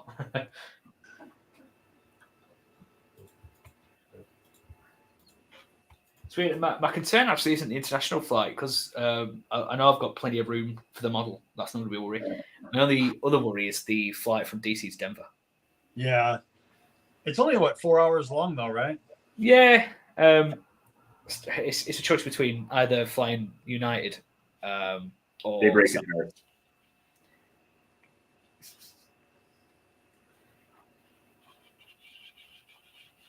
It's just... that's the point. I'm going to check the prices now while we're here because the prices have changed every single day. Yeah. Don't they get more expensive the closer you get to the date? Yeah, they're more expensive. Yeah, it's really sad because I always thought that was the case. But then I was told, no, the more last minute you leave it, the cheaper it is. I was like, that doesn't sound right. That's not right. No. Then there's more demand, right? Yeah, there's more demand. Plus, you're paying for a lot more for gas that way, too, because you might be able to lock it in at a cheaper price. Yeah. Especially if you can go during the week. Yep.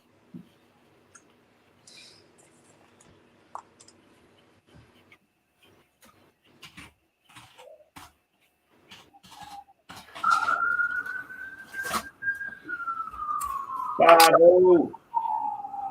Welcome back, Jim. Well, thank you, sir. You missed it. What did I miss? All the excitement. The facial explosion. Yep. Yeah. Oh, I was just leaving when Robbie was doing his best Donald Trump impression. I think. Yeah. But I was careful how I worded that because I didn't want to offend anybody that's a supporter. I mean, not that I care either way, but where's that? Worries here. As soon as you say Donald Trump, ears perk up and they're like, "What's he going to say next?" Whoa! I'm ready to fight this guy, and I don't even know what he's going to say. Yeah, exactly. I'm sure he's a dick. But I'm going to say, to be totally honest, your Donald Trump comments are less explosive than your comments about Japanese aircraft. Yeah. Or Shermans don't chip. Yeah, or Shermans don't chip. That's way more controversial. Yeah. Yeah, the Tamiya Facebook page is great for those comments. And my personal favorite is, I've been using that product this way for 30 years. Yeah. Yeah. That doesn't mean that if you trade in your 30-year-old car, the new one's not more efficient. I like when someone tells me something like that you have no idea about what you're talking about. And it's like, okay. I'm not an expert, but I did spend 20 years in the military, and I do have an idea. Yeah. Yeah. I had a guy in a Facebook post. They made the comment that a certain tank, I can't remember what it was now, they said it didn't rust. Oh, yeah. It's like, well, if it's made of metal, it'll rust. Yeah. Unless it's a 113, it's going to rust. Yeah.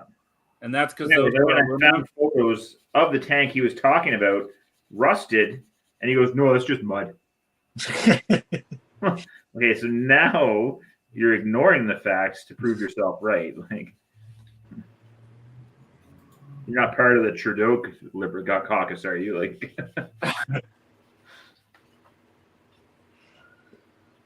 I got a message that Mike won the Moosaroo, but I'm looking for third-party confirmation because it came from Mike. So Mike from the Mojo. Yeah, from the Mojo, but I'm not seeing any online confirmation. So, what did he win?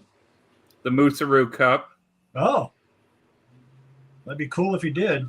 But I'm just going to take that as self-promotion right now because the internet doesn't agree.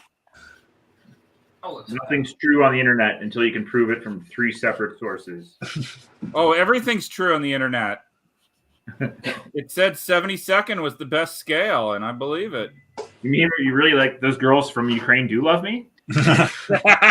Well, see, that's not true. I know that, but there are really hot singles in my area who want to meet up. Yeah. I know all the singles in my area. That doesn't look promising. Ivan, farmersonly.com. That's where you want to go. And yes, I agree with you. The first time I thought it was a parody too. It just seems too cheesy. Just be careful before you put that in your browser. Too late.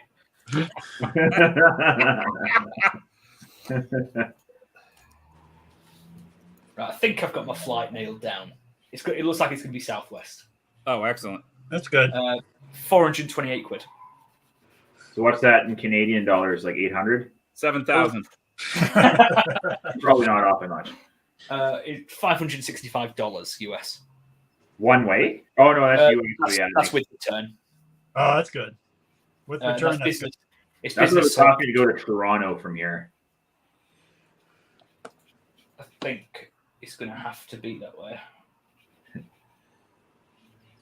And that is DC to Denver? Yeah, it's I never pronounce this right. Is it Dulles or Dulles? Dulles. To Denver International, yeah. Okay. You should call it Duels the whole time you're here. Jules. What, at Duels Airport? Okay, who's this guy? He is not local. Is there a camera? All right, pin wash is on, and we are ready for oils. Woohoo! Nice. Oils are the greatest thing to happen to modeling. Yep.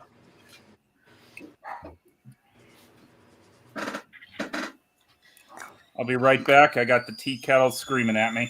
Woo! Ooh. Well, there's a Canadianism you didn't lose yet, then. That's a good question, and this is my question on behalf of my mother. Do Americans own kettles? It's not public information. Say again. I'm sorry, you were talked over. In America, do you actually have kettles? Yes. Right, I was told you didn't. I do. Right. All right, good. So you can make a brew. That's good. I had to fill in for TJ there. He wasn't here to make that kind of comment. What's up, Scott? Scotty G. Hey guys, how's it going? Good. Good. I've taken a sledgehammer to the tank. You've what? No, I'm kidding.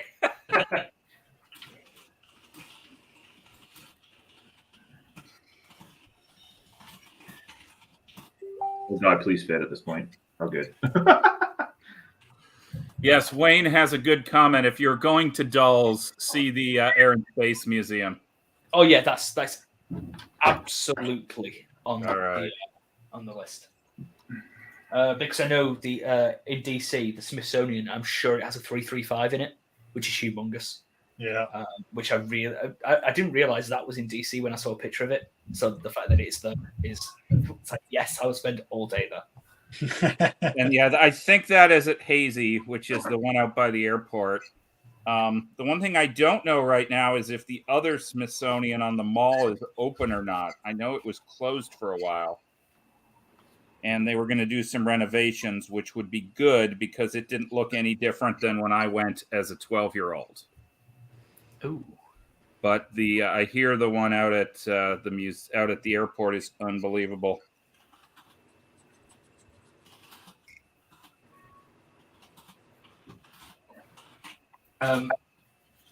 Because of like the inner US politics nerd, obviously I can do all the political stuff while I'm there, which is great. You want to do some writing? Even though apparently I'm not allowed to be into American politics because I wasn't born in America, according to some people. I guess what political stuff do you want to do when you're here? That's what's scary. Like, do you want to sell out to a giant corporation? Obviously. Oh, that's right. I forgot. You already sold out to MiG. Oh, is that jealousy? That's a hint of jealousy, yeah. I think it is a small hint. It is not really the case because I do not want the pressure of having to build free models. But there's a little bit of jealousy. Well, I'll sell out. Sign me up. Where's the form? if you're good enough to get selected, I think it's you're good enough. So that's more power to you. That is a good position as well. Here's a question. I'm not sure if you can. Does the House and the Senate have public viewing? Yes. Yes. Well, I don't know after January 6th. They do, but you have to get through security. So Yeah. Just So don't I show went your through- bullhorns on. Right, because I'd love to see them. That all happened because Team USA beat Team Canada in the juniors, and then after a bunch of beer and Coke, they were like, you know what? Let's storm the Capitol building. We already took Canada.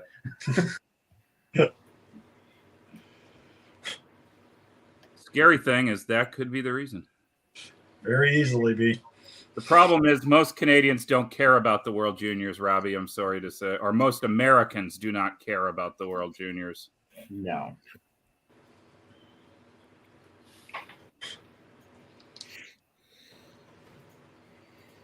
The Separatists have won the cup. I do recommend you go when you walk around. If you're gonna go walk around go see the Lincoln Monument. Yep. Oh yeah.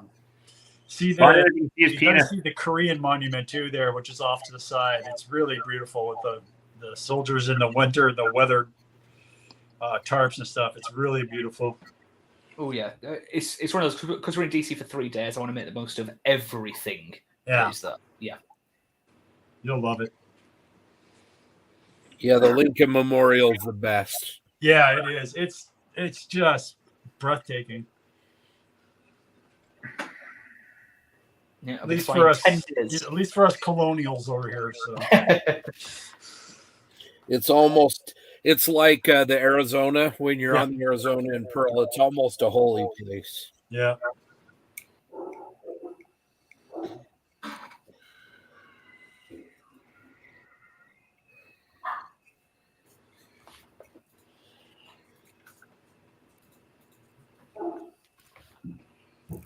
I did not follow the instructions that Tamiya-san gave us, and I'm paying for it. Uh-oh. I think I'm getting fingerprints in my finish. How long does it take for these enamels to dry? Oh, enamels take Yeah. a while. Yeah. You want to get a hair dryer on that shit. Okay, I'll get the hairdryer out. I'm losing some of my effect due to fingerprints. Yeah, for that reason, it's one of the reasons now I use thinned oil. It just dries out a little bit quicker and you can blast it with hairdryer. Oh, my northerners came out then. Blast it with hairdryer. I love me some oil work. Thank you, Mike Rinaldi. Your sweet, sweet tutorials. Like his whole OPR stuff, money. Yeah, I did a bit of OPR on the turret of the T-30. In the pictures, it doesn't show up, but in person, I promise you, it actually looks really good. it's one of those techniques I've never tried. I thought, oh, go on then. I'll go. It's like, wow, yeah, it does stuff. Yeah, it's hard to tastefully do on an aircraft. So it wasn't until we started doing the aircraft stuff that it was making sense. Because I figured, okay, aircraft tank, same color, same paint, same idea, but his techniques on that are a little bit. The way he's doing his colors seems a little bit different. Mm. I don't quite understand the concept yet of what oil paint rendering even means, but I will also admit I have not read my Rinaldi books as I should. Just think of it as a very small localized filter. Instead of putting a filter on the whole model, you're just doing it in tiny, tiny areas and blending it in. That actually really helps. Thank you. You're welcome. 8th of April is a Friday.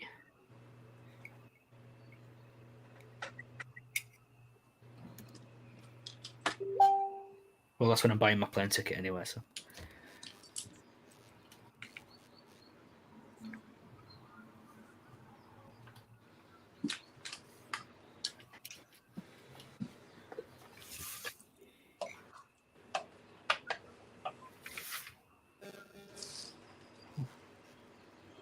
We heard of any Bearcat updates from the geeks? I don't think Andrew was around last night, was he? I didn't see him. No, he couldn't come on, so not sure why. That's one of the reasons we were on so long. I guess that's the main reason we were on so long. Well, Scott, have you seen the message from James? No. Let's see. Oh, I think he sent you a message. Oh, okay.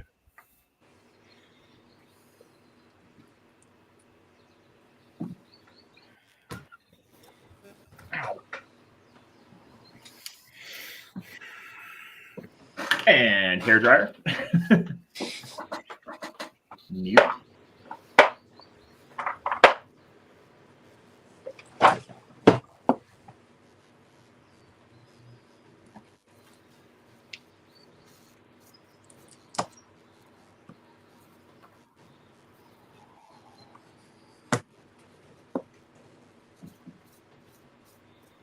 I need to sit closer to my desk and not just use the edge. Like all my stuff, like on the other side of the desk, and here on the last 8 inches.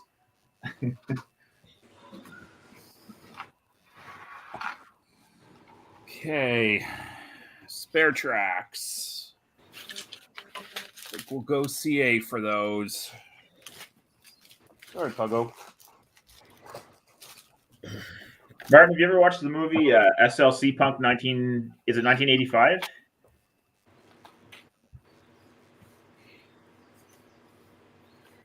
Doesn't sound familiar. That is a cult. That's like a cult classic film. We'll find out about 15 seconds. That's how long the delay is from what we say to when they hear it.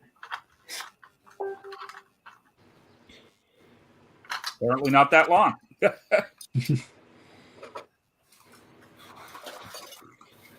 Maybe a fake deal. We're still talking about that.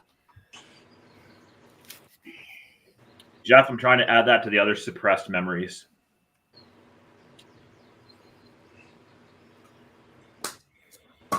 One debrush up there. Bring in some Starship filth. Yep, I'm listening to myself. That's okay. It's when you start answering yourself that you have a problem.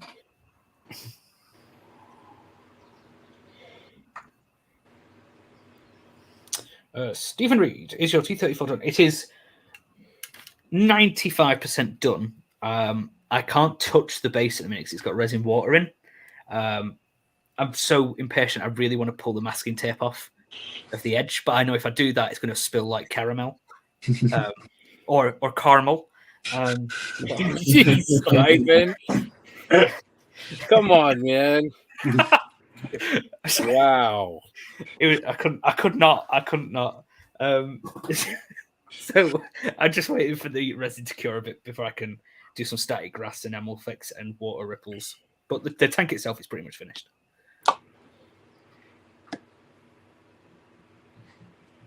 Was that not a good impression? A little biting, perhaps. There's 17 Americans that are crying right now. And there's 14 trying to figure out what nougat is. Yes. Wow.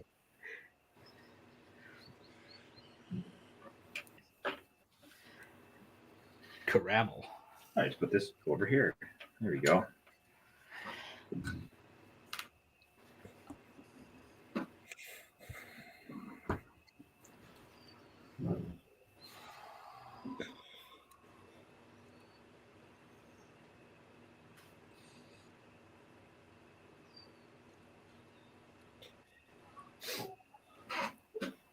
I know it's weird, and it's a 48-hour build, but the T-34 is actually one of the best tank finishes I've ever done.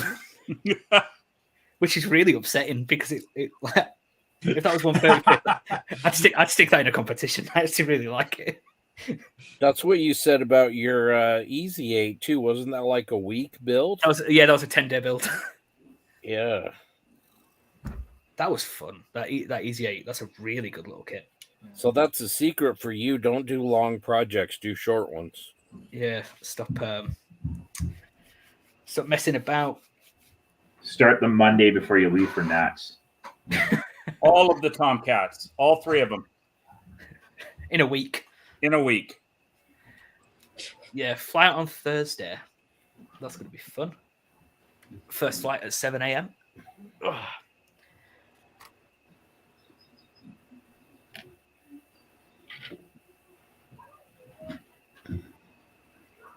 And what airport do you fly out of? From Manchester to Heathrow, then Heathrow to DC. Yeah, okay. So I would have to Heathrow no matter what. Yeah, I would have preferred actually directly from Manchester to DC, but it's not a route that British Airways do, although Virgin Atlantic do, and I didn't want to fly with Virgin. Is that just from association or what?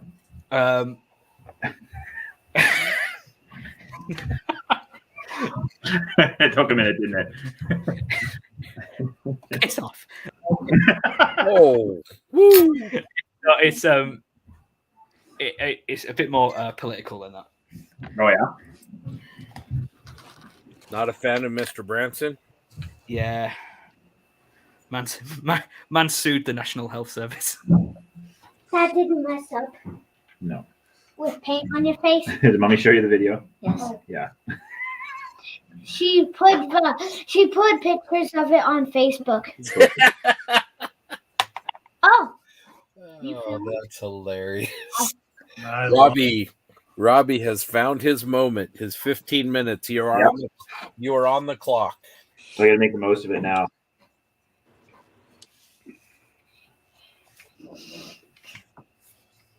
Tonight on Inside Edition, a local modeler is a Facebook hit. That would probably be the most exciting news to happen out here.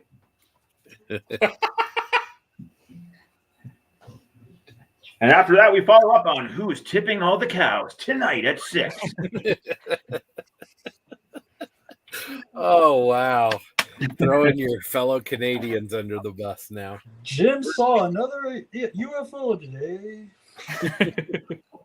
Daisy the cow's now having her second child of another father. Find out who the whore's dating next. Oh, wow. I think the tiredness is starting to really kick in.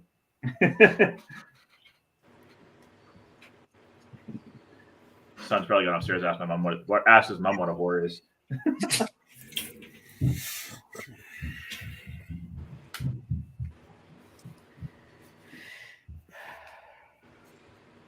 Damn, son, I can't find my silver paint.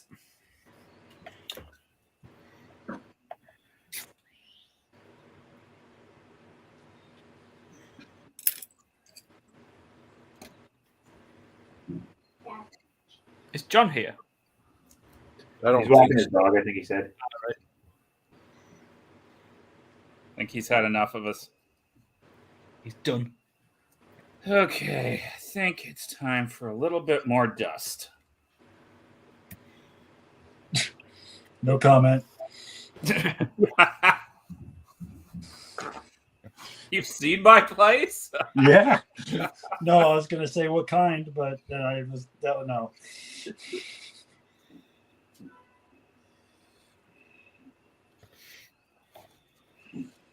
I think next year I'm gonna build figures, like 12 of them.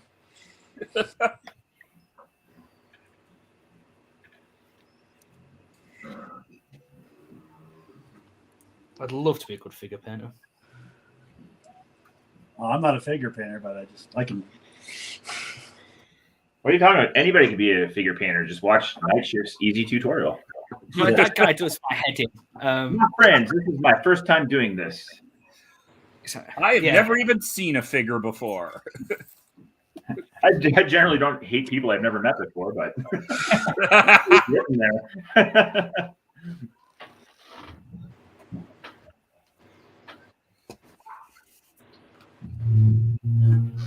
Wow. It's like I've got the exact same products he uses. I'm following the video. It's like, no, it's not working. The only thing that you're not using that he has is his experience. Yep. Just think of that as the only variable. Like me with oils, like I'm using the same oils Rinaldi is and that Night Shift's using. Right? It just took the experience to really figure out what they were doing. What I do like, though, what Martin's doing is because he knows that the wilder textured paste is now impossible to get. Yeah. He's moved on to a product that is now actually accessible to everyone. I use Vallejo. Yeah. My mud on my Sherman here, that mud texture all up in the back on that's all done with Vallejo acrylic paste. Oh, I bought some of that, but I haven't tried it yet. So the only thing you have to do, Jim, after you put that stuff on, is you do have to seal it with an acrylic paint because it's very porous. Okay. And if you try just painting on top of it, it'll just keep sucking in color. So add acrylic paint to it. Yeah, I'll put that down, and then I just fire my dusty base on top of it, like a khaki. Yeah. And let it dry for a little bit, and it seals it, and away you go with some oils. Okay. See, I like that porous feature of acrylic paste because I use a wilder acrylic paste on the T34 and on the M3, and because it can suck in the enamel effects, it allows the area to blend really well together and like kind of form a unison of colors and effects. I quite like that feature about them. Get some fuel up on this shizzy. Shizzle. Go shizzle my nizzle. Very carefully open the cap. I need a beverage. Be right back.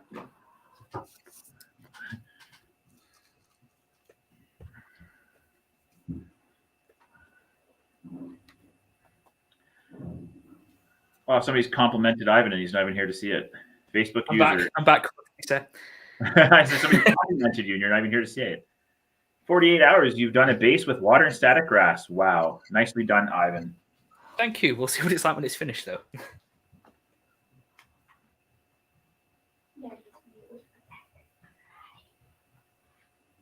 Oh, Ivan, you've messed out. Martin says you should have gone Delta. I could have worked your flight. So many drinks. You'd need a wheelchair. He'd probably just get it canceled. Screw this guy and his MiG endorsement. He's going to be sitting on the tarmac for 4 hours. Yeah. Sorry, we don't have the right duct tape to put this panel on. Yes, buddy. Right, I heard everything then. I did have my headset on when I went to catering. Right, let me... Oh, cute dogs. Oh, yeah, nice. I forgot what I was going to say because I can see dogs. Right, let me catch up. Okay. Okay. All right. You get your one.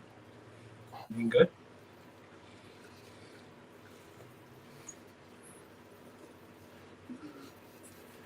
Look at you. What are you doing? What are you doing? What are you doing? Looking. You hungry? You hungry?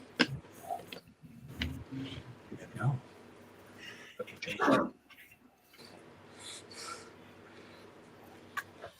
Oh, this was like a 2-hour-old comment, but I'm still going to reply to it from Jackson Stanton. Am I a fan of Moam's? I can't pronounce them. No, I'm not. I got 3 messages saying. Not a candy guy.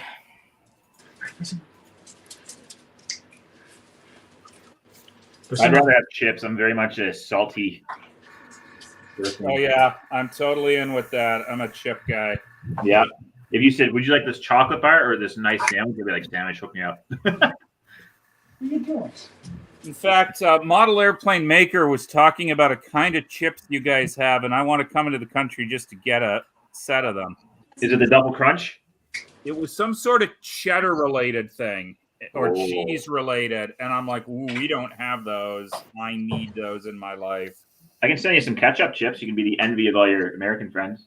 Hey, I remember those. I still have Americans ask me, is that real? That is real. It is totally real. And dill pickle. Oh, I love dill pickle.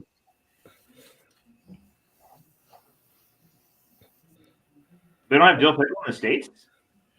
You know, I don't know if we do anymore. We now have a new kind of chip called All Dressed, which has got a roundel on it. Canadian. Like so we can now get those down here. All Dressed is one of my favorites. I just love any Burley branded chip.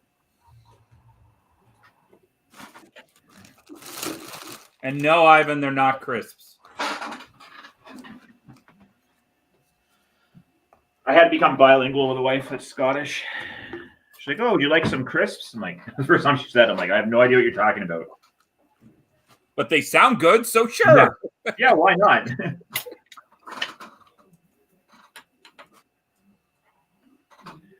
More oils. I need the stippler. Break this up.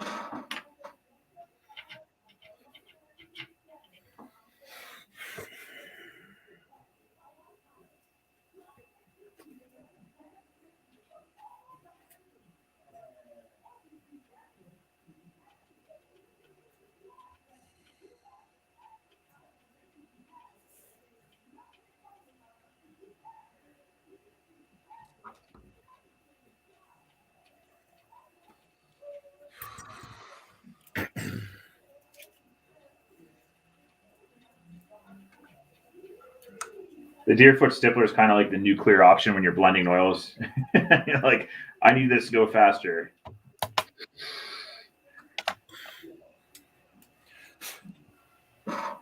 I just think it's rude you stole the deer's foot for your modeling, but whatever. There's enough deer around here. That's probably true, yeah. Every so often you hear the random gunshot, and you know that's some farmer dropping one. Yeah.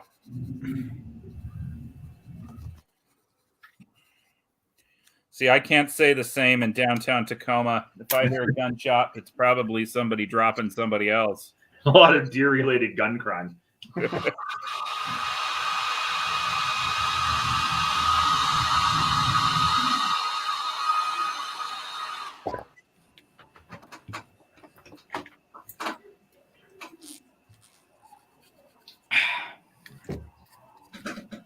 All right. Back. Yeah, every morning I drive to work, and there's probably about 20 in the fields across from the house. Oh, wow. And then one or two on the sides of the road on the way in. So especially when it's fall and they're really moving around, you got to kind of stay on your toes. Right.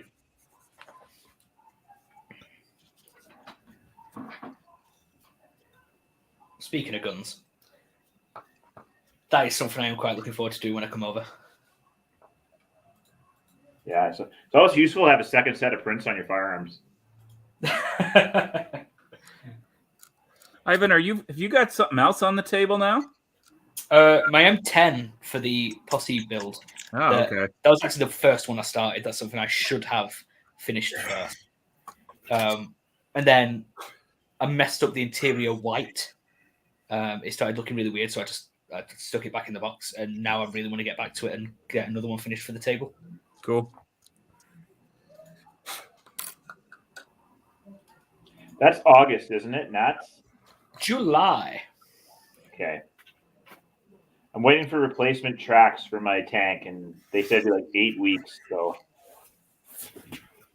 Robbie, I'll send you a link. There's a guy here in Washington who does 3D printed tracks, and they're pretty cheap. Do they work though? Because I ordered a set off eBay, and these came from Washington, and they didn't fit the Tamiya drive sprocket. I have no idea. Was it from Tenino? Do you remember? I have to look now. Yeah, because I honestly, that might be the same guy if they came from Washington. See, July sounds like a long time away, but when I say it's only 4 pay days away, that sounds terrifying. Oh yeah, you only get paid once a month in the UK. Every 4 weeks. It's far from ideal. Yeah, wow. It would have been great if I could have started my new job before Nats, but it might not happen. Don't know yet. Do they know that you may be going to the US and not coming back? No.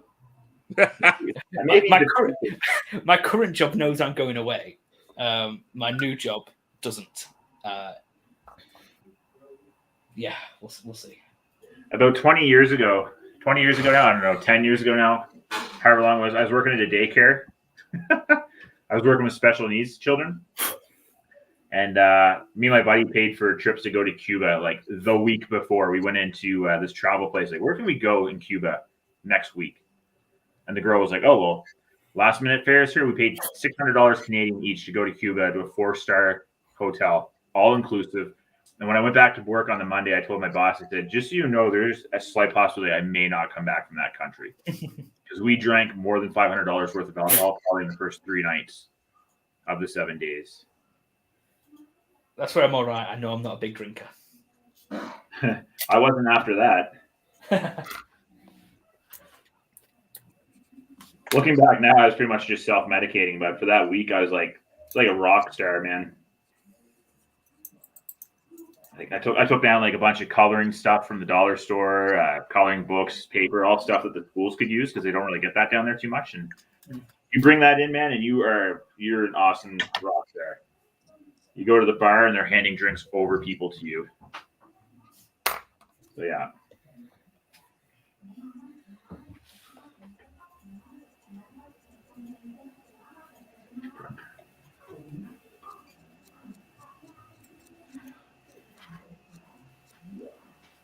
See, I've got all the paperwork done as well. So I've got my ESTA, ESTA finished, done, paid for.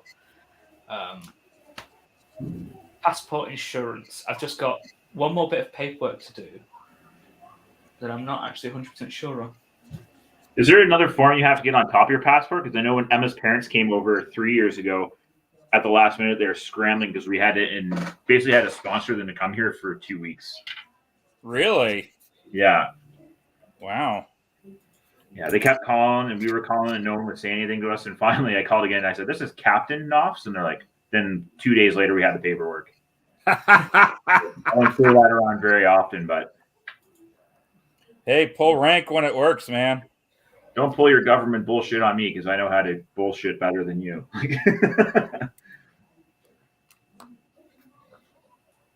Yeah, I think the only other paperwork I had to do was the ESTA,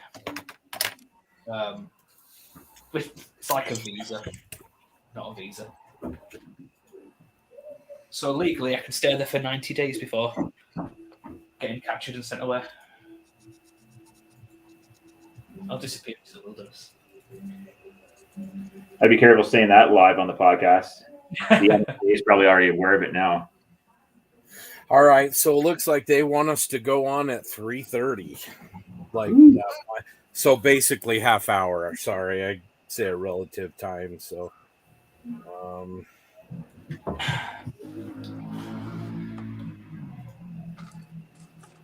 oh yeah, and a passenger attestation form.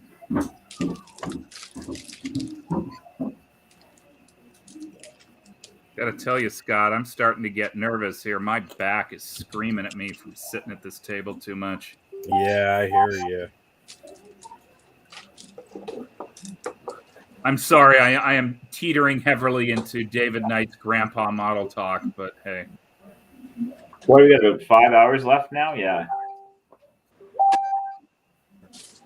Or is my math wrong? My math might be wrong here. 4, 5, 6, 7, 8. 3, 4, 4, 5. Yeah, 5 hours.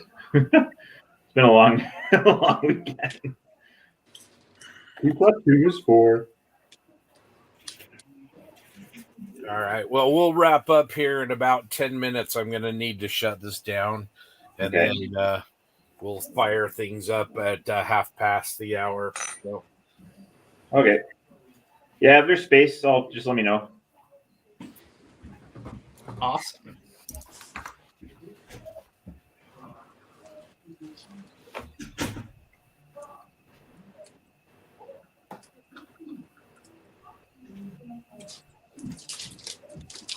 Na, na, na, na, na, na, na, na.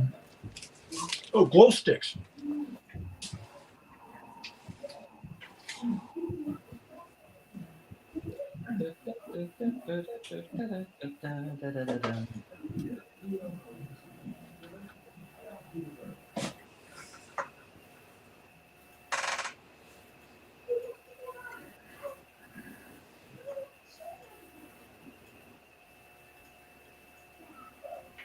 That's a good point. I never checked.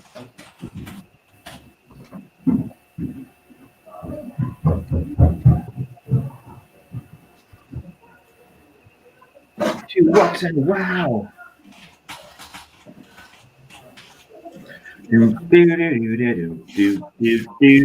Money is time.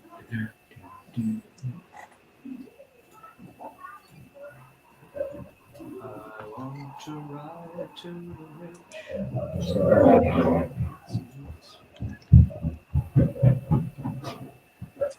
That's my favorite quote of the weekend, though, Ivan. Like, I'm going to take that to work tomorrow laughing still. What is your favorite opera? I always find it's one of those questions that get very minimal response. It's like, I thought those were make-believe. They were just in the movies. You serious? Who is this guy?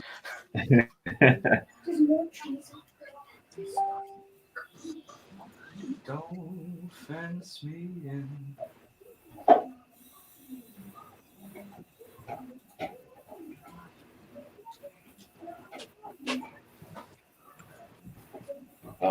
In hindsight, not doing drop tanks was definitely a good idea.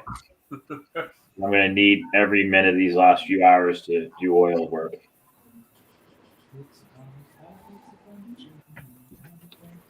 I'm just excited. I have finished the first model of the year. That's really bad. Yeah, Jimmy. So I shouldn't send you a bunch to do then? What's that? So I shouldn't send you a bunch to do then? Like, here, Oh, congratulations. dude, I got so damn many. It's disgusting.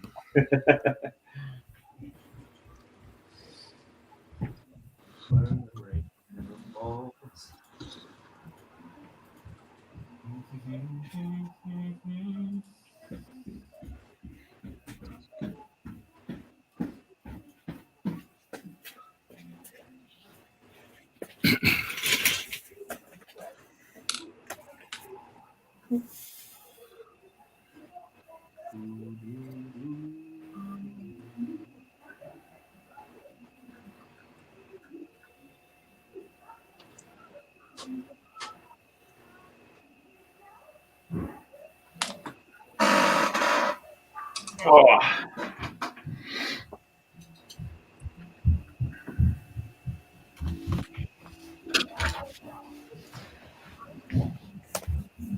I'm not confident this resin's going to cure. Just be very careful how you hold it for photos. No. I really want to poke it.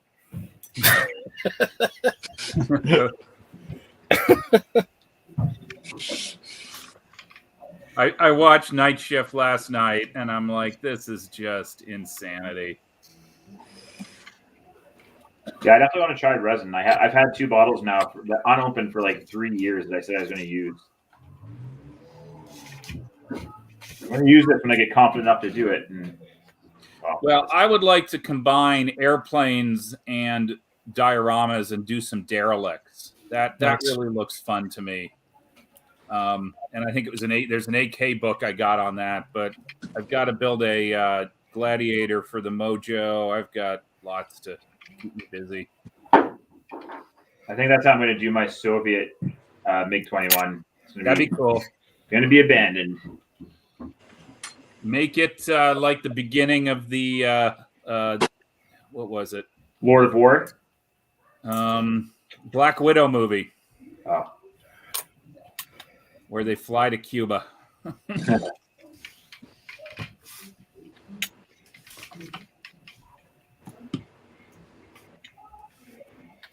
Yeah, that was a hard movie to watch, and I'm a big Marvel fan.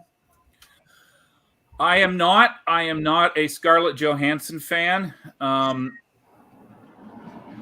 And I struggled with it. I remember texting a friend. I've seen Rachel Weisz fly an airplane, mid-23s, and now they're doing a cover of Nirvana song. This movie can only go downhill from here.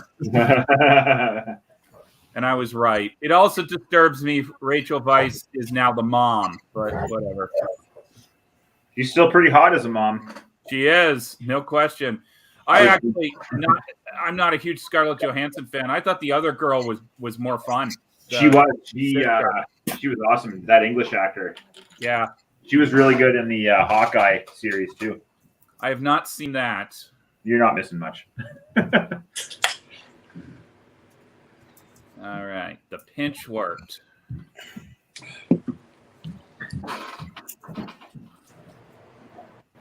Are we doing photos? All right, we'll do some photos top of the hour.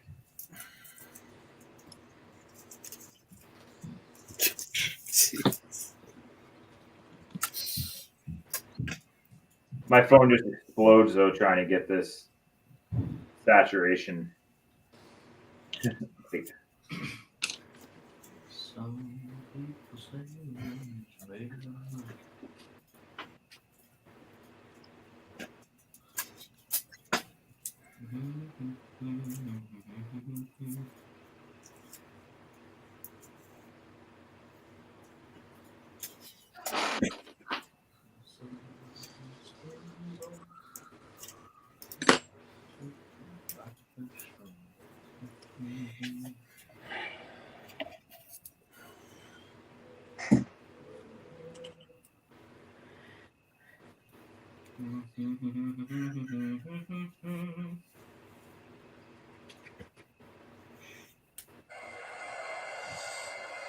guys, we're going to try and see if the live stream works here.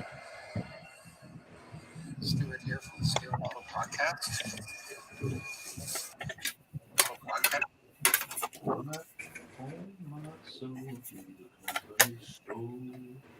Hi. Hi, Orson.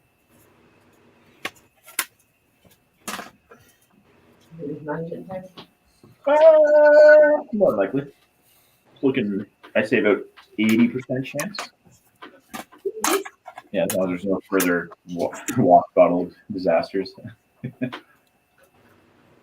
You're my oil paint rendering. I see. I'm a good boy. All right, guys, I'm going to shut this down. Thanks for being with us. This has been awesome. Look for us on the other side about 3:30. Okay. Oh. What was that? We've got dog content. Don't shut it down yet. He won't stay for long. He's got dog stuff to do. It's a very busy animal. There's a cat in the house that needs beating up. Uh-oh. All right, thanks everybody. We'll see you guys over on the model officers mess at about 3:30 Mountain, 5:30 Eastern. Take care. Bye-bye. Did you say 5:30 Mountain? No, 5:30 Eastern. Okay, I was gonna say like I know I'm tired, but like that math wasn't checking out for a second. Talk to you soon. See ya.